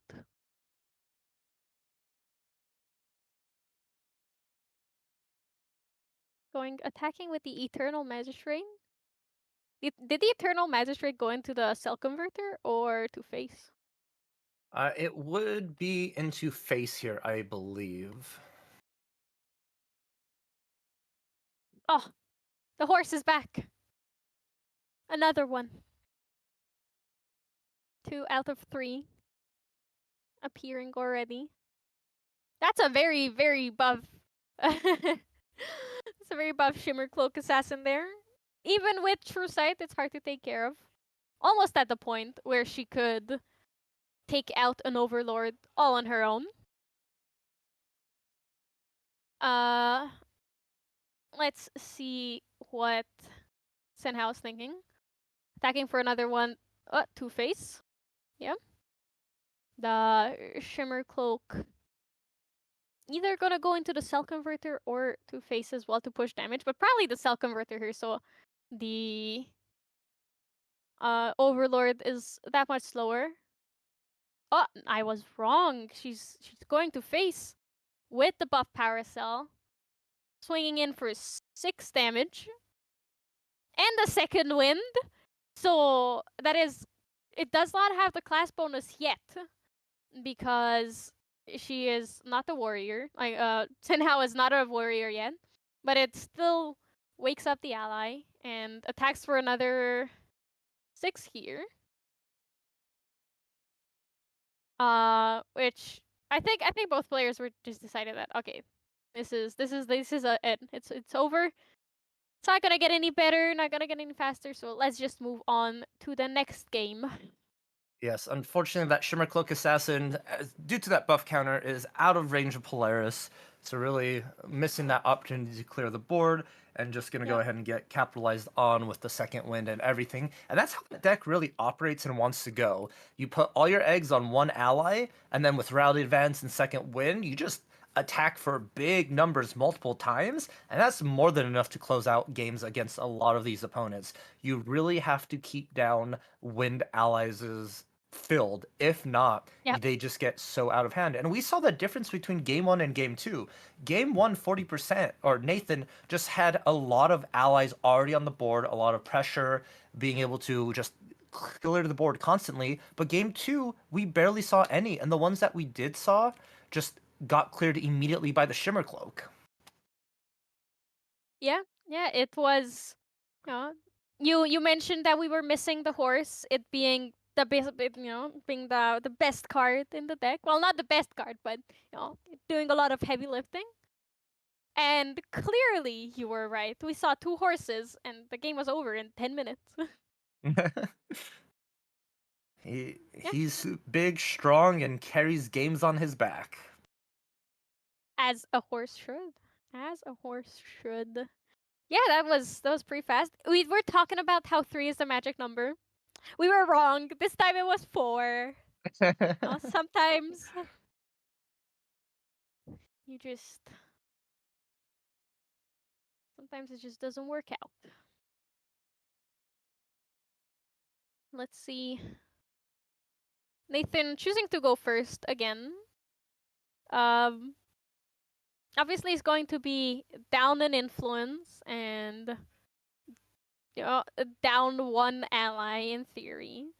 But it guarantees that he can he has a very good chance of bringing out his Polaris turn 2. Unless, lucky Eternal Magistrate, but with Gildas on the field, I think he can be pretty certain that even if there is an Eternal Magistrate, he can take care of it. Gildas, it seems that Senhao has no cards in hand that could take care of the Gildas. There's the Ensnaring Fumes, a Rose, a Second Wind. I believe I saw Fairy Whispers as well. Yep, there's the Fairy Whispers. A Reclaim. Dream Fairy, Aeson Protector, and the Horse. Brisk Windtrotter. Drawing the Dream Fairy here. Probably playing it immediately. A good way to deal with the Gildas, I do suppose. Yeah, it's just talking how he has no answers. There it is, Just believe and you'll have it immediately. Obviously. How dare I doubt my fellow Wind Allies players.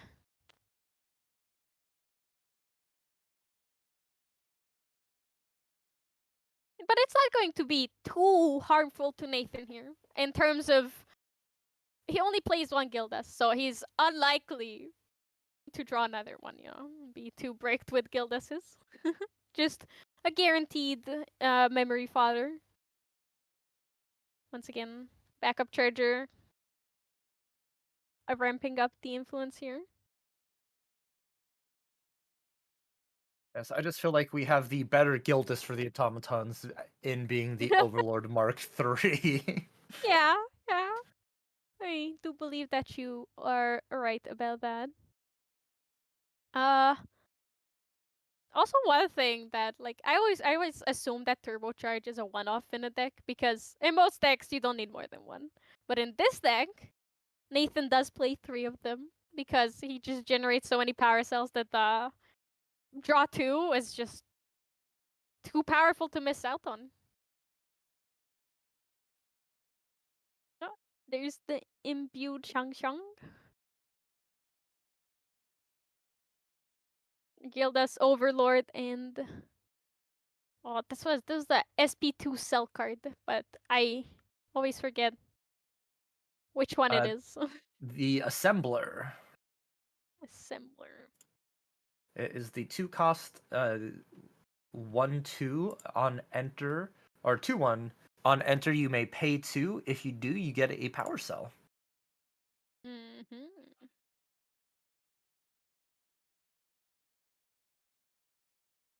Oh, my apologies. That is then it is not the SP2 one. It's the Omnidex promo one.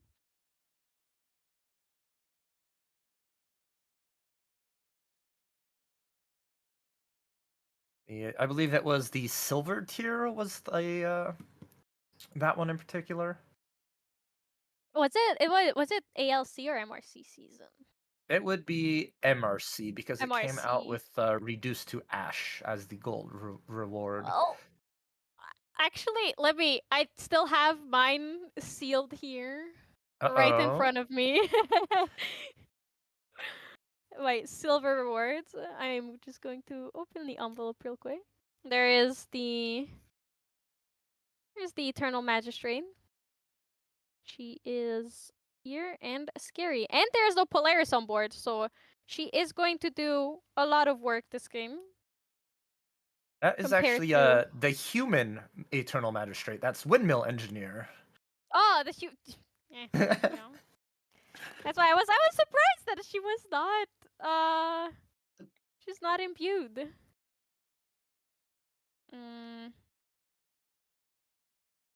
Okay, I have opened my reward pack in the meantime. My Omnidex reward. I do not want to open this the plastic itself, and yes, you are indeed correct. It was the silver reward. It is right behind my reduced to ash. Yippee! Alright. Now that's another envelope opened. And I've put it back in the stack of Omnidex envelopes. Oh, Tangu. Portentous Tangu. Which recently the promo version did get errated because there was an extra I in there accidentally.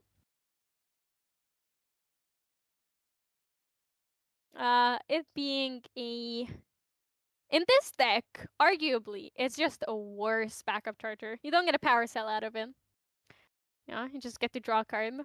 But it is still very strong, you know. It's a 3-cost draw card, you know. This is pretty solid. Can't argue with that too much. It's the There. animal version of a backup charger. Yep. There's the automated. How do you pronounce that, Val? Help me out here. The automated gardener. Automated gardener. Thank you for Perfect. improving my English. Of course, one GA card at a time. One day I will be able to speak the language. The language of Grand Archive. Something we all strive to speak as we adventure further into the game as devs release more and more sets for us. More words. There is the charge mannequin. With 1 power cell, so she is a 2/3. Pretty good. 2 cost 2/3, and it's basically always because you have backup charger. What is there to hate about her? Nathan this time focusing on pushing damage a lot more. Doesn't want to run into a windmill reclaim and lose damage out on that.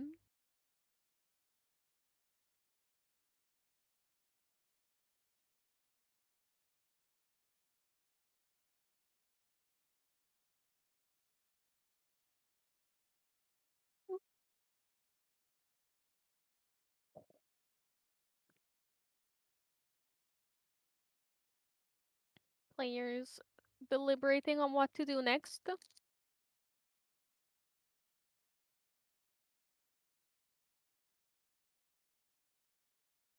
Something to factor into here, Clem, as well. We only have 5 minutes left on round before we hit time.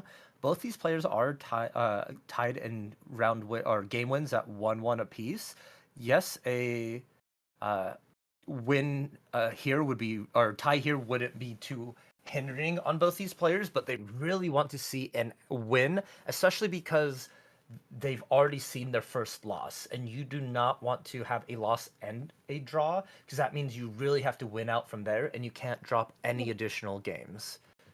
Yeah, absolutely. There is no, it isn't many of these regionals in the last few rounds people just draw to, not have to play, and because they're tired at the end of the day, it's understandable. But if you don't win this game, then you can't really do that. There's no place for slacking off. So, there's the reclaim. They always have the windmill reclaim as well,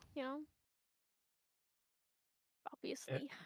It is. There are 3 inevitabilities in Grand Archive: windmill reclaim, fire opens creative shock, and and your opponent always has frostbind when you don't need them.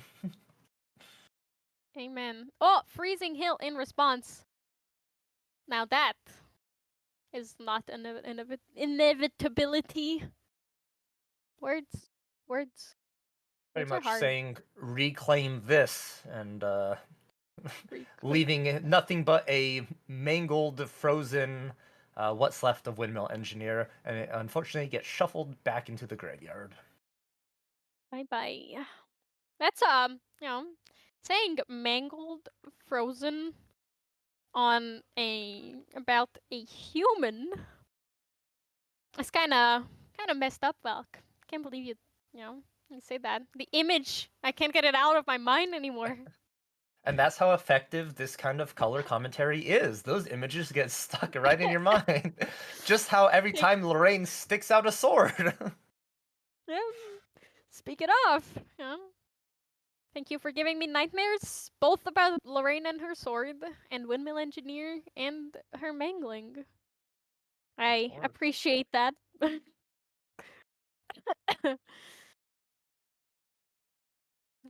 have a buff fairy right now. She indeed, she is a buff fairy. The more you say it, the more buff she gets. Maybe. Ah, she's so buff. She's just taken out the charge mannequin. Gonzo. Let's see if there's any other shenanigans happening. So none of these boards are looking like they could just run away with the game right now, or they could win in the 2 minutes plus overtime that we have left. So I'm curious to see if it's going to end in a draw or... Ooh, Asen into horse. Arguably a lot better than Asen and a squirrel. Because buff counters are permanent and they raise the life of an ally as well, while squirrel is cute and free. They're just a 1-1.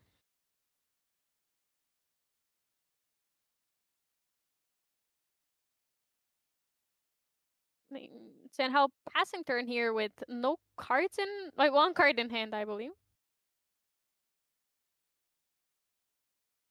Nathan thinking on what to materialize. If they want to level up here and lose out on damage, possibly, or like less cards to play in the turn. Or if they want to hinder Tenau's game plan. There it is. At this point, probably Nathan is more so playing for the draw rather than the win, but it's also Terraframe guarantees that they get to live that one turn that they might need to win and take it home. 3 down. Which card is that? That's Staggering Strike. That's the new Abyssal Heaven attack. 3 cost, 3 damage, True Sight on hit, champion hit. You may remove 3 preparation counters from them. That's such a good card. Preparation counter removal. Any kind of counter removal, I think, is very powerful. Like, bye-bye. Because we don't have that, right? If someone accumulates 6 prep counters, you're just sitting there and like, huh. Shadow Strike incoming, isn't it? So, it's spooky. Definitely nice to see some counter to counters. But, yeah.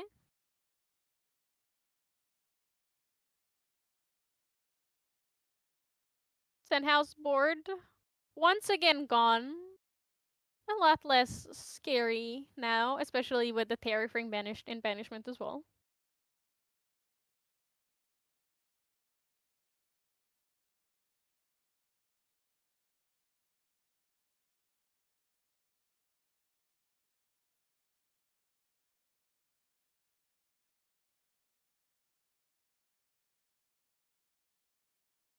Oh, wait!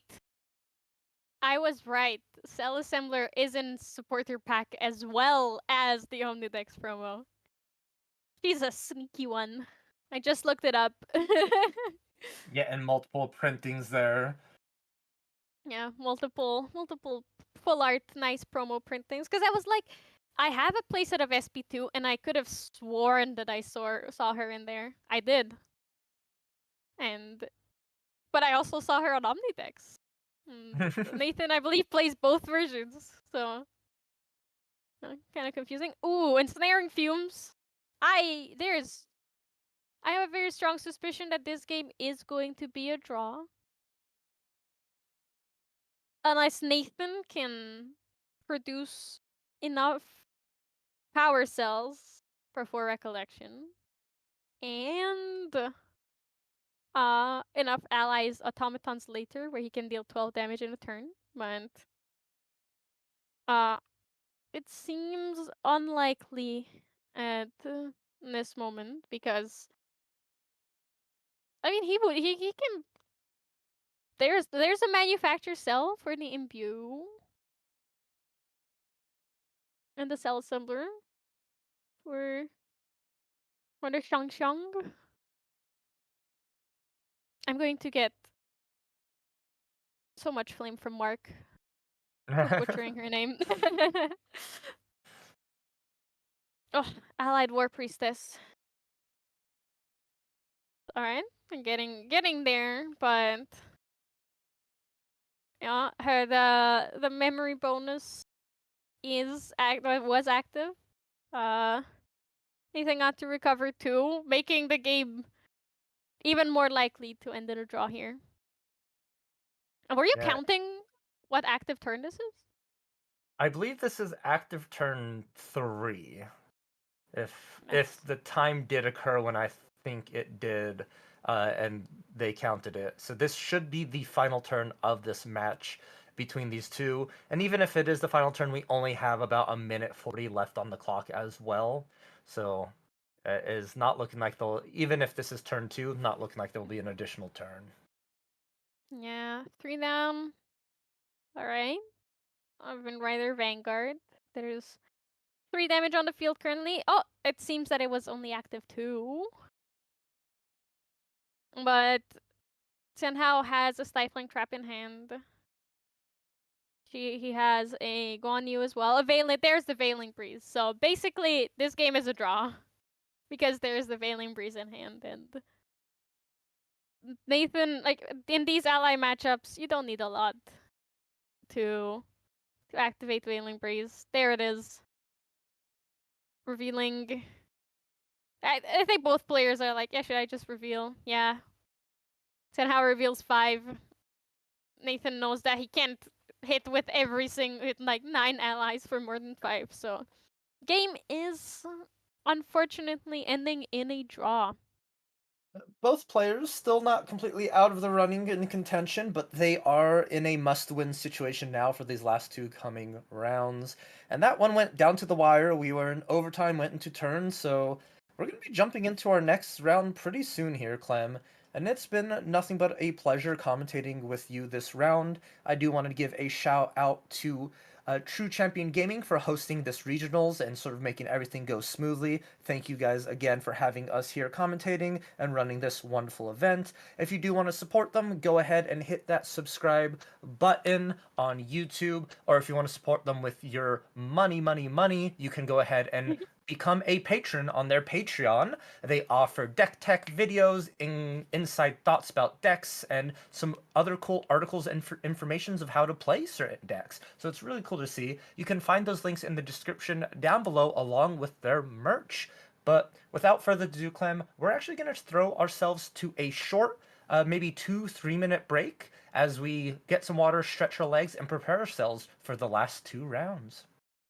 Thank you.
Oh, I have chest pains.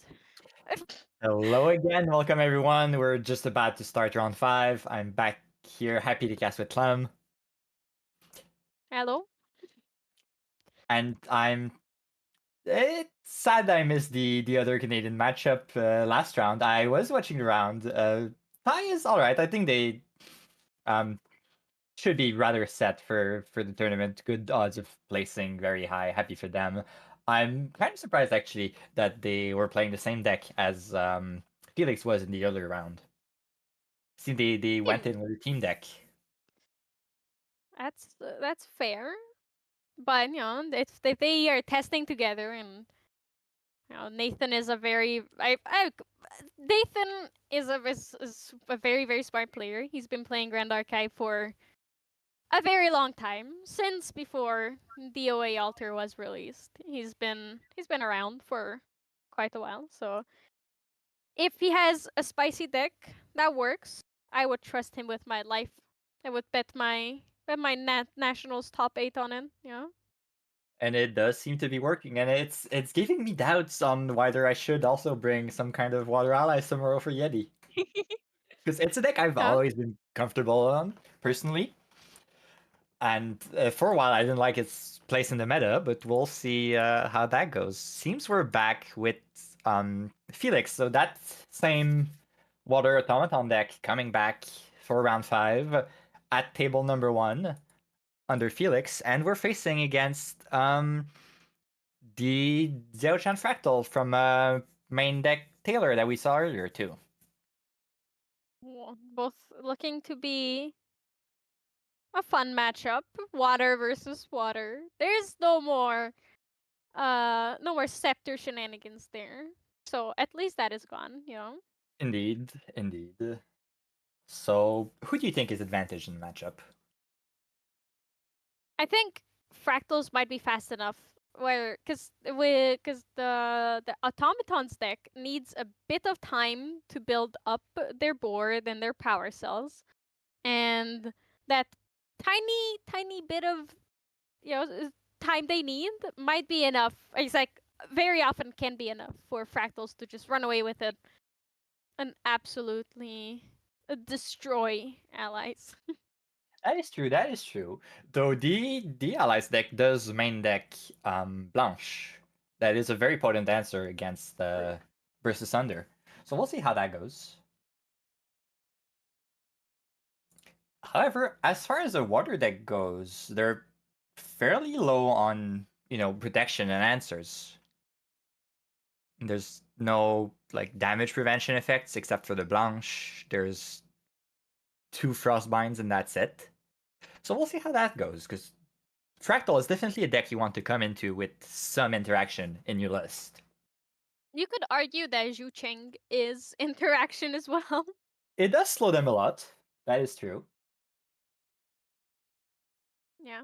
Let's see. But So they also Taylor play is enough at the floating bottom, memory. and Yoitsu at the top. And let's see who won the that rule. I didn't actually notice. Quite catch it either. It's Felix. All right, let's see what we have to start here. Allies, clearly, but what in particular? Shocking. Ooh, the cell converter. That is a very, very spicy pick. I know it's great for getting a lot of power cells. But apart from that, it's an ally list usually loves the core idea of an ally list is affecting the board. And that's something that the converter does not do. They make power cells, but overall it's a 0-3, it does nothing. Yeah, and in this matchup, it's what I mentioned earlier, is that it doesn't deal damage, so it's too slow. No time to build up. Too many fractals. Indeed. Meanwhile, this fractal list is the one that was running Gildus that we saw earlier in the tournament. However, in this matchup, it's probably not as good as it's been in the mirror, because definitely, if there's one thing that the allies deck has an answer to, it's against allies. Oh, and we're frostbinding a fractal. That's interesting. That's pretty good, I guess. You cut a lot of tempo from the fractal deck. You make them much farther from their breakpoints. Stuck at 2 fractals for now also means that the shimmering refractions are not able to kill most allies, which is a Well, very important breakpoint. best removal is removing it before it can even resolve. No value uh, gotten off of the fractal at all. Oh, and Also, we're I think prepared. Giltis Yes. Like you mentioned Gildas earlier, I think she is actually a lot better than most people expect because the fractal deck doesn't have that many answers to allies, and Gildas can very reliably be balanced with all the reservables. Oh, definitely. So In the mirror match earlier, Gildas did a lot of work. I think here as well it can help clear the board a lot better than anything else here.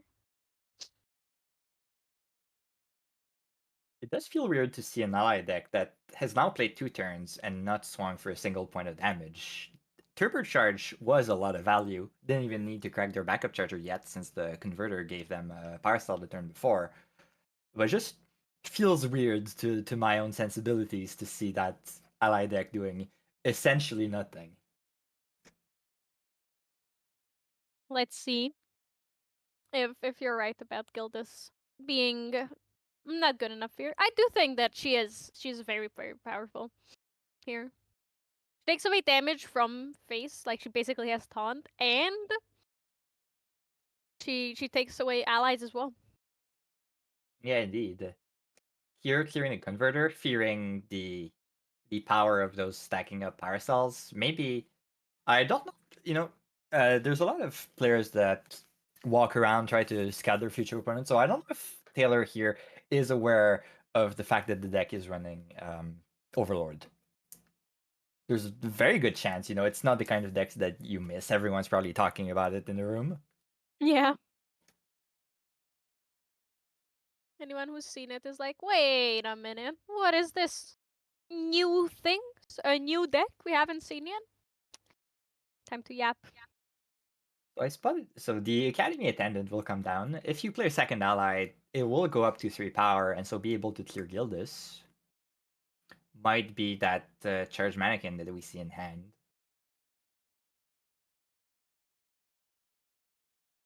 Could also play that manufacture cell, which might be what he's considering. I saw him try to put both downs and then keep one in hand. But we're going for a cell converter again. Ooh, that it will be a lot of power cells unless a negate comes in. Speaking of. So a very slow game. Both players are more than advancing their own game plans. They're just stopping their opponent from developing anything. Yeah. And Glimmering also Refusal for 2 is still very, so very good. powerful. When your floor is pretty much frostbind, it's a good card. Yeah. I'm not sure if you've seen, but main deck Taylor has so far been very consistent in milling floating memory. Oh yeah, I can see that. Well, by itself, it's rare. In the other matchup, he never imbued his Fractals of Rain. So it's interesting that he's been doing it here.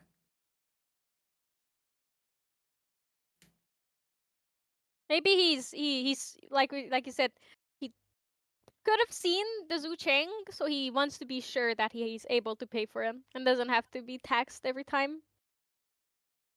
So I see 2 damage spells in Taylor's hand, Refracting Missile and a Shimmering Refraction.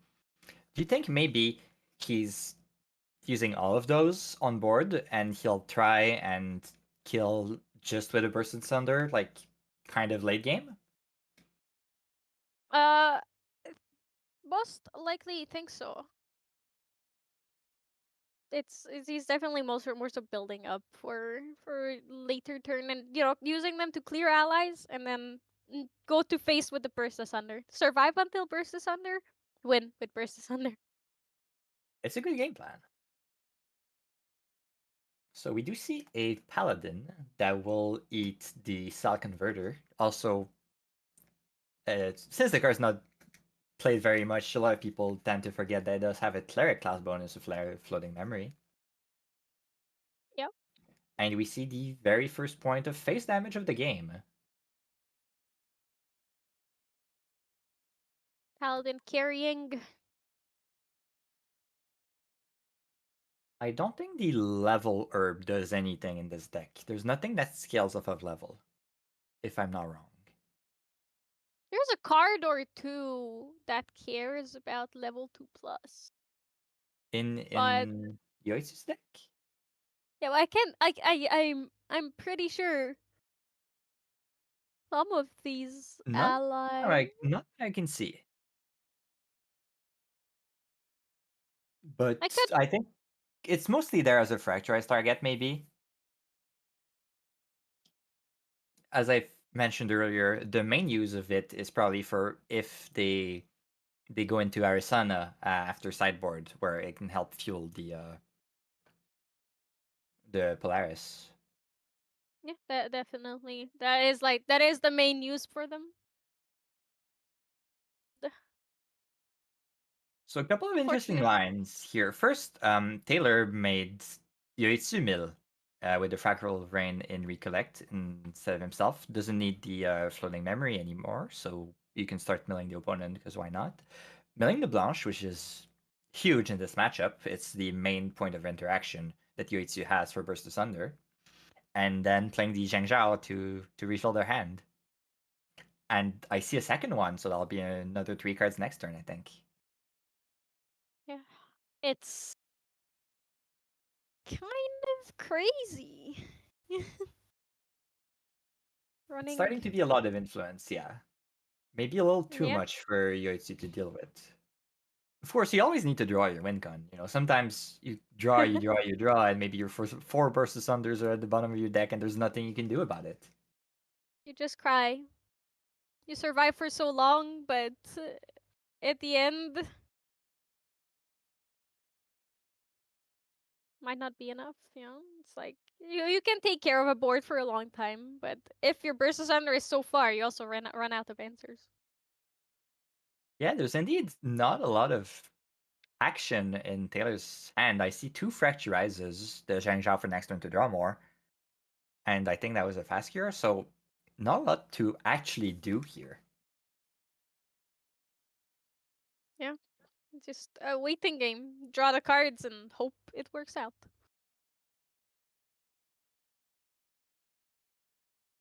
Frostnip Pirouette, first time we see this tournament, it puts a Wither counter on everything.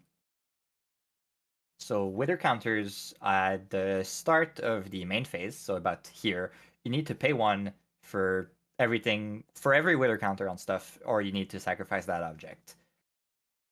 So Yep. let's see what is kept, what is sacrificed. Maybe the parcels will go away, or you can always just sacrifice them in response here and buff the gardener. That will be a viable play. Paying 1 is paying 1 to sacrifice them and buff the gardener versus paying 1 to keep them is essentially the same if you don't have an overlord in hand.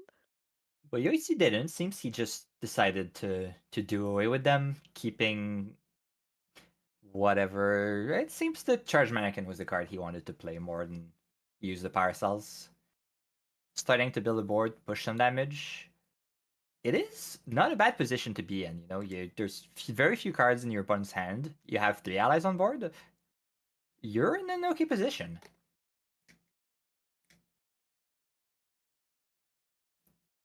Safeguard Amulet gives you some safety, but obviously we know that Taylor has 2 Fracturizers in hand, and the mirror is always available to Xiao Chan.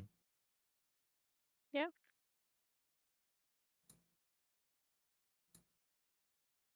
Well, Second Zhang there's Zhao. the other one.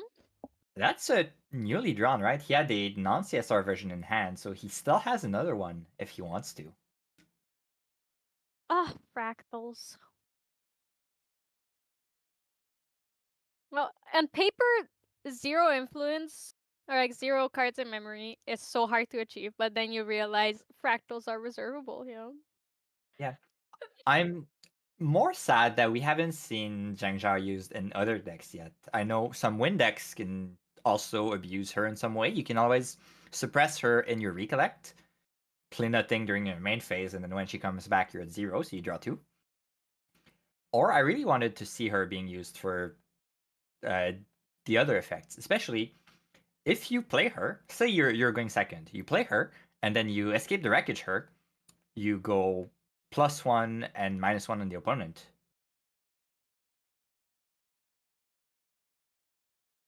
So I'm surprised no one has tried to play around those lines yet. If you escape the wreckage her, yeah. Yeah, you'll go up to 8 cards in memory. Yeah, yeah, yeah, yeah, yeah. Three from And her, 3 from escape, herself getting back, and the one you draw. yeah, it Meanwhile, is. Yoitsu has been turning allies sideways and pushing a lot of damage face every turn. A fairly scary amount at this point. Taylor really needs to find something here and not just spend a turn drawing cards. Yeah, it's his. If he just draws a burst asunder, he is at a very, very, very comfortable spot here. Versus Under is 12 damage, so you still need to find something else. Well, true, because Zhang Jiao only attacks for 1, Yeah, so and it would be. oh, and we have the Oh, refracting refract. missile. Well, that would be the damage you need. So if we find a Burst Asunder, that could be lethal. Let's see if there's any answers in hand to this. Oh, seems, yeah. I don't see much. We're just we're Lost in thought. putting a Lost in Thought in the graveyard just to have a float, so you can use the second Lost Like, in this Thought is a to draw lost a in single thought. card and maybe get that Frostbind. Oh, using the outchance ability. Ooh, acquiescing rejection. Yes, the negate that gives a choice to your opponent. Do you negate the spell or do you let me draw 2? And the draw 2 can still, you can still have a Frostbind in hand. So, like, you can draw into a Frostbind, so as long as you have 1 card in hand, it's still Right, let's see what scary. is top decked off of that letting the opponent draw 2. That's a Conjure Downpour, not what you need here. Hmm. It's funny because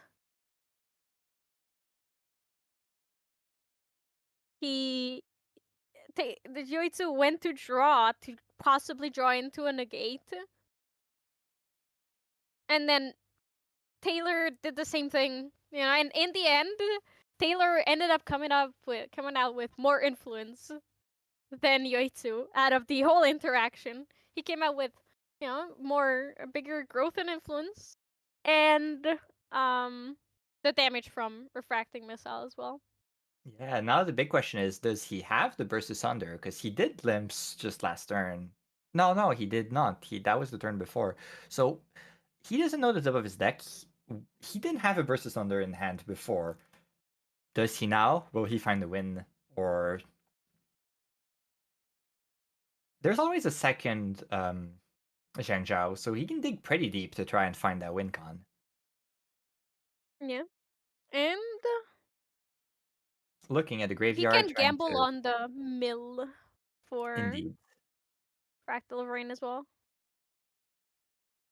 So we're getting the Scepter for that extra draw. More than for the Glimmer counters.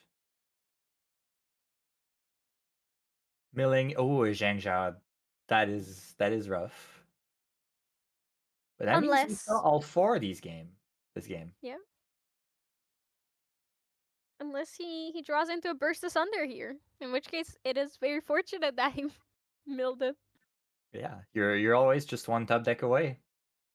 Yeah. Ah, there's another one. Drawing 2 more. Okay. Slowly digging through the deck. He does Let's have. see. Let's see. Swinging for one more. 9 Okay. damage, so a refracting is not enough. A refracting into shimmering refraction cast on the opponent's turn is enough, I suppose.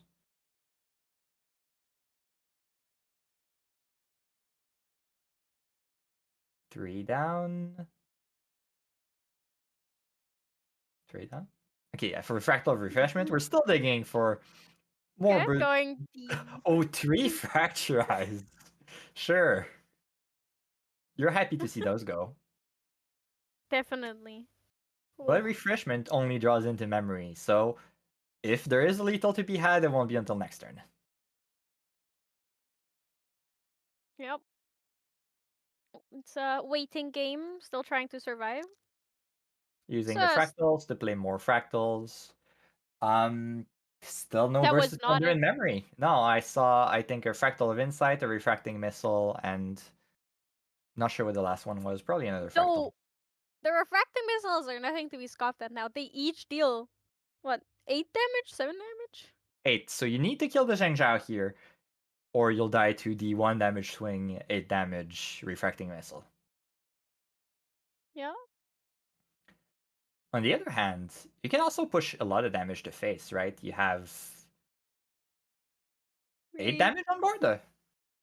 So Taylor does need something here. Yeah.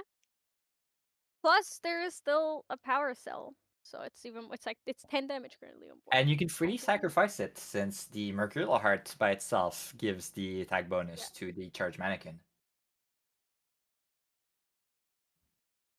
We're playing a fast gear. Oh, fast gear. Recovering 4. So Yoitsu needs to find 10 damage. Plus He the does have refracting. 10 right now. Yeah, but the refracting needs to be pointed at the paladin probably. So that's turning off 3 damage. Let's see what he can find. There's another mannequin in hand and a freezing hell, so I think Yoitsu might have it.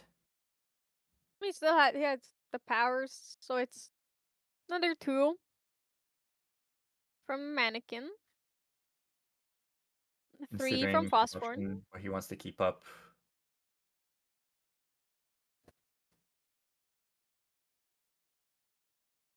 Taylor has 2 cards in hand, which is not enough. No, the only relevant card here is the refracting missile in memory that can be activated with Xiao Chan. True, yeah. I forget that it is there's a reaction. So here the mannequin swinging will force the refracting missile, and then in response you can just freezing hell face, and I think that is game.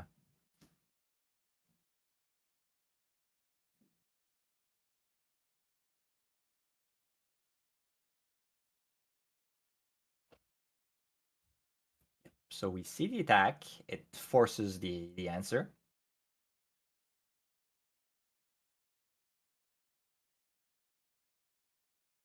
Oh, and we're buffing it just in case.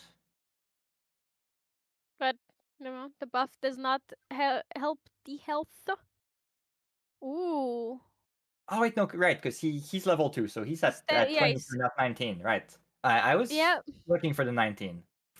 So Ooh, that is thing, do you rough. have the negate? And Taylor does not. We'll go to game 2.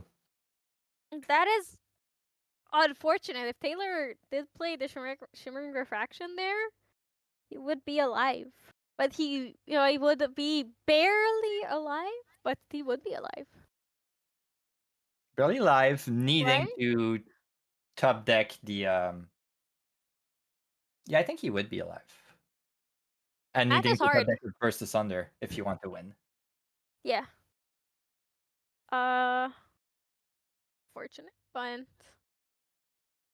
if So- the top deck is better than losing. Indeed. So looking at the sideboards, Taylor clearly will be going for the Arisana, right? Allies matchup is exactly why you have this in the sideboard. You can go Polaris. Yeah, it's definitely the play here. Paladin's also we probably coming in. Yeah, you need the intercept. Do you think Extricating Touch is good in this matchup? I would tend to say no. There's nothing in particular you would want to snipe out of Yoitsu's hand? Yeah, there is no one objectively good card that runs away with the game. It's like it's the same with every ally deck. It just adds up. So no, maybe if they have an overlord, but if they do have an overlord in hand, they have enough power cells and other allies on board where it's not too relevant. On the other hand, as Yoitsu, would you put in your Extricating Touches? to try and snipe those burst asunders? Yeah, Or those it's Zhangjiang? definitely a lot more impactful for Yoitsu than it is for Taylor here. Because, like you said, getting out the burst asunders, getting out the Zhangjiaos is very good. But even otherwise, getting out the fractals that they might be holding up, or just refracting missile as well. Refracting Missile Or does feel pretty good to remove. I yeah, guess it's kind of a free switch because you do have the Conjure Downpour and the main board that are not very useful in the matchup.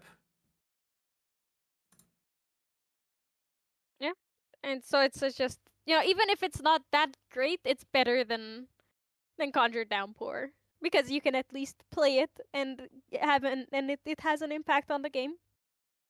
Indeed. Not Of not course, going to Arizona on his part though. Probably. yeah, you could argue that Conjure Downpour also has an impact because it can draw a card, but I feel like influence is less of a problem in this matchup, and you just more so just want to stop them from killing you, which you can achieve Definitely. by taking out those cards. Let's see if there's a good starting hand.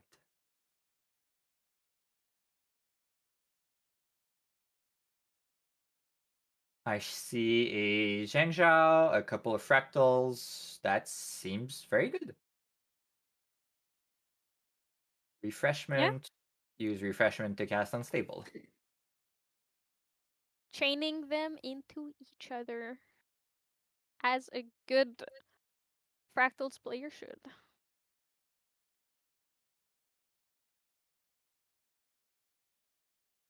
How much damage can Yoitsu push out on turn 1? Because we've had a very slow start in the previous game, but here I think we're going Paladin Lost in Thought, and that is definitely coming out running compared. It's going kind of crazy with it. There's a cell assembler as well, or converter. I don't know why I want to say assembler every time. All those allies with Cell in the name do get a little bit confusing. When opening Omnidex to check, there is 10 cards with the name including cell. Out of these is 1, 2, 3, 4, 5, 6, 7 allies. Oh, Gildas can clear the Paladin. That's a great relief here. All the pressure is suddenly going away. Yeah. See, I told you Gildas is good in this matchup. Oh, indeed, indeed. She's carrying. Most likely she's going to be gone next turn though. Odds are very good. Is there anything else being played this turn? Seems not.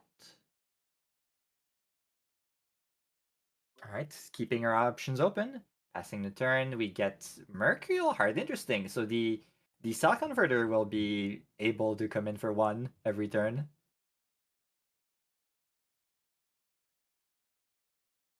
Okay. Seems we're clarifying something on stream.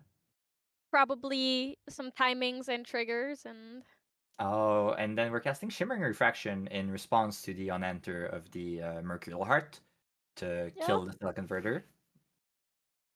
3 fractals deep already. This is the tempo that we need in this deck. Just need to draw into a burst asunder and then Yeah. look at And that. The game's we've over. seen the Zheng Zhao, so we know the influence will be able to come back up starting next turn. Yep.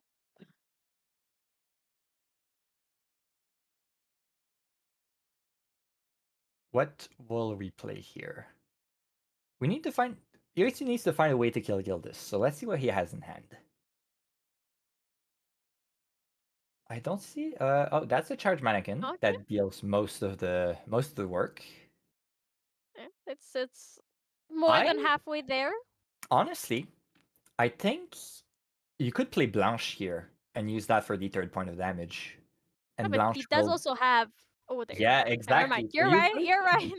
I actually really love main phase Blanche in Allies deck because you both apply a little bit of pressure here at Clear the Gildas, and it can just protect your allies. So if there's any damage spell, it will need to be pointed at Blanche.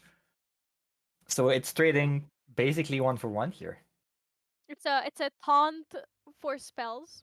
Also, I just wanted to say, remember when you said you don't know why they would need a level herb? Through Fast the level herb activation can give Blanche. Blanche. That was the level 2. You are right. I was not wrong. Finally. For once.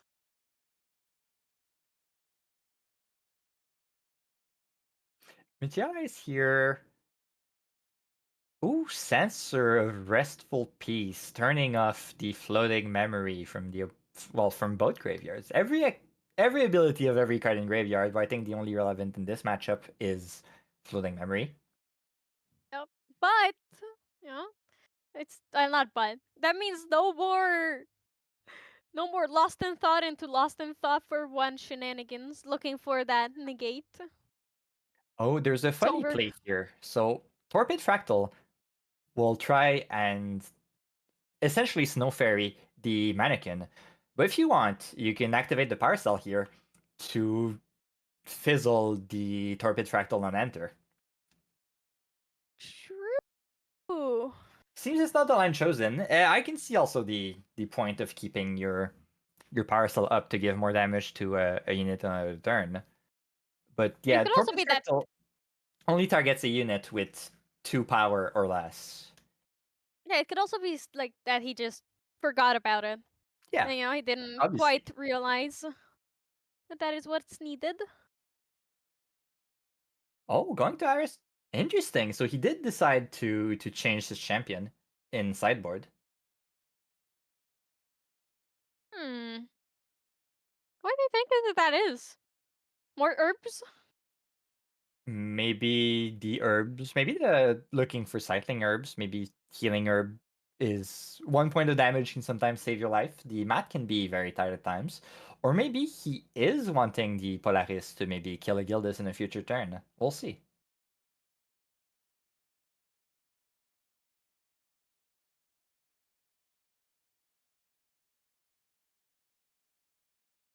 Ooh, touch against a hands down opponent.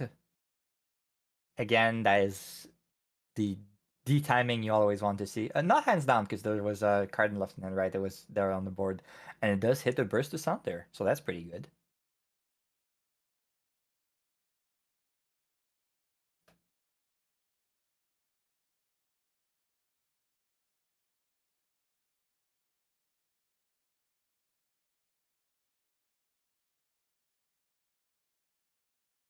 Backup charger. The fractal player again needing to do the slow climb backup to enough influence to be able to affect the board. I still have damage in that hand though. 2 refracting missiles, currently at 5 damage apiece. Obviously, you need to find a way to kill the Blanche first. Also a shimmering refraction. So there's a lot of burn in the hand. Putting the charge mannequin to the side so you don't forget to keep it rested every turn.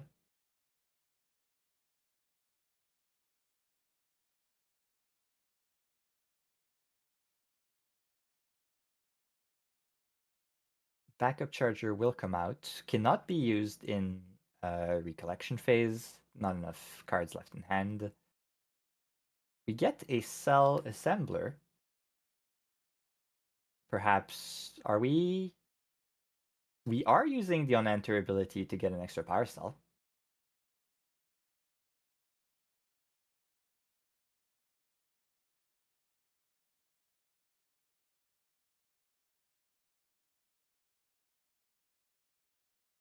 Slowly pushing for damage. You still feel rather safe with that Blanche on board. It requires a lot of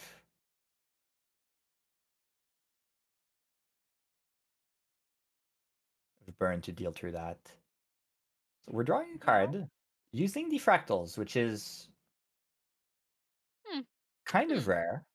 It does mean that, No Zhang Jiao. indeed. And I guess that's it for the turn. You also don't have that much pressure as the fractal player here, right? There's 3 power on the board swinging at you every turn. Your opponent has very little influence, so you're fine. You can take your time. You know you have overall the long game, especially with the amount of burn you have hiding in hand.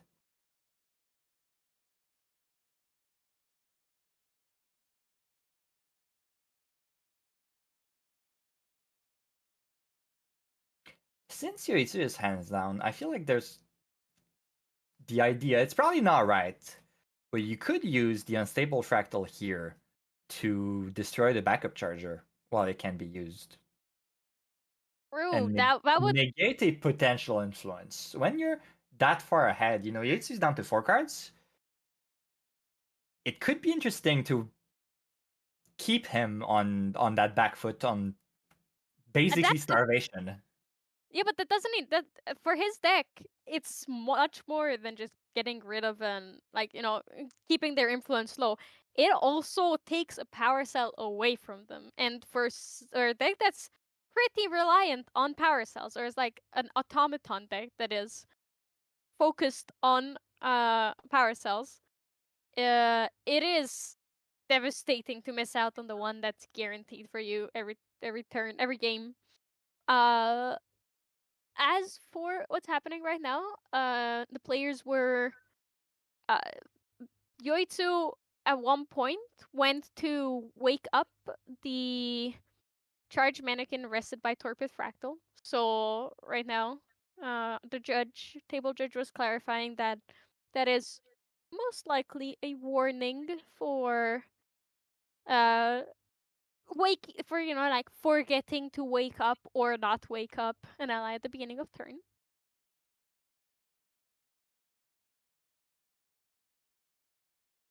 So we're leveling up to Arisana again to try and clear the board.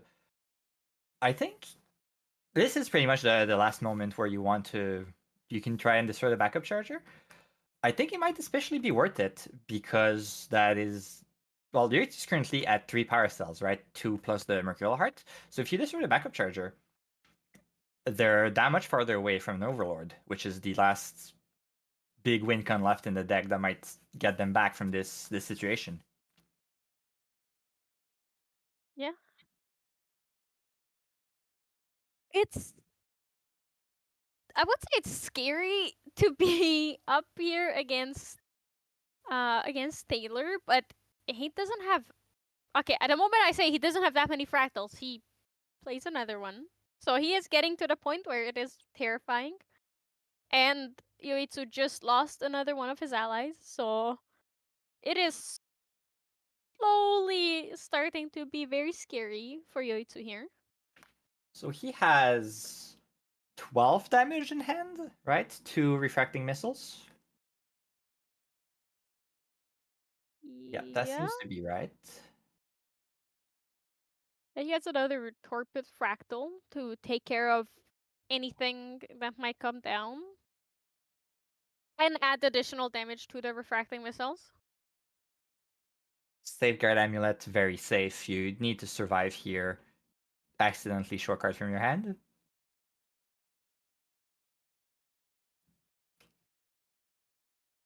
Yep. Let's see what he goes for. I think just using backup charger might be the play here. Depending. I guess Cell Converter also just gives you a card, so it's equivalent.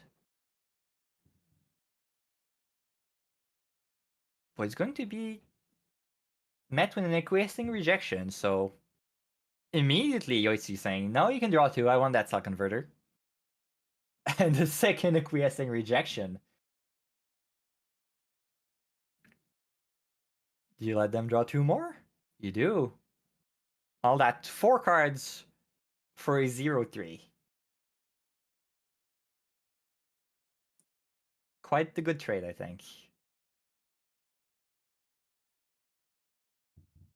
So we are now up to 4 power cells. There is a possibility of an Overlord.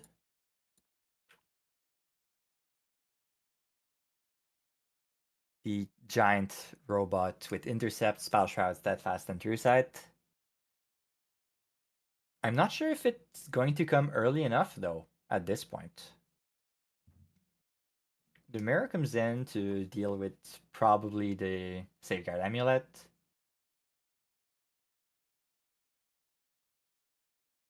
Yeah. I mean, if anything, that is the best target for it. Kind of forces the Safeguard Amulet, and then he can either draw into Burst Asunder or go to double refracting way. We're still a little away from lethal. I see another Shangzhao in hand. So we're probably drawing some more cards. Never hurts, especially. Always glimpse before drawing cards. If we Yeah. find a Burst Asunder here, I think it's game. I think we bottom 4, right? Well, the Safeguard Amulet is still on the board.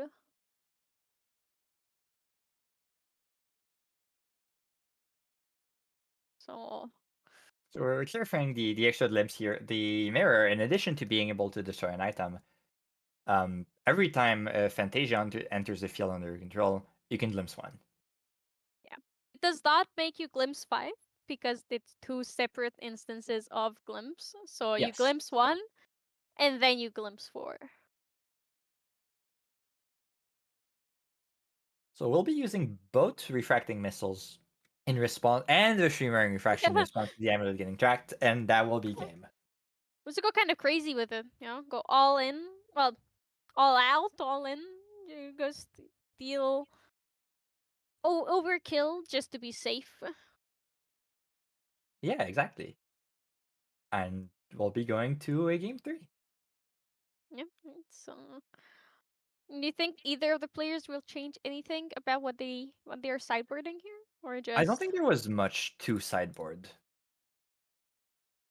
So I don't think True. we'll see any Arisanda. change here. Probably just I don't know if he's happy about the Arisana, but at the same time, he's not running a lot of spell reactions, so the Xiao-Chan is not that valuable. So the off chance of being able to get something with that Polaris might be worth it. Yeah. Or maybe he removed something else from his he might have just removed the nullifying lantern from his deck and is running both champions. That could be it. Oh, possible. Depending on what his hand is, he could just be going for more herbs to recover or cycle some cards. Be sure to get what he needs. Yep, sometimes 1 point is all you need to win the game.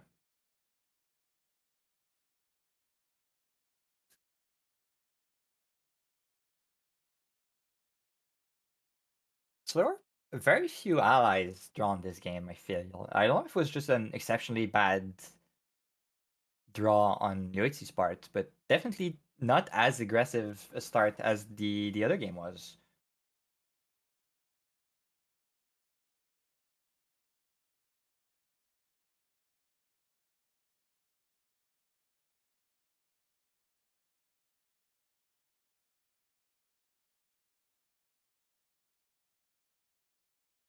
Yoitsu choosing to go first. Better to start building a board early in this matchup rather than let your opponent, start getting those fractals early.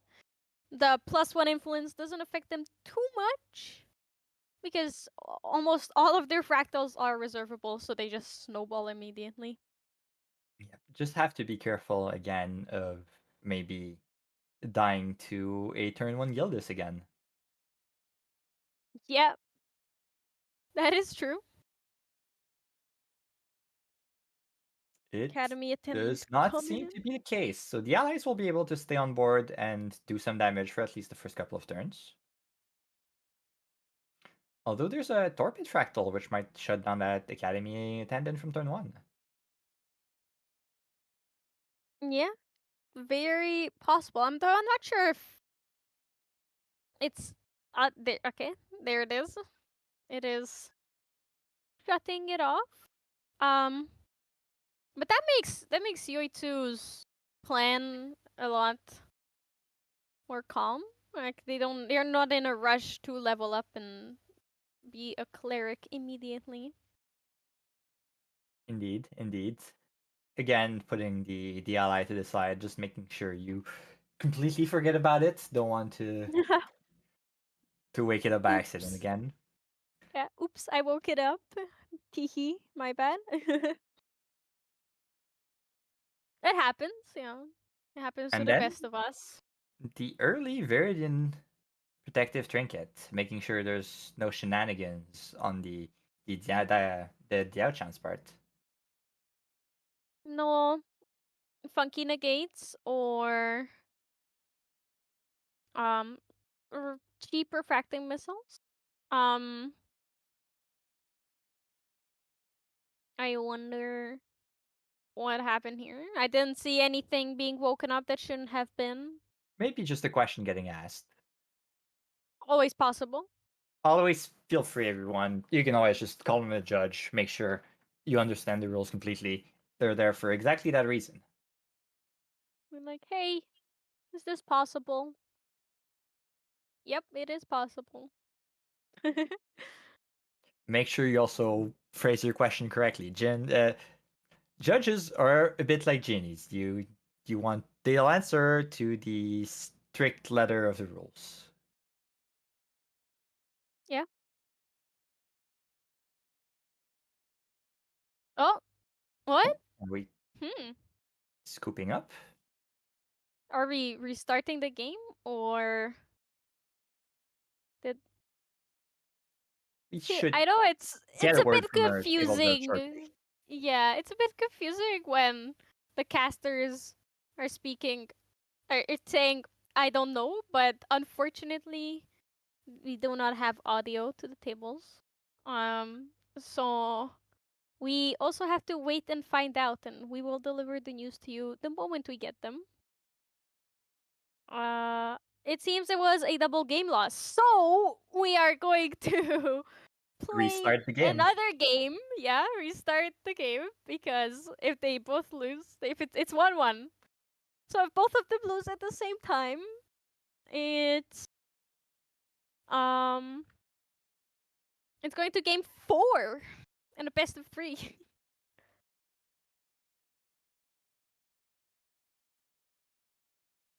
You two going first again, just like last time.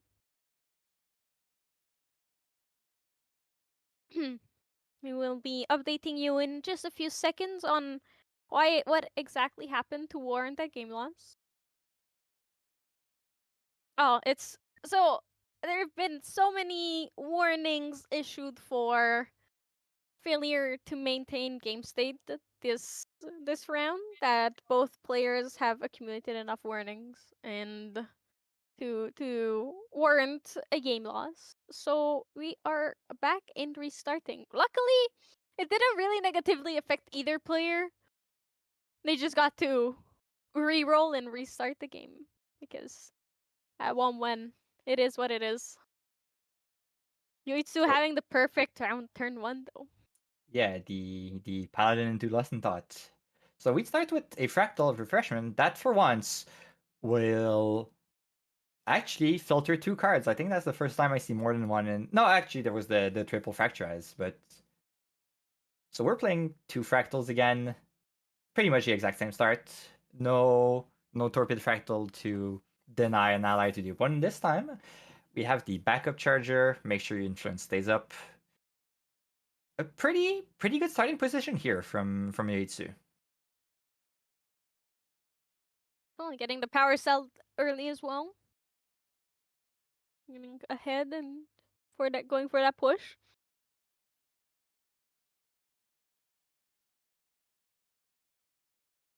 Probably playing the Frozen Citadel here. Yeah, so play the siegeable domain, slow down the opponent as much as you can. On a deck with kind of low influence like Xiao Chan, it can be very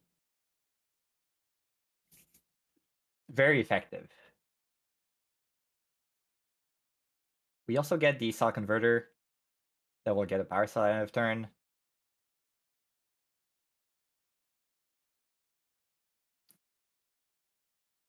And there's no fractals, no floating memory to pay for the Xuchang, and no fractal of rain to conveniently mill a floating memory to be able to pay for the Xuchang. So we're also very few ways in the deck to actually deal with it. You know, both the refracting missile, shimmering refraction, etc. cannot be aimed at the frozen citadel. So basically, the only answer you have is Gildas, or like 4 swings over turns of Zhang Zhao. Yeah. Takes a while. Takes a while. And anything that targets a unit cannot target a siegeable domain. Correct. Siegeable domains are not units. They can be attacked by cleave attacks. They can be attacked directly, and you need a card that explicitly targets a domain. For example, the demolition that was printed in Vissel Heaven. Yeah, yeah. Or if anybody remembers that card, there in ALC we got a little thing called Meltdown that also targets domains. Yes, domain removal by itself is also very strong. Here we see a refracting missile for 4 damage, paying the extra tax to be able to deal with the Frostborn Paladin. Yeah, it's just enough. Oh, and then we go with the sensor, shutting down the floating memory that was It's just put a into great graveyard. combo. You know, Shu Chang with sensor being like, good luck, have fun playing anything. Even though you're playing fractals, you're not really playing anything. So we It's a start tough pushing with some spot. damage. Yeah, I mean, it's a tough spot to be in because anything that Taylor plays, that any ally that he plays has to go and attack Shu Cheng. Otherwise, it's going to be there forever, and everything is going to cost 2 more. And then the main phase Blanche here. Interesting. So I guess it feels pretty safe playing it since you've already seen 2 damage spell being used. So Taylor's probably running out of options to deal with the Blanche. Yeah, definitely. And once Yoichi gets out the Radiant Protective Trinket, basically anything that Taylor wants to play is going to cost 2 more.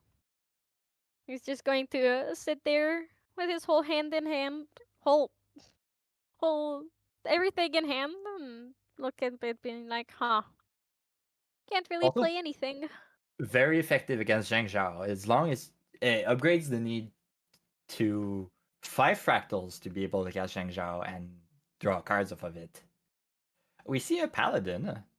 It cannot get a buff counter since the refracting missile has lost floating memory from the sensor responsibilities. However, it's still a 2-power ally, which means it can kill the Blanche. That by itself is rather relevant. Yeah, because now the board is a bit easier to clear.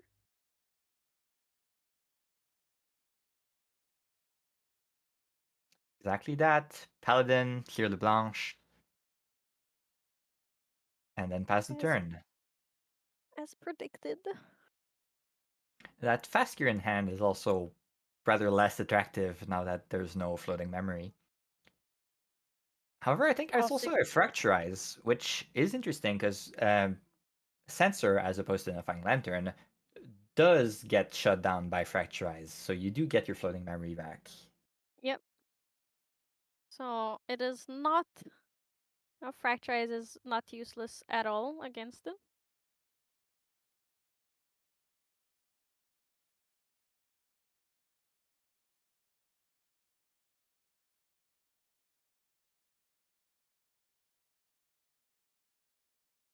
Going for the Mercurial Heart here, maybe? Probably thinking that with anything else in hand, the Cell Converter can help clear the... No, Safeguard Amulet. Alright. So just playing ultra defensively, making sure that your Yep. opponent is unable to kill you out of nowhere. And And then now he slowly, can just build a board. ooh, Fracturize will be coming in on the sensor indeed. Right? So the Shu Chang is going to be a bit less impactful now. Fracturize itself having floating memory, so contributing towards the Shu Chang payment. Oh, and we're cracking power cells on the cell converter. So I guess it will be used to swing at the paladin here of the board. Does put you a little bit farther away from the overlord, but I don't see any in hand. And he does have to do it if he wants to keep his Shu Chang. So the trade is worth it, definitely. It's in his favor. Definitely. We also see an X-Striking Touch against the fully hands-down opponent, so you can have your whole pick of it. And we're cracking the other power cell? Alright, so 2 power cells will be used to kill the paladin. What do you take here? The Zhang Zhao for whenever Taylor gets up to 5 fractals, or do you take the negate here, the Questing Rejection? The Zheng Chao can be played next turn because he does have floating once again, and Oh, he he can does have just floating, so pay. you could pay a floating and Yeah. So, fast cure. so That valuing the gives. damage more than anything. Yeah. That's an interesting line. I'm curious to see if that ends up mattering. There is the downside of Extricating Touch is a discard, not a banish, so you are giving kind of a free floating memory to your opponent here. But there is a point to be made about valuing tempo here enough that it's essentially a 3-cost deal 4 damage to the opponent, and that's a card that Fire Aggro decks are playing right now, so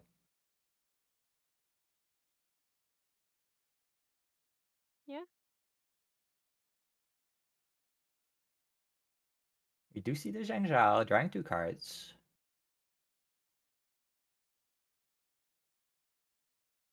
Going at face, thinking that the game will probably be over in 4 turns. There's no use in trying to destroy the Shichang.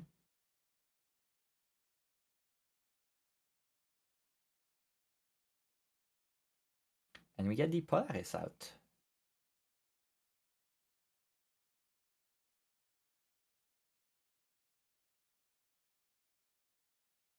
Still nothing approaching a lethal line here. Hopefully, maybe finding the Burst Asunder from this glimpse.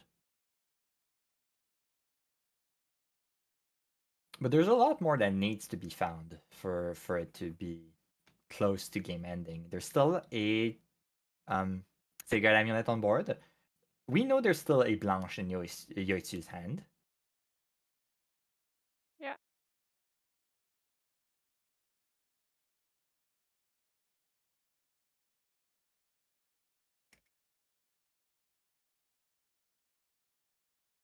Viridian Protective Trinket. Again, widening the line of defense here.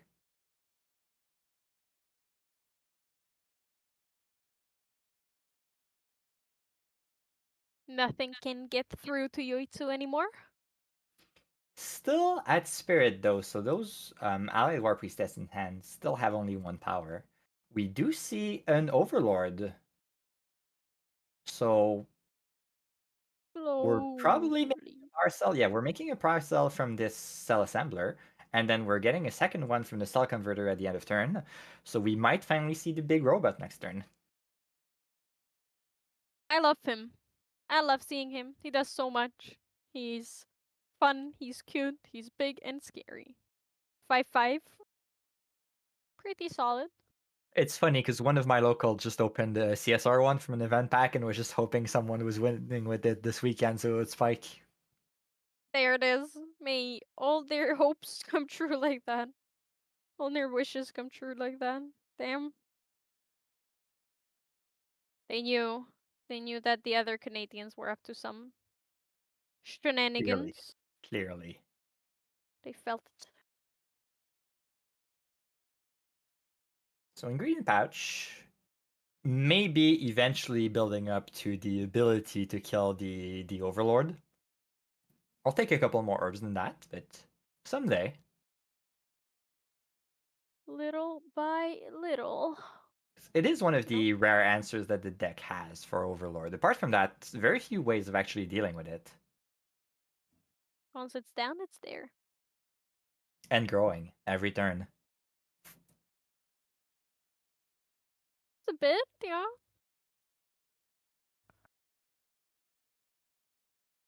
Do you see maybe a Gildas here? Probably not. If you're planning on the on cracking Polaris eventually, playing Gildas is probably not that efficient here. Do you just pass and hold your answers in hand? Maybe. Seems to be it.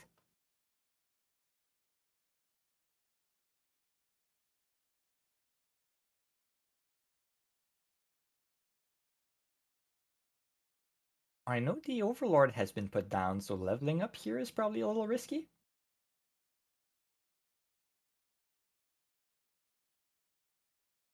We will level up. Okay, interesting. No floating memory in the graveyard. We're gambling away the Overlord. Ally War Priestess. Not too bad. Healing might be relevant over the long game, but for now, it's still sitting at a very comfortable one. Level herb here again, so we might be able to fast cast the Blanche.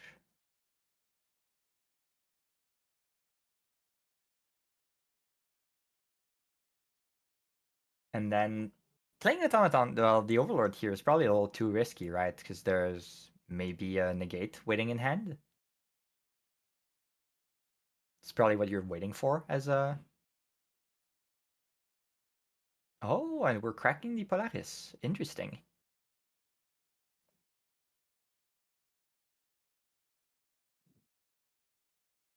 So crack, wipe the board, it kills both the assembler and the converter.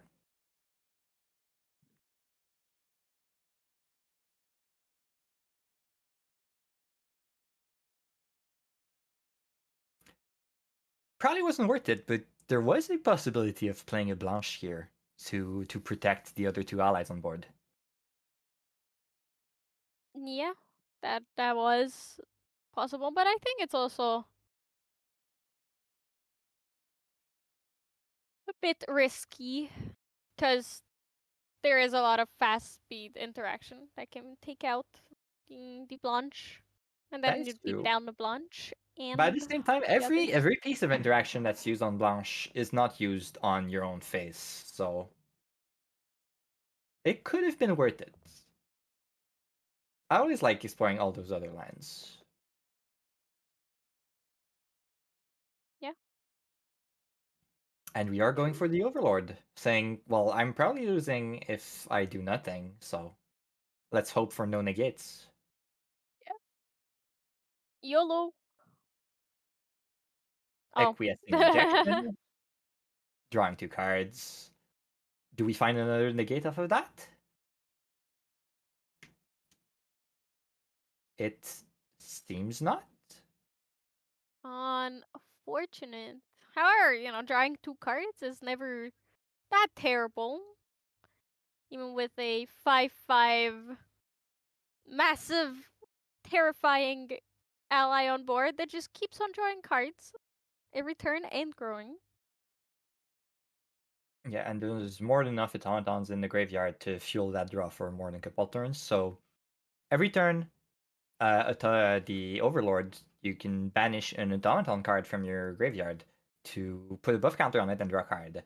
And it is cards, so there's a lot of cards, like for example the manufacture cell that's in the graveyard right now, that do have the automaton subtypes, even though they're not allies themselves. Yeah, and it does not specify ally, just an automaton card. Love these little spicy thing.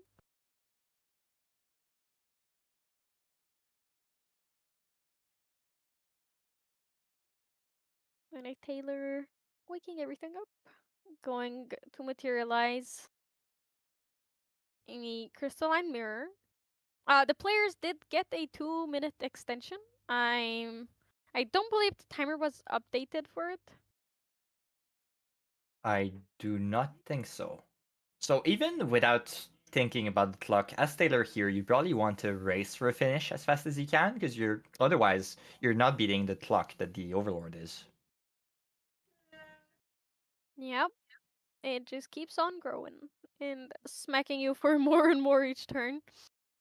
And you know, it might go to overtime, but I think that a number of turns will be enough to finish out the game. Next turn, swinging for 6. Turn I remember after for some. that for 7. So that'll be exact if nothing else is being played. Oh, Gildas. Deal this. Going for forward Attacking the face. face. Okay.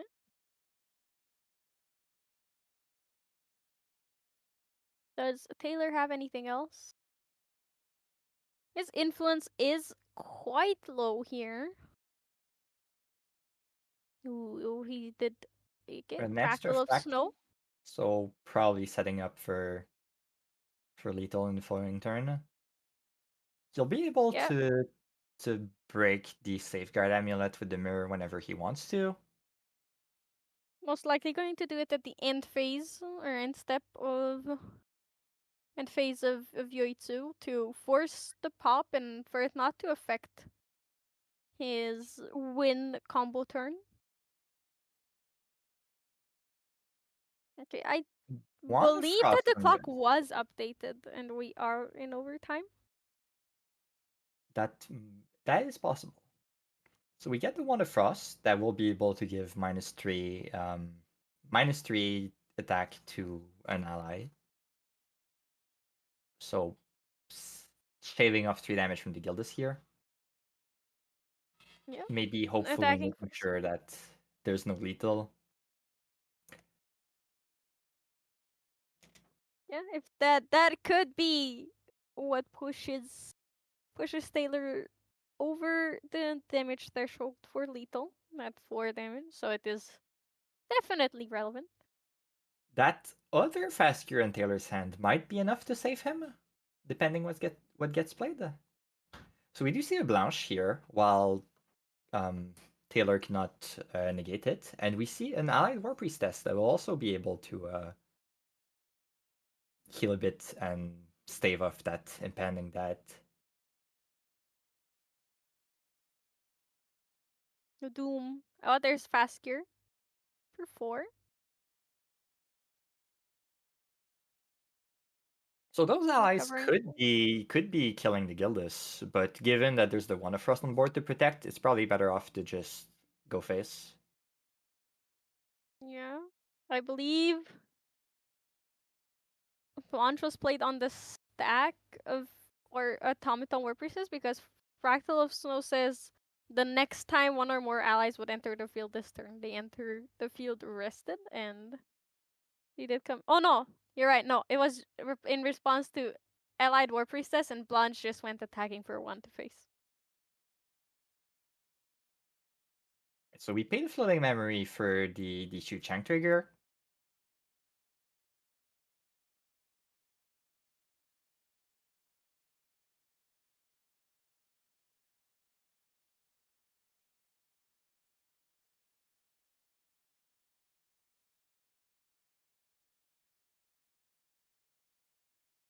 Recover 1 of the herb. I believe that floating was paid for the Scepter of Fascination, and now it's Oh being paid for My bad. Yeah. Xiu Cheng. Fortunately, Yoitsu did not have an automaton to banish last turn. There's the payment for the Shu Cheng.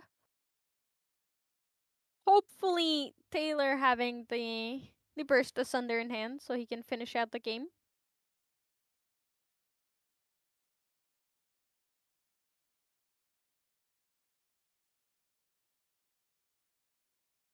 Added lens, I don't see it.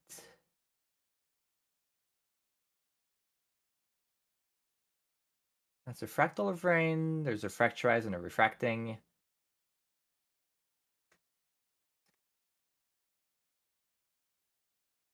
Torpid Fractal to shut down the War Priestess.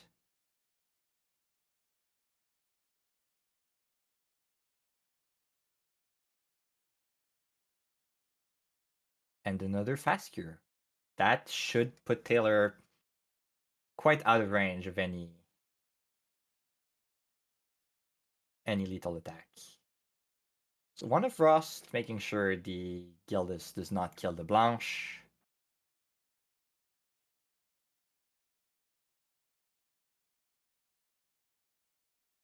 What options do we have left here? Terrafring. Again, probably playing for the draw here. You see Taylor heal this much, you feel like you probably can get it. So you play for a draw here. And you can try and attack, but you can see the seconds ticking away on the timer right next to you. So you just have to push as much damage as you can in the last second, see if it's enough. War Priestess going in. It will most definitely not be enough damage, unfortunately. Quite far from it. Freezing Hail in hand also not being enough. Yeah, it's just 2 damage, unfortunately. Oh, I believe then we did not get the... Yeah, so the timer on screen is without the 2-minute extension that was awarded to the players to compensate for that. We are killing the Gildas. Playing fully for the draw here.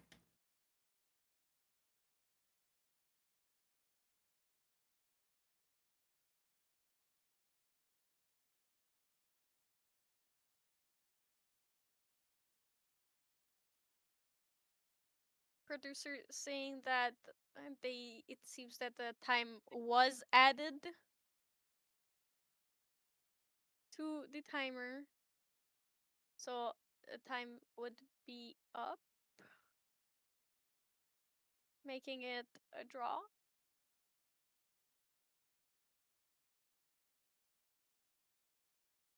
However, it seems that the table judge didn't Was get the keeping his own information, timer, so we have probably. more.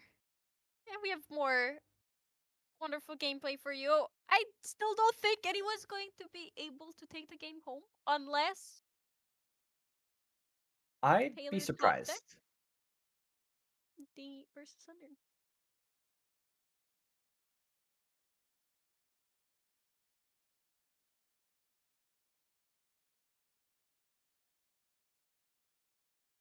More fractals, more fractals. More fractals. It's always more. More fractals. Do, do, do. And that Alright, is yeah, it's the game ending in a draw. damn. That was rough. Seems I come here and all we get is draws. Unintentional draws. That is the water mirror when there's no Scepter of Lumina. Quite the impactful ban in the end. Well, not ban, but nerf. Nerf enough that most people prefer to stop running it. But yeah, still should not be too impactful to these players, I think. They still have very good odds of making top 16 with their current record. They were after all table 1.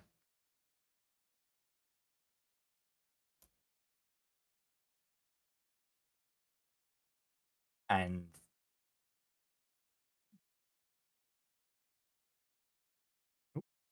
we're getting some information.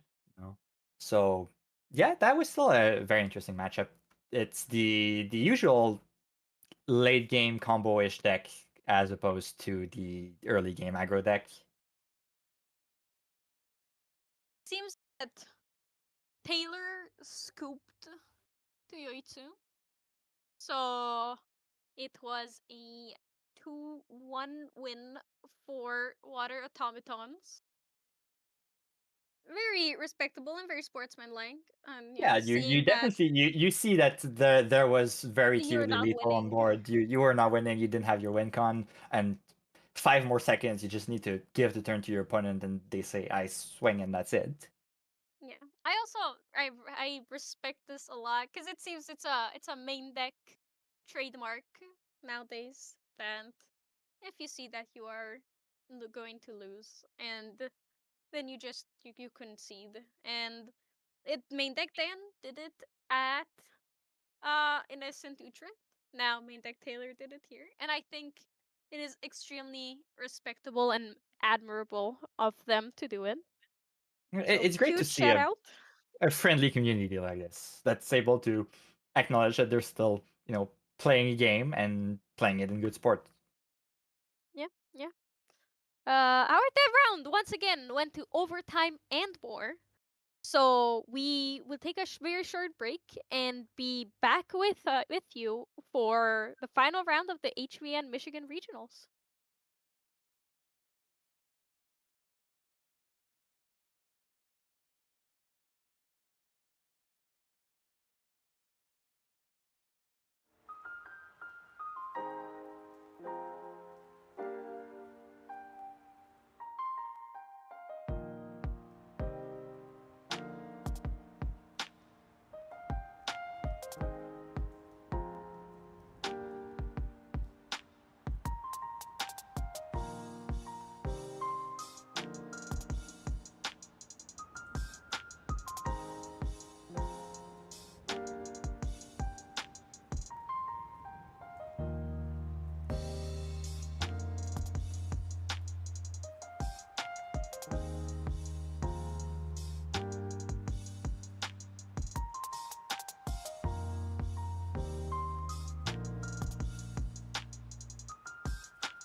Welcome back, everyone. We are going into the last round of the Michigan Regionals. We'll be bringing you Table 1 again. the players both deciding to play it out for that first place prizing instead of IDing for the safety. So we are back with Yoitsu, who's been on stream twice already. So you know the deck. The other one, ZTR God, is on a fractal deck, but running Arisana level 1 and 2 in the main board, and Xiao-chan in the sideboard. Yeah, it's the reverse of the other main deck. Main deck fractal decks, you know. So you do have that little bit of advantage of the main board Polaris for game 1, since it's against an ally deck. Apart from that, a fairly standard deck list, I think. Also running Gildus's main board. Also running Acquiescing Rejection. 3 main board Frostborn Paladin. So pretty standard, pretty good into this matchup. And we'll see how that goes.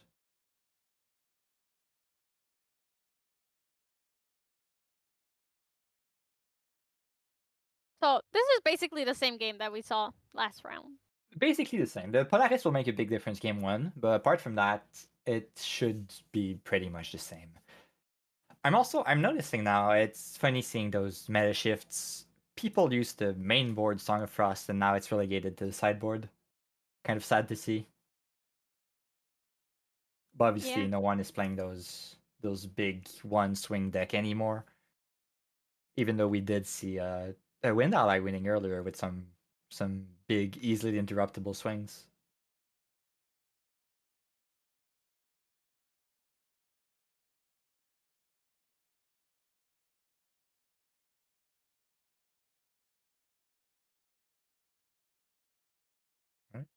I did not see any die roll. It might have been done before the camera got turned on. Oh, no, we're rolling right now. Let's see who starts. Yep. 7, very average. Hey, 8 is slightly above average, so Yoitsu Oh. going ahead. Yep. Can we get some turn 1 Paladin again? Yeah, you're drawing 7 with that normal Spirit of Water. Let's see if there is our favorite cell. Well, Connie's favorite cell converter. There's a Mannequin. There's another cell converter. Solid hand overall. You know, it's a pretty quick. Oh, beautiful nymph. Yeah, Yeah, quite a that difference in first quality of spirits. place. I also want to mention, Yeah. since I know Yoitsu personally, those blank spirits and tokens are definitely a choice. Not like he cannot get altered. I mean, he knows Hanchu personally. It's definitely a choice to just not have an altar on there and play with some blank spirits and tokens. It's cool. You know, it's not on the same level as a first place nymph, but it is pretty darn cool still. ZTR God thinking on what to play here. There's a bunch of wonderful fractals in their hand, I can see. Caught glimpse of them. There's definitely a fractal of rain there. Yeah, and I saw glimmering rejection. Yeah. Fractal of There's refreshment. up. Yep, there it is. It looks like a penguin head cut off. It's it looks like a fractal polar depths, but you know, just a floating penguin head. I can kind of see it. Yeah, I guess I can see it. Yeah, thank you for acknowledging my weirdness. Oh, a not imbued fractal of rain. No mistriggers here, and Yeah. there is the holy moly! I was going to Unstable. say it too quickly. Unstable. Thank you. Unstable. I was gonna say crazy, but you know, it's not the same. That's close. That's Doesn't close. have the same vibe. But yeah, imbuing the Fractal of Rain seems to be the exception that main deck Taylor was doing. Otherwise, all the Fractal players we've seen on stream today have not been imbuing their Fractal of Rain. Because there's not that much floating memory in the deck, right? So it doesn't give you that much value to be able to do it. Yeah. And you know, maybe it is good for you if you're afraid of the Zhu Chang. But overall, milling yourself is just a very easy way to get rid of your of your, burst sunders and fractal and like other fractals that you need if you don't have the glimpse for it. And milling your opponent is not too valuable here. It might hinder them a bit, but not enough where accidentally missing the trigger is worth it. There are the two cell converters working hard, producing so many power cells there with the Yeah, charge mannequin attacking for we're 2. already on Overlord if there's one in hand. And Yeah, that it's would be pretty fast. insanely scary for the ZDR god here. So it's what this is exactly the spot where Yaitsu wants to be. ZTR God reserving 2, for the Fractal of Snow. They're reserving another 2 for another Fractal of Rain. Going kind of crazy with those fractals. Already on 5. That will be 10 damage if he has a Burst Asunder. Or 12 damage from the 2 refracting missiles. I think I can see in his hand. Just at the top of the cards. I think that is right. Yeah, Yoitsu already knowing to prepare with the Sacred Amulet. Once again, forgetting to wake up those allies. Table just saying, do not forget it. You don't have to rush. We have plenty of time. Just be on time with your triggers. Do not miss them. Or I guess waking up is not a trigger. It's a state-based action. Do not miss your steps and Indeed. phases. Not as trigger, you can't miss it, and that's part of the rules problem here for judges. Yeah, that's why it's more penalized and more strict than anything else. Also, if you want to be like a top level player, you have to keep it in mind or go say it in your head. Wake up, materialize, recollect, draw. Every beginning of every turn, just go through that. It's your little mantra. This one doesn't Yeah. kill you, equal to your level +3 if you're North, but it's still a mantra. It saves you from losing a game, just like Harmonious Mantra. So, I think it's worth it. Definitely the value of it is plenty. I believe Table Judge here is checking to make sure, there were quite a few wake up phases missed last game. So checking if those stick around and the warnings and penalties add up and carry over to this turn. Quite stressful to be on stream multiple rounds in a row at table 1. We've seen him be a little jittery too. Dropping cards here and there while recollecting, and yeah, it's probably just the stress of being on table 1 as well, so high up. yeah, 'Cause definitely. I think after a while you just start like, okay, I guess I'm on stream. It is what it is. Having the YouTube judge chat just will looking over judge your me. shoulder constantly. Yeah, that is part of the game. I think I would be more afraid of YouTube chat judging me than the judge calling me out for misplay or um misplaying or not misplaying, breaking the rules. YouTube chat can be a lot more vicious than a judge that's there in person next to you. Yeah, but the judge is actually scary. YouTube chat, you can just tell them, well, did you win a regionals? And that should shut them up.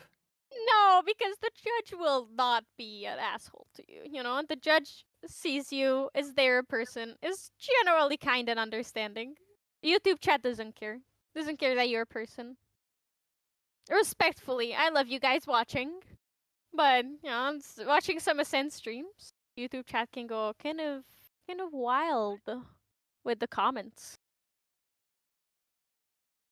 All right, so we do get a time extension for this little aside by the judge. Yeah, it's already been added to the clock. There is no question here anymore about that. And we do see a CSR Overlord in hand. Oh, it's going to go crazy after this weekend. The price is going to double, triple. I don't know how much an Overlord is. Probably fairly It's cheap right now. very cheap right now, so it'll probably double at least. It wouldn't Lancelot require much. prices. Going from Lancelot prices to Blanche prices. Oh, and we're trying to negate the Blanche unless you pay 5, which is quite a lot. Yeah, I'm not sure if that's a worthwhile investment, you know? It can probably feel like it, especially when you have two refracting missiles in hand. The thing that needs to be countered is the fact that Overlord is a thing. Every Yeah, counter yeah. spell on Blanche is a counter spell on Overlord. There's It also is Shimmering indeed. Refraction in hand too, which is good because the refraction is norm as opposed to refracting missile, so you can deal with the Shang easier.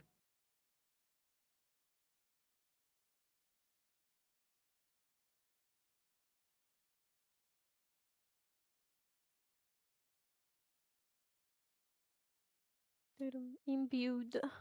Seems like it resolves. Chong chong. You can never tell, and when watching it on stream, because both Yeah, players just have their with hands no back. audio feed, sometimes it's confusing seeing all those little hand gestures and then we start to push some damage space.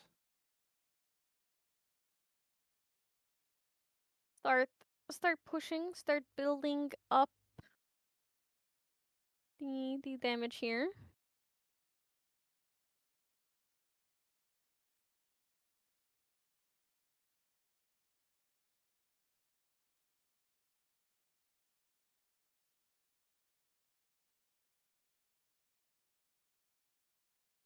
We can see on the side there the huge stack of Power Cell tokens for Yoitsu. We'll probably need them with those two converters on board. Just start flipping them. Like, oh look, another one, another one, another one. Yeah, and at some point they start coming in for a lot of damage. Until there is no such thing as overcharging here. It is just the right amount every time. At some point, our table judge might once again be like, please use a dice because your battlefield is just all power cells. That's a bit distracting. It's not distracting, it's intimidating. It's part of the strategy of playing the deck. I think putting a die on it is more sneaky because your opponent doesn't realize just how many you have. The intimidation factor is not that big from having all of them there, but them forgetting that one like 2020 overlord can be coming in their face any second. Probably a giggle moment, you know? You just look at them and be like, hee hee hee hee hee hee hee. I'm Fair, about to fair. destroy your dreams.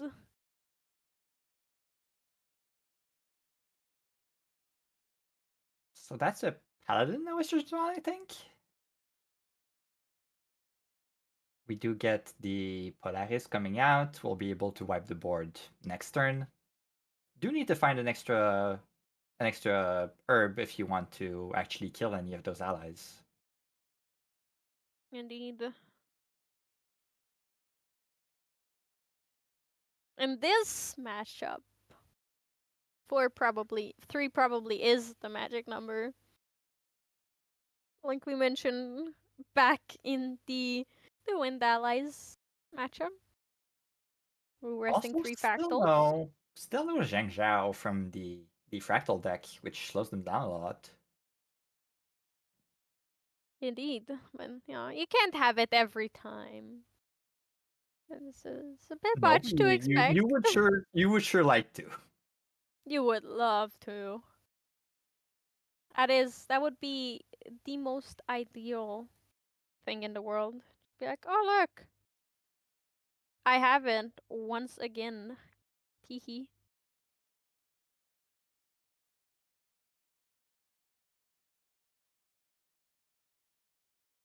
Leveling up to Xiao Chan. Interestingly, flowing hands down too, so you are risking the Overlord here. Well, that is very true. Oh And there it is. no! It's Sadly, done. sadly. No boy. Especially since I Not think like this. there's no negate in hand for ZR God right now. Yeah. I don't believe he did use it. Did he draw another one? Okay, No, no. that's a cell assembler, Yeah. I think. Sadly. On the outside, I'm happy. On the inside, I'm crying. Snuggled up under a blanket, seeing the boy go. Cooked, as some would say. So we are popping a single Paracel. 2 Paracels in this damage step, which will be baiting a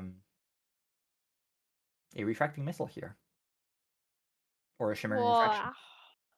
There. Oh. That, yep. It did happen. That's also a little game of chicken, you know? It's asking, wondering yourself, if I'd only popped 1, would he still have killed the ally? Would he have taken the 4 damage? Yeah. We can respond to the second, like, you can be too bold. You can still be bold and go for the second one and then stress about it. Be like, hey, am I Indeed. gonna have it? Are they gonna have it? Am I gonna be able to keep it? You don't know. Never So, know. refracting missile aimed at face in response to the Blanche. That's coming in for 6 damage, yeah.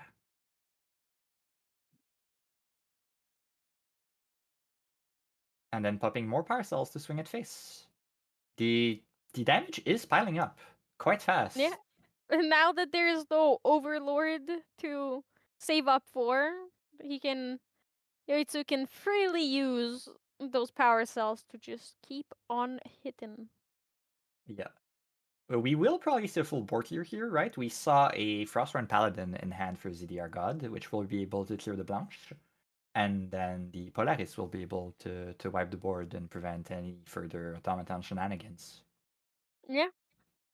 Definitely, and then he still will have the refracting missiles in hand. Like you The only, said, as predicted, there's a Frostward Paladin coming in.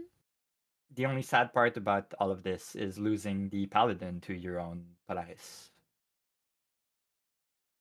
It's worth it. You still get Oh, it. Still definitely replaces worth it. itself, and Definitely worth it. Blanche Ligon, and you get to survive. One more, live to see another day. And even recover 1. Get that, health back down. You see, Tier got accidentally putting the counters on Arisana, not the Polaris. Oh, responding. Oh, there it is. There is the critical recovery. To save 1 of the cell converters. Most likely going for it.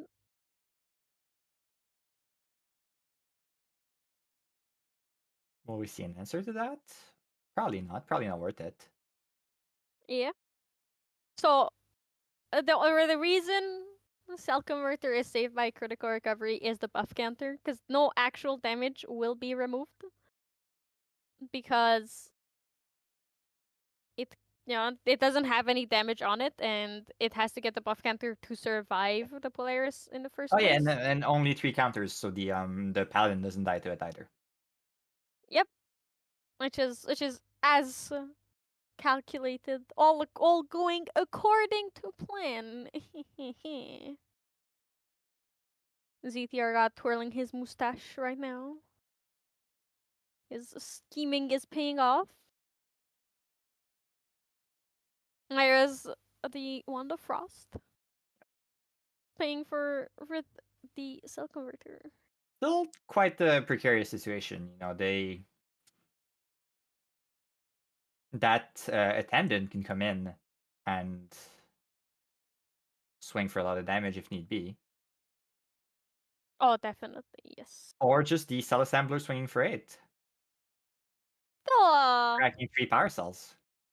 yeah, it's, 3, okay. Okay, so apparently ZTR God had no time to respond to the Fractal of Snow, to the Cell Assembler with Fractal of Snow, because everything just happened. So you two just sacrificed those power cells so quickly that he didn't even have time to say, wait, I have a response. So they're rolling it back to before the power cells were even sacrificed. So he keeps the power cells, and the cell assembler is just there on the board. Everybody gets to see another day. Yeah, the excitement of winning the game can be quite a bit. So I completely understand Definitely. Yoitsu being like, okay, I just do it and not stopping to ask for a response or think about what's going to be coming up. Backup charger will be coming out for later. Yeah, Quite not limited in using options the. though. Oh, definitely. Yeah, only 4 cards in hand. 4 There's fractals. refracting missile, I think, and 2 fractals. Giving -3 to the Frostborn Paladin, so the cell converter lives, and CTR God will have to commit the stronger Frostborn Paladin to it. Oh, I see a burst asunder in that limbs.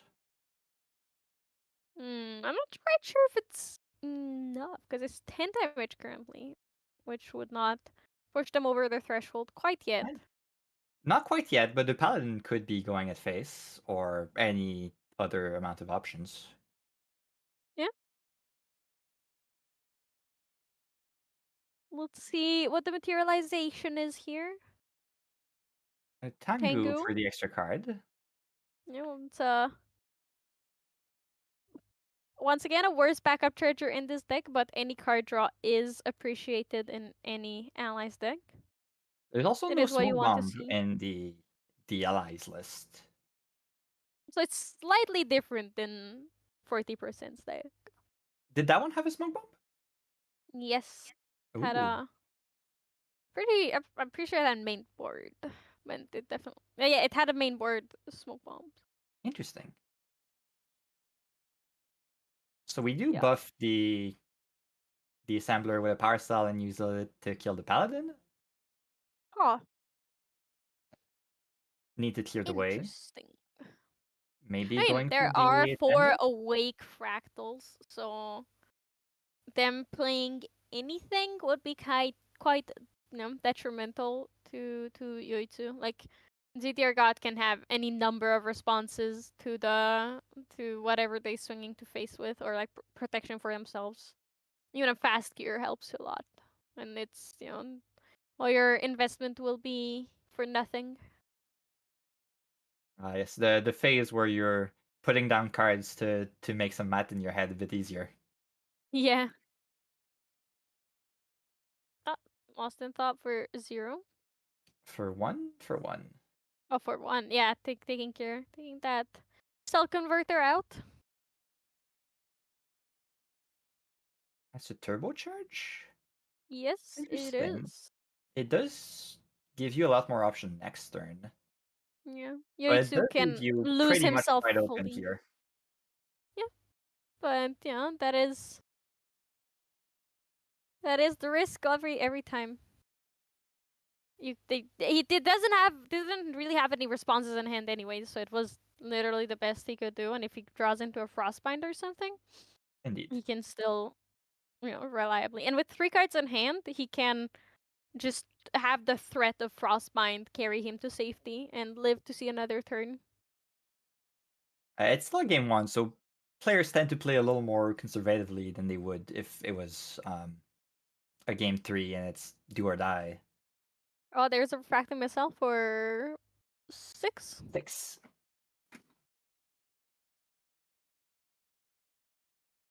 Oh, Yoitsu playing Freezing Hail and response. Believe targeting the Frostborn Paladin so Yeah, that just to he prevent the cannot untap. attack next turn.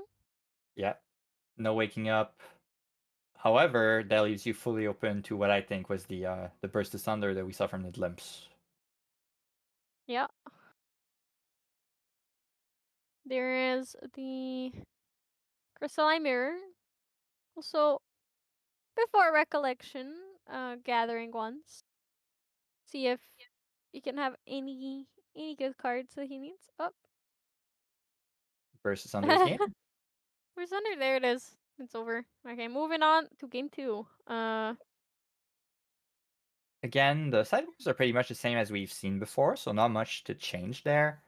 Yoitsu wants to get those extricating touches in, probably, and not much else.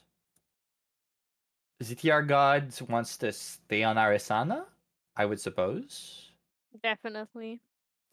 He has 2 frozen dismissals on the sideboard that would probably be quite good. The new ALC alter negates unless negates only an ally unless the opponent pays 4. Probably has a good spot here in the deck. I have to agree with you. It's ZTR definitely God a was also very running a single Fractal of Intrusion. I didn't notice that before looking at the deck list. Quite a yeah. fun pick. Why it's one off.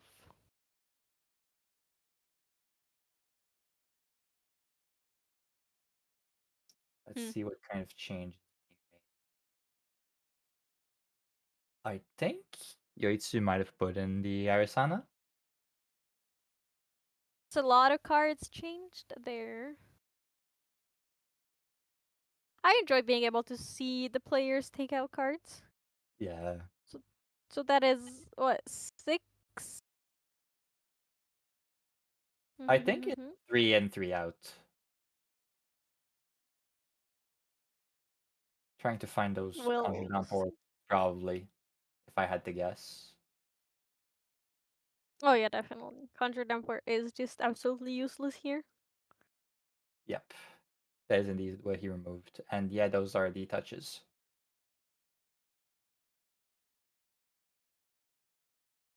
Yeah. Alright. It's as expected.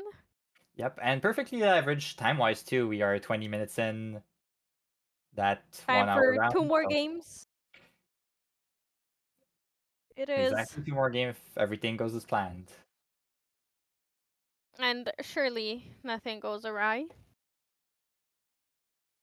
Everything will stay perfectly fine.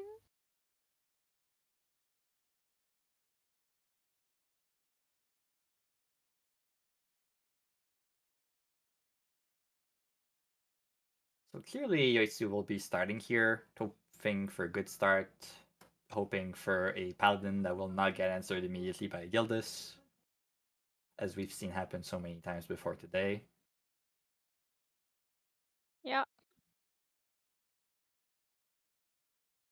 Know that one of Gilda many of these decks. However, ZTR God does play 3 of them.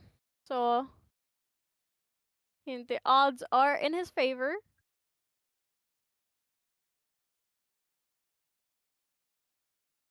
So indeed going first. Is Gildas of that his the own. Gildas in hand? Alright. There's the Shang Chung coming out. That sadly also loses to a Gildas.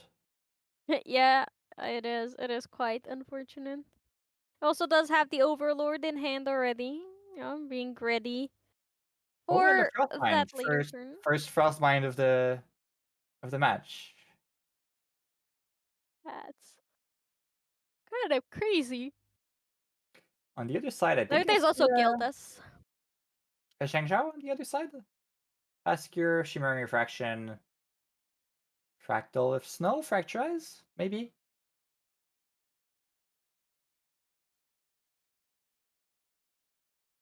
I was laser focused on the Gildas.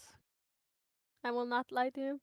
I was trying to do the math on with fractal shenanigans. Surely it is somehow possible to balance her, but There's always a way. it So kind of shut my brain off.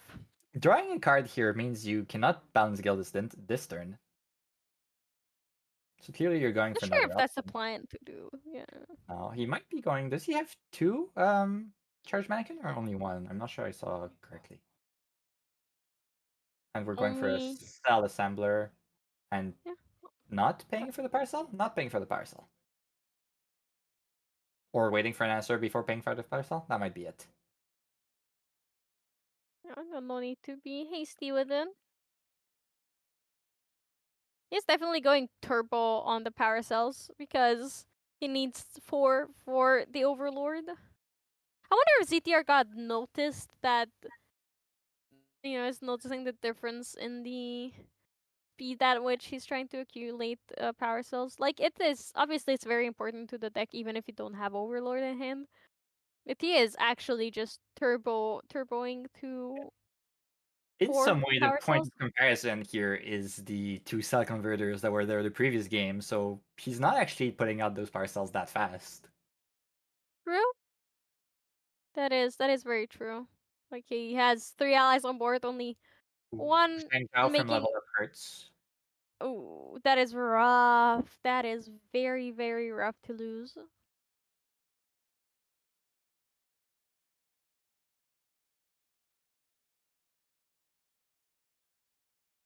Obviously, no cell converters is hurting Yoitsu a lot currently.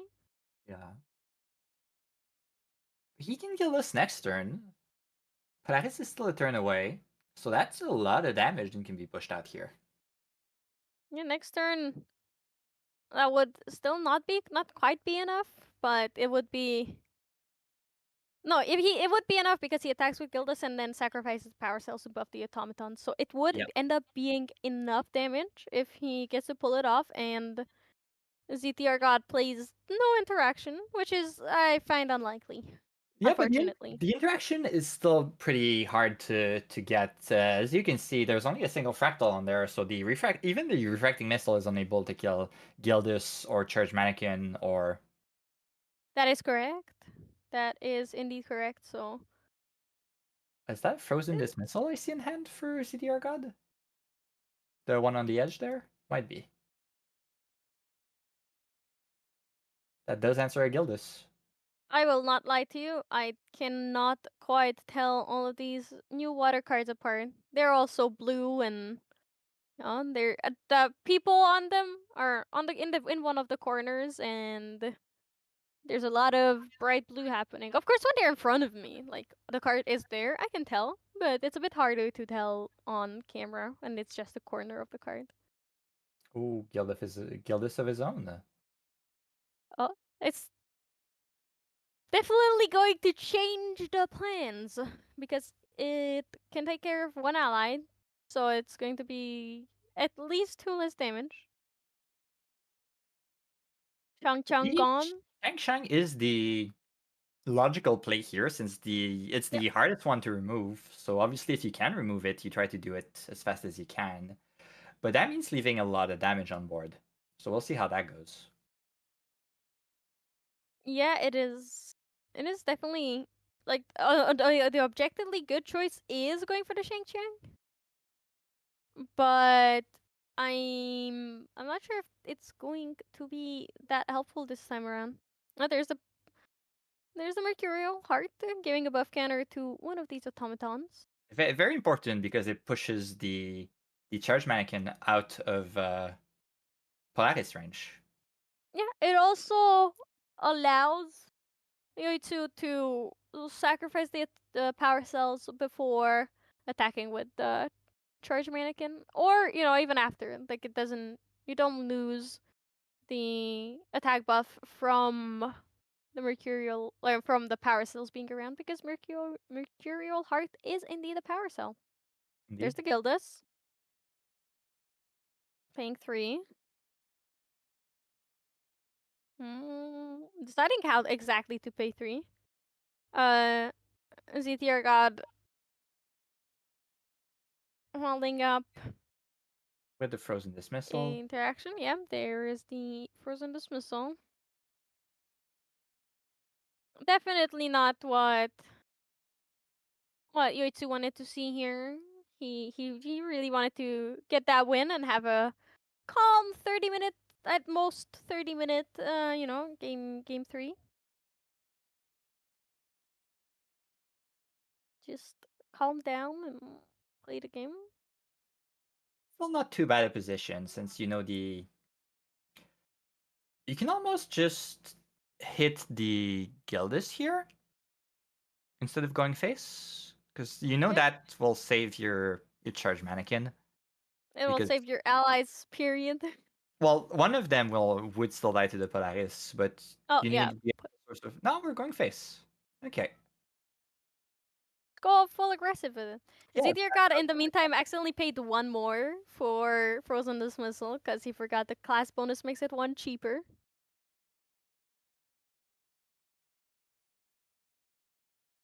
Let's see what the players are going to do here.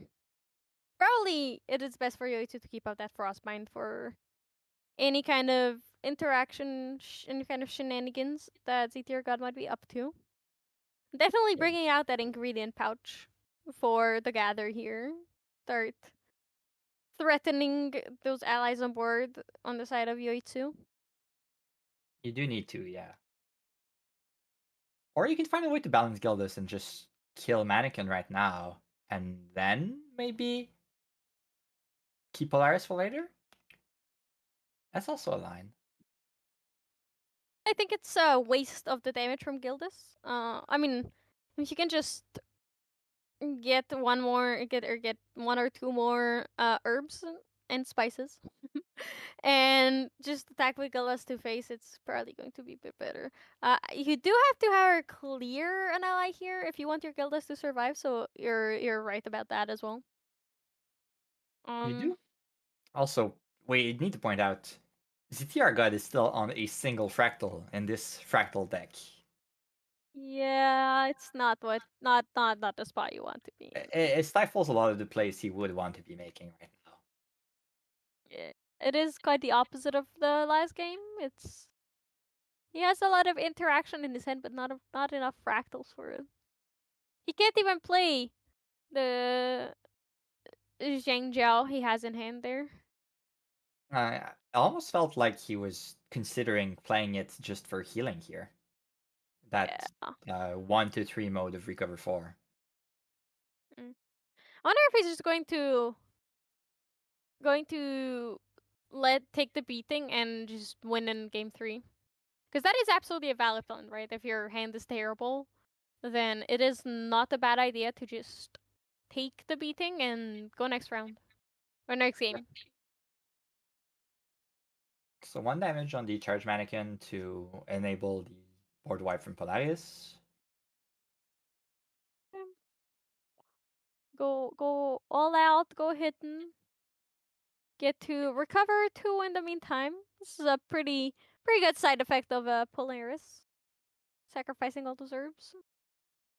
There is the manufacturer's cell, creating a power cell and drawing a card. Maybe hopefully drawing an Overlord. Yeah, that is exactly what you'd want to see here. As Yoitsu. Though, seeing how he treated his overlord last game, I'm not sure if he deserves another one. Respectfully. Throwing him away like that, no consideration for him. How sad. There, finally, Second fractal. at least a It's second fractal. actually a very big step for ZDR God here, because it allows him to kill any new allies from Yoitsu with a single refracting missile. Yeah, also lets him set up his next turns a lot easier. Glimpsing 4. Oh no, that's the different fractal. See, Yeah, that's the all these filter from your fractals. memory. Yeah, And we see the Overlord. there it is. You predicted it, you foresaw it, and he has arrived. Sacrificing four power cells to activate him. He's here, and he is here to stay. He really, really wants to be here and smack ZTR God around, unfortunately, for him. Yeah, I think that might be the end of the game. There's some, ZTR God has a faster in hand, can be used to recover a little bit, but his fractal count is way too low to be able to win anytime soon, and that Overlord is a very fast lock. Yeah, definitely. Like next turn, it is 100% lethal. Attacking for 7. It's gonna be enough. It's enough to take out even Lorraine.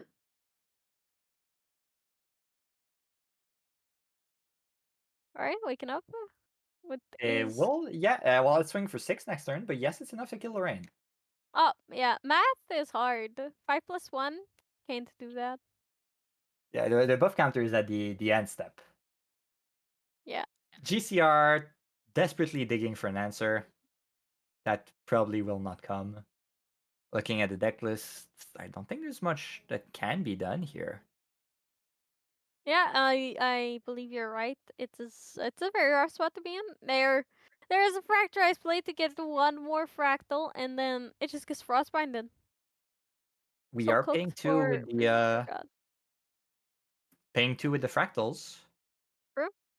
A paladin would buy a turn, but it's just buying a turn. Not quite enough. Also, paying with those fractals means you cannot Zhang Zhao here. Well, you can do it for the healing. Recover 4. Not sure it's enough, though.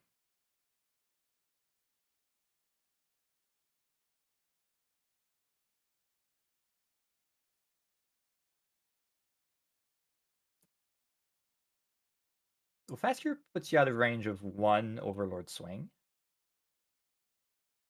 Yeah, it could just be enough, you know. You don't need to go too overboard. You just need to survive, and fast gear just might be enough.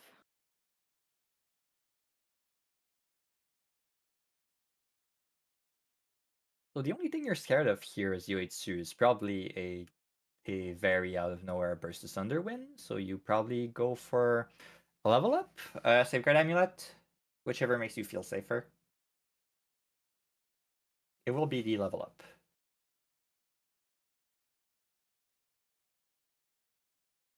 Yeah. Getting rid of the Losing an allied alive warp. war priestess.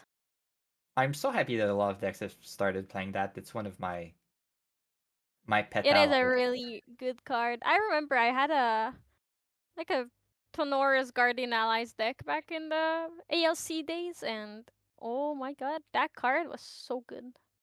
And War Priestess kind of carried. It does so much in so many matchups. And it's still a 2-3 for 3, right? There's no reason to not be playing those. Yeah, and it recovers pretty easily. Paladin has. Is there floating in the graveyard? No, I didn't think so. Yes, the Seems okay, not. just the end step, banish an automaton for the overlord. Yeah.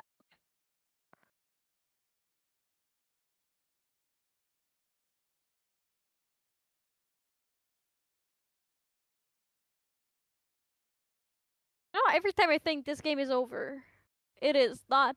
It keeps on going so strong. Like it might be that you look at the health of both players and be like, oh my god, Z tier god is on 16 damage counters. He is never going to recover. But then you have to remember he's playing a more combo focused deck. He definitely has the ability to win out of nowhere. Although he does have very few fractals currently, so that is hindering him a lot. But you know, it's still a combo deck. Can still deal a lot of damage all at once. Oh, there it is. Drawing 2 cards from Zhang Jiao, finally having the 3 fractals to do so. I do see a burst asunder. It's sadly far from enough, but Yeah. playing Arsana is great to have Polaris and deal with allies, but also cuts down your kill potential by a lot because the extension of being able to do another Shimmering Refraction on your opponent's turn with Xiao Chan with Glimmer counter makes your kill line that much easier to get. Yeah. There is also 2 Shimmering Refractions there in hand, but and it would be exactly right. With the Zhang Jiao, it would be exactly enough to take care of the Overlord currently. But then there's still the issue of the Frostborn Paladin. Well, the Overlord Even does though, have Spell Shroud, so you cannot oh, Temporary true, Fraction it. true, true. It does. It absolutely does. And Sharing Refraction is a spell. It's kind of rough. Yeah, pretty much everything in the Fractal deck is a spell. That's why you Mm. need to have a negate. Yeah, Oh, okay. that will be a concession. Yeah, Looking Zithir at got all your annoying. possible answers, You seeing that lost. there's really no kill line, so you go to game 3. Yeah. And it's better to give yourself enough time to play game 3 than to force the game on and be forced to draw. Once again, game took around 20 minutes. You know, we are exactly on pace for a best of 3 here. Yep, a nail biting game 3. Hopefully with Yeah. a good draw on both players' sides. It's always sad to get to those very decisive moments and then you draw like this with one fractal for the whole game.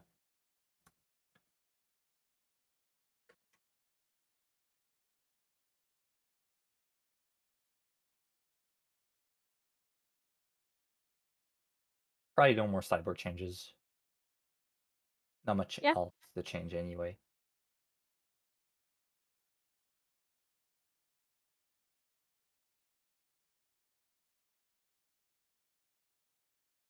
Is there any card in the deck that we haven't seen yet that would make a fun impact? I guess Fang has Don't not been played this round.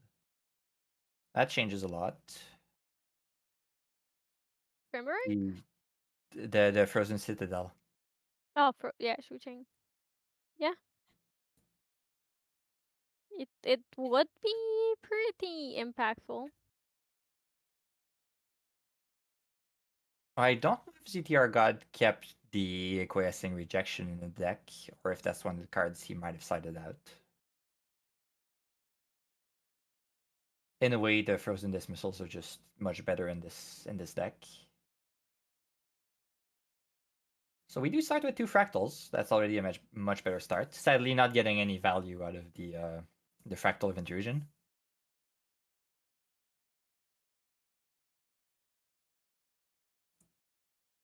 Already a turbocharge in hand for Yoitsu, so that is a potential for a lot of cards. And you have the manufacture cell to get your first power cell.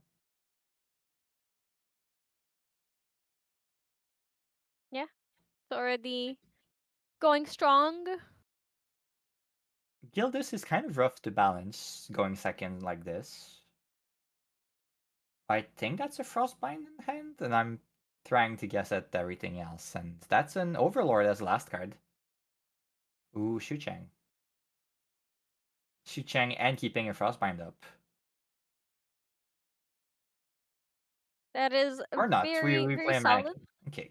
I mean, yeah, look, it's the Shucheng on its own is going to basically stop ZTR God from playing much, if anything, next turn.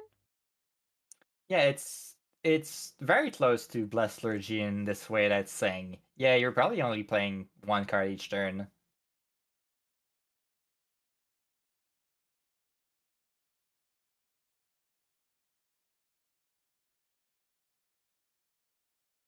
Right? Always remember your Shucheng trigger. As the player that controls Shucheng, you are the one that needs to remember the trigger. Yep. Then probably just playing a fractal here, right? There's no reason to do anything more than develop like that.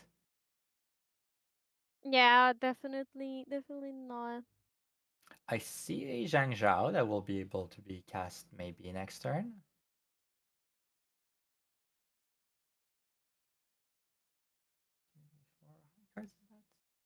So you can, yeah, you can get the fractal out this turn. Cast, activate the refracting missile to destroy the charge mannequin, since you have 4 damage now. And then next turn, use that float to pay for Shuchang and be able to use Zhang Zhao to draw 2. Is a possible line. Mm. It does really make it so much harder to find those early activations.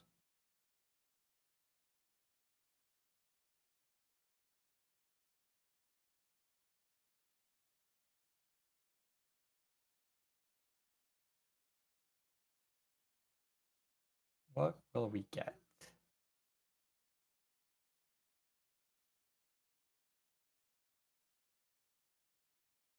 Always remember to wake up your allies.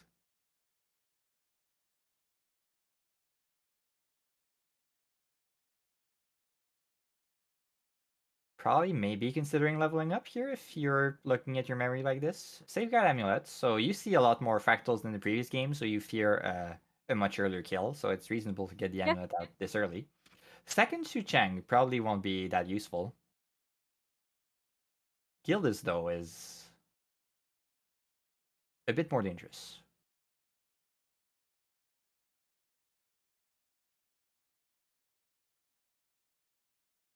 Oh, Yeah, it's no. slacking. Yeah, the Oh. refracting missile is the preferred answer to compared to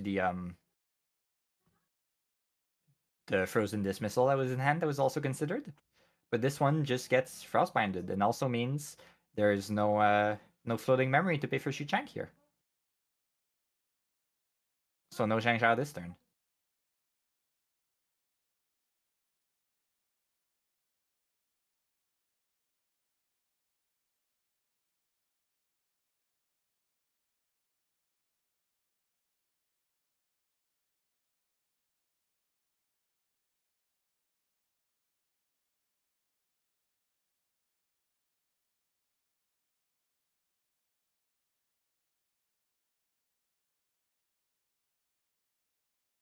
Game 3 always stressful decisions. You know, the most minor thing can win you or lose you the game. So what you are going for is a very important decision here. Choosing, wondering if you should crack the backup charter first. You do lose those fractals that could otherwise be used in the turn, but it does give you one more card to plan your turn around.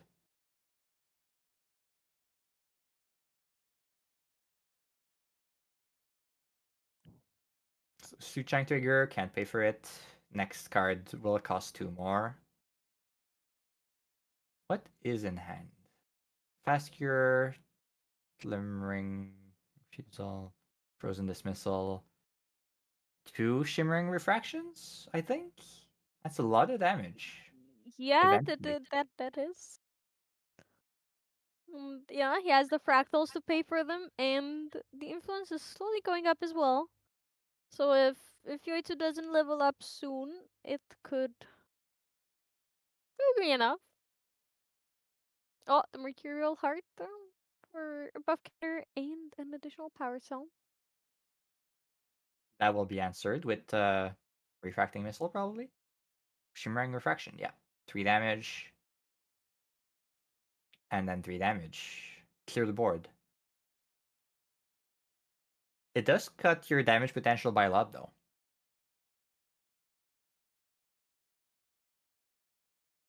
Though those are the spells you need to be able to find a win, so... Turbocharge, drawing 2 cards off of the Mercurial Heart. Trying to find some more gas after all your allies have been dealt with. Well, yeah, because Turbocharge Mm. can Second sacrifice any power Turbocharge. cell. Yep, Turbocharge influence You'll, growing. you'll, you'll However, need to there find is another power no. cell for that, but I Yeah, guess there's the power cell, Libor. might just be going back up this turn. Very likely, considering he has no allies on board, Yeah, and it's a very slow play, but you need to find you need to find more allies if you want to win this game. yeah. Speaking of growing influence, Dear God playing the Tengu, drawing another one a card into memory, mm, jacking that influence up so he can go for the whacking with the sharing refractions and refracting missiles.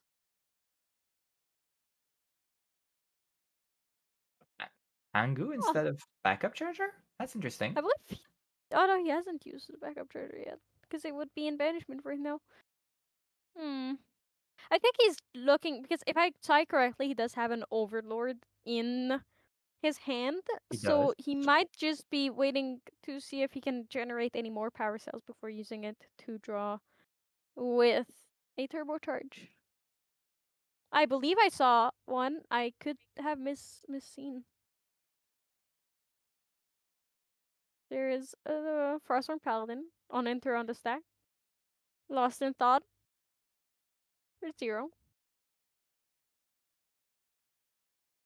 Clarifying. You need to clarifying when exactly he is playing the Lost in Thought. Saying that he let he had the Frostborn Paladin resolve, and only after is he playing the Lost in Thought. Right, Yeah, saying it all resolved. good. Now the unenter is still on the stack, so ZTR God does have a chance to respond with a possible Shimmering Refraction or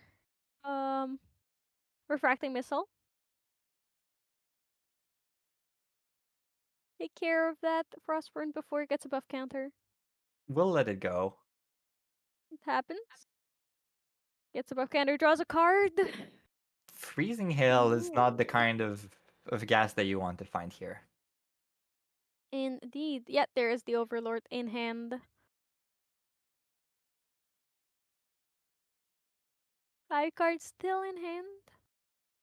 1 Freezing Hail as interaction, a Turbocharge, Overlord, Lost in Thought, and I couldn't tell you what the last card is.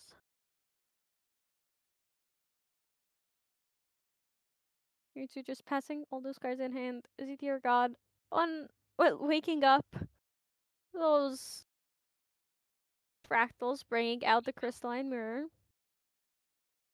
Mirror that will be Zucheng's able to deal trigger. with the amulet. So maybe Yeah. starting to consider those lethal lines. Zucheng trigger resolves, paying 4 for a fast here. As ZTR God's influence is lower, he gets to recover. Or at least he's working hard to have an influence that is lower, but I believe currently it is actually equal after the Lost in That, Thought into a Freezing Hail. that seems to be the goal. Yoitsu really favoring doing anything to prevent that recover 4. Oh, it doesn't. His board is not the most solid right now, so he's trying to do what he can to stop any kind of recovery here. ZTR The God, however, going out and glimmering refuseling So a lot the of freezing cards cold. used for overall not much accomplished on both sides. It's a big exchange of card, both player going down in influence for a total results of not much. I mean, the ZTR God managed to play around the Zucheng's trigger and still get some value off of it. So overall, Indeed, he didn't indeed. come out He did come too out on bad. top, Yeah. but the if he does not do much with it this turn, he he still went down more than a couple of cards for overall four health points. He did go down too. But with how much pressure Yoitsu is putting on, the 4 health is a lot more significant than it would be otherwise. Like recovering 4 right now Definitely. is, it's like Yoitsu just staring at his hands, wondering why he's even here. He's here just to suffer. No. Single ally on board, 8 minutes on the clock. It might end up in a tie.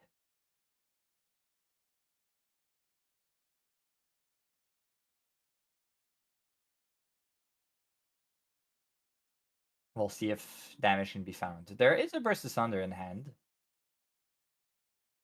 Or no, that's in the glimpse, right? Yeah, that's the... No, that's the hand. That's the glimpse pile. Yeah, that's the glimpse pile. So there's a Burst Asunder in hand. There's a mirror to deal with the Safeguard Amulet next turn. But it still means you can't kill until 2 turns later. You need to level up, destroy the amulet, because it's a class bonus. And then the turn after that, when there's no more amulet protection, then you can burst asunder for possibly the win.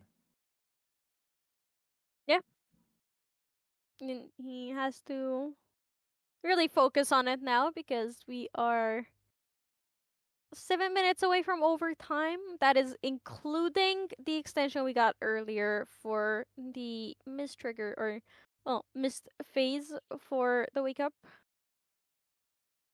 phase. Leveling up, gathering 2.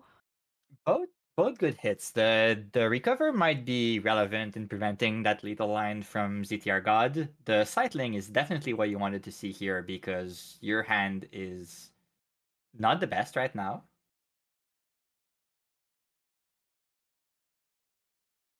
Yeah. Putting away, I think, an extra Shuchang and drawing a turbocharge.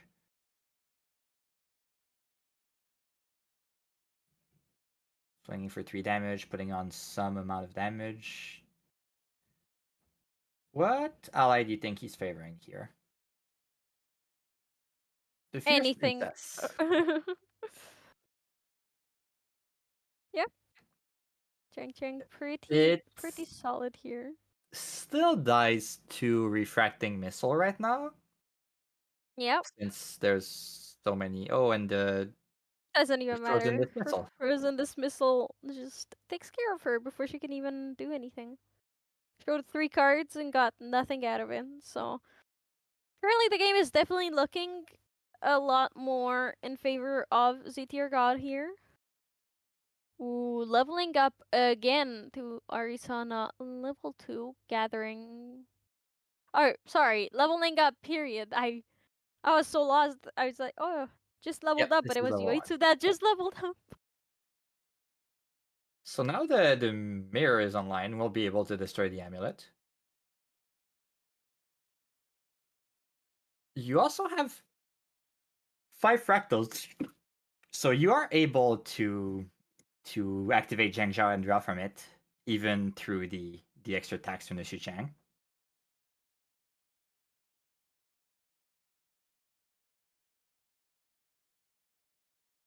Is that Yep. 3 Zhang Zhao in hand? Is that what I'm seeing? I am not quite sure. Oh, we are here wondering about the interaction between Polaris. Palagas being activated and Xuchang. Yeah. Well, it is fairly simple because Polaris only deals damage to all allies. Shucheng not being an ally, not having the subtype, it is a siegeable domain. So it does survive Polaris. I'm actually not sure about that judge call. I think since Xuchang doesn't specify reserver memory, I think I might have upgraded the Polaris curse to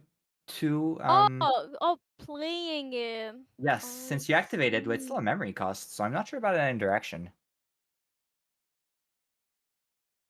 I don't know.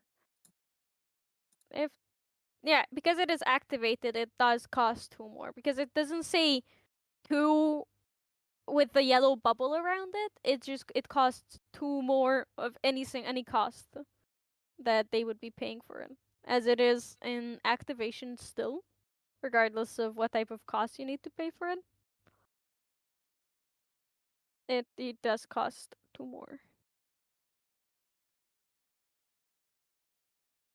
Paladin's still going at face. Extricating touch. So now we play the mind games. Where will ZTR God hide his burst asunder?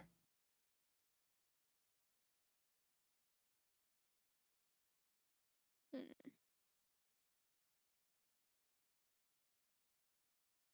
Yeah, Fracturize on The power the cell. power cell. Understandable. Reasonable. Now the big question is where the mind game was, hand or memory.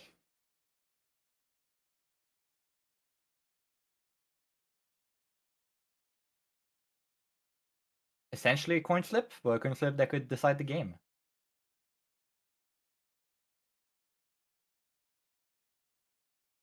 going to It is a flip it coin for flip. real.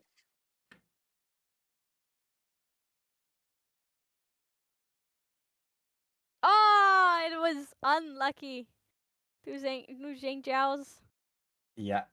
Normally, you feel pretty happy about removing a Zhangzhou from your opponent, but knowing that it's maybe something scarce hiding in hand, can't feel too good about it. Yeah.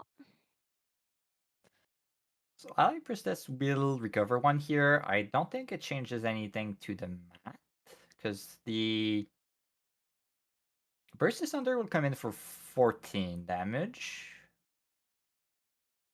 Does that change anything?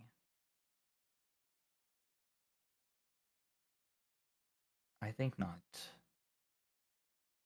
So was there a refracting missile left in ZTR's God Hand?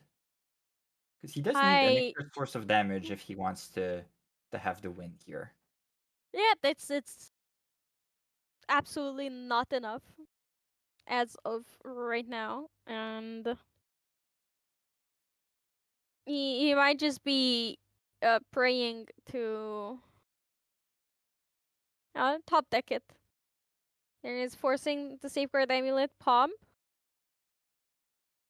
We are in the last minute of the final round of the days of the HVN Michigan Regionals hosted by True Champ Gaming. Shortly going into overtime. Both players desperately wishing for an answer. Both players looking to see if there's an out. ZTR God is looking to be on the up here with a Burst Asunder already in hand. However, they do need to find a couple of extra points of damage to push them over the line here. So the They want ingredient to rush gather. is required if you want to kill the Allied War Priestess with that Polaris. You do have a float to pay for the Shu Chang. Indeed, at least you don't have to worry too much about that. No taxing on the first card you play. I believe And it there is now turn is. 0. Yeah, it is turn 0, I believe. Zitirka did not find did what he was looking for there. No, however, there is another Zhang Zhao in hand, so that might be able to find it. That is true. It was revealed earlier, so you do know that that is what's happening. Doing some math here to see how things work out if he does draw into a shimmering refraction or refracting missile. I do see a Disinfractal in hand. Maybe could have been played before. Hey, he might. I Oh, don't think he has the influence for that's it. a refracting missile. So I Yep. think that is enough to go for lethal. You do There's 7 with refracting, 7 and and then then yeah, that is 12. enough. Yep. There Just enough. there it is. Oh, Oh, they killed Gildas. this. Recover Interesting. 1, so you go to 4, and then Dissonant, and then That might Burst not happen. Asunder for 16. That is lethal over by 1, Yeah, going up to 20. And that it is game. is ZTR exactly God alright. will Yep. win the Michigan Regionals. He just went kind of crazy with fractals there, just took them all, and finally we had a game against Yoitsu here where he did not draw. I'm So not yeah, sure where I'm not sure where the glimpse stopped. I don't know if he knew that refracting missile was on top, or if that was a gamble. I'm pretty sure it was a gamble. Um, I don't remember him glimpsing that far into his deck with anything, especially with how few fractals he had. It was kind of impossible. Yeah, that was to- a couple of turns ago, probably. I remember him putting at least one Zhangzhou on top, but I think that was the last card he knew about. Yeah, yeah. It was a fun game to watch. as an amazing deck from Yoitsu and 40%. I'm looking forward to seeing it more refined and played a lot more. Overall, the meta today I think was pretty fun and balanced. Very balanced, a little bit Mm, of everything. We did see some decks that were a bit out there. I'm very happy to see not only fellow Canadians doing well, but also playing a deck that's very original. They've yeah, always been known for that, and it's nice to see. In a way, what's just an evolution of Water Allies, but also something that's completely out there. And yeah. Overlord being played on stream at a top table. What else would a caster want? It's definitely a breath of fresh air, but we still saw that fractals are very powerful. It's nothing to scoff at. Because I do believe that some people seeing the recent Yetis and the regionals and store championships in Southeast Asia may have been a bit worried that fractals were a one ascent deck, but clearly ZTR God and the main deck team had shown us that it is still very legit. It is still very powerful, and we should not dismiss it. So, congratulations once again to ZTR God for winning the Michigan Regionals. Um, Thank you very much to True Champion Gaming for hosting us and for the stream. Um, it was fun. It was fun hanging out just even for a bit. I appreciate the True Champ team having us on, and thank you for being here, and thank you Val for being here. Do you have any thoughts or comments or I something to had a plug? great time casting. I have nothing to plug myself. I will go back on my previous prediction that I made with Valkyrie earlier in the round in the day. He had me try and guess the decks for top three. I did say that Yoitsu's deck would place third. He ended up second. I did say that a Fire Fractal deck would be second place. Huh. I don't think that's the case. And I did say that a Wind Ally would be probably first. Also not the case. That's currently ZTR God. I'd be curious to see what the third place deck is, so I can see if the overall ideas of deck was kind of right. But apart from that, it's been a great day. Some great games you'd play. Some maybe impact to the meta. We'll see how that is adapted into future games. And Yep.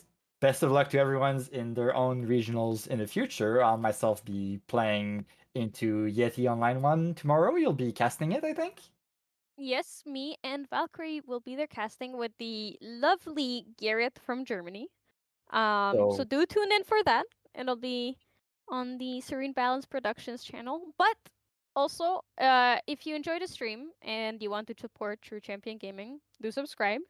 If you want to get better at the game and support them even more, go join their Patreon. I believe if it's not in the description, it is definitely on the channel and on other videos. They recently put out a wonderful guide on their Patreon, which is available to tier 2 subscribers for free and tier 1 subscribers for $6, I believe.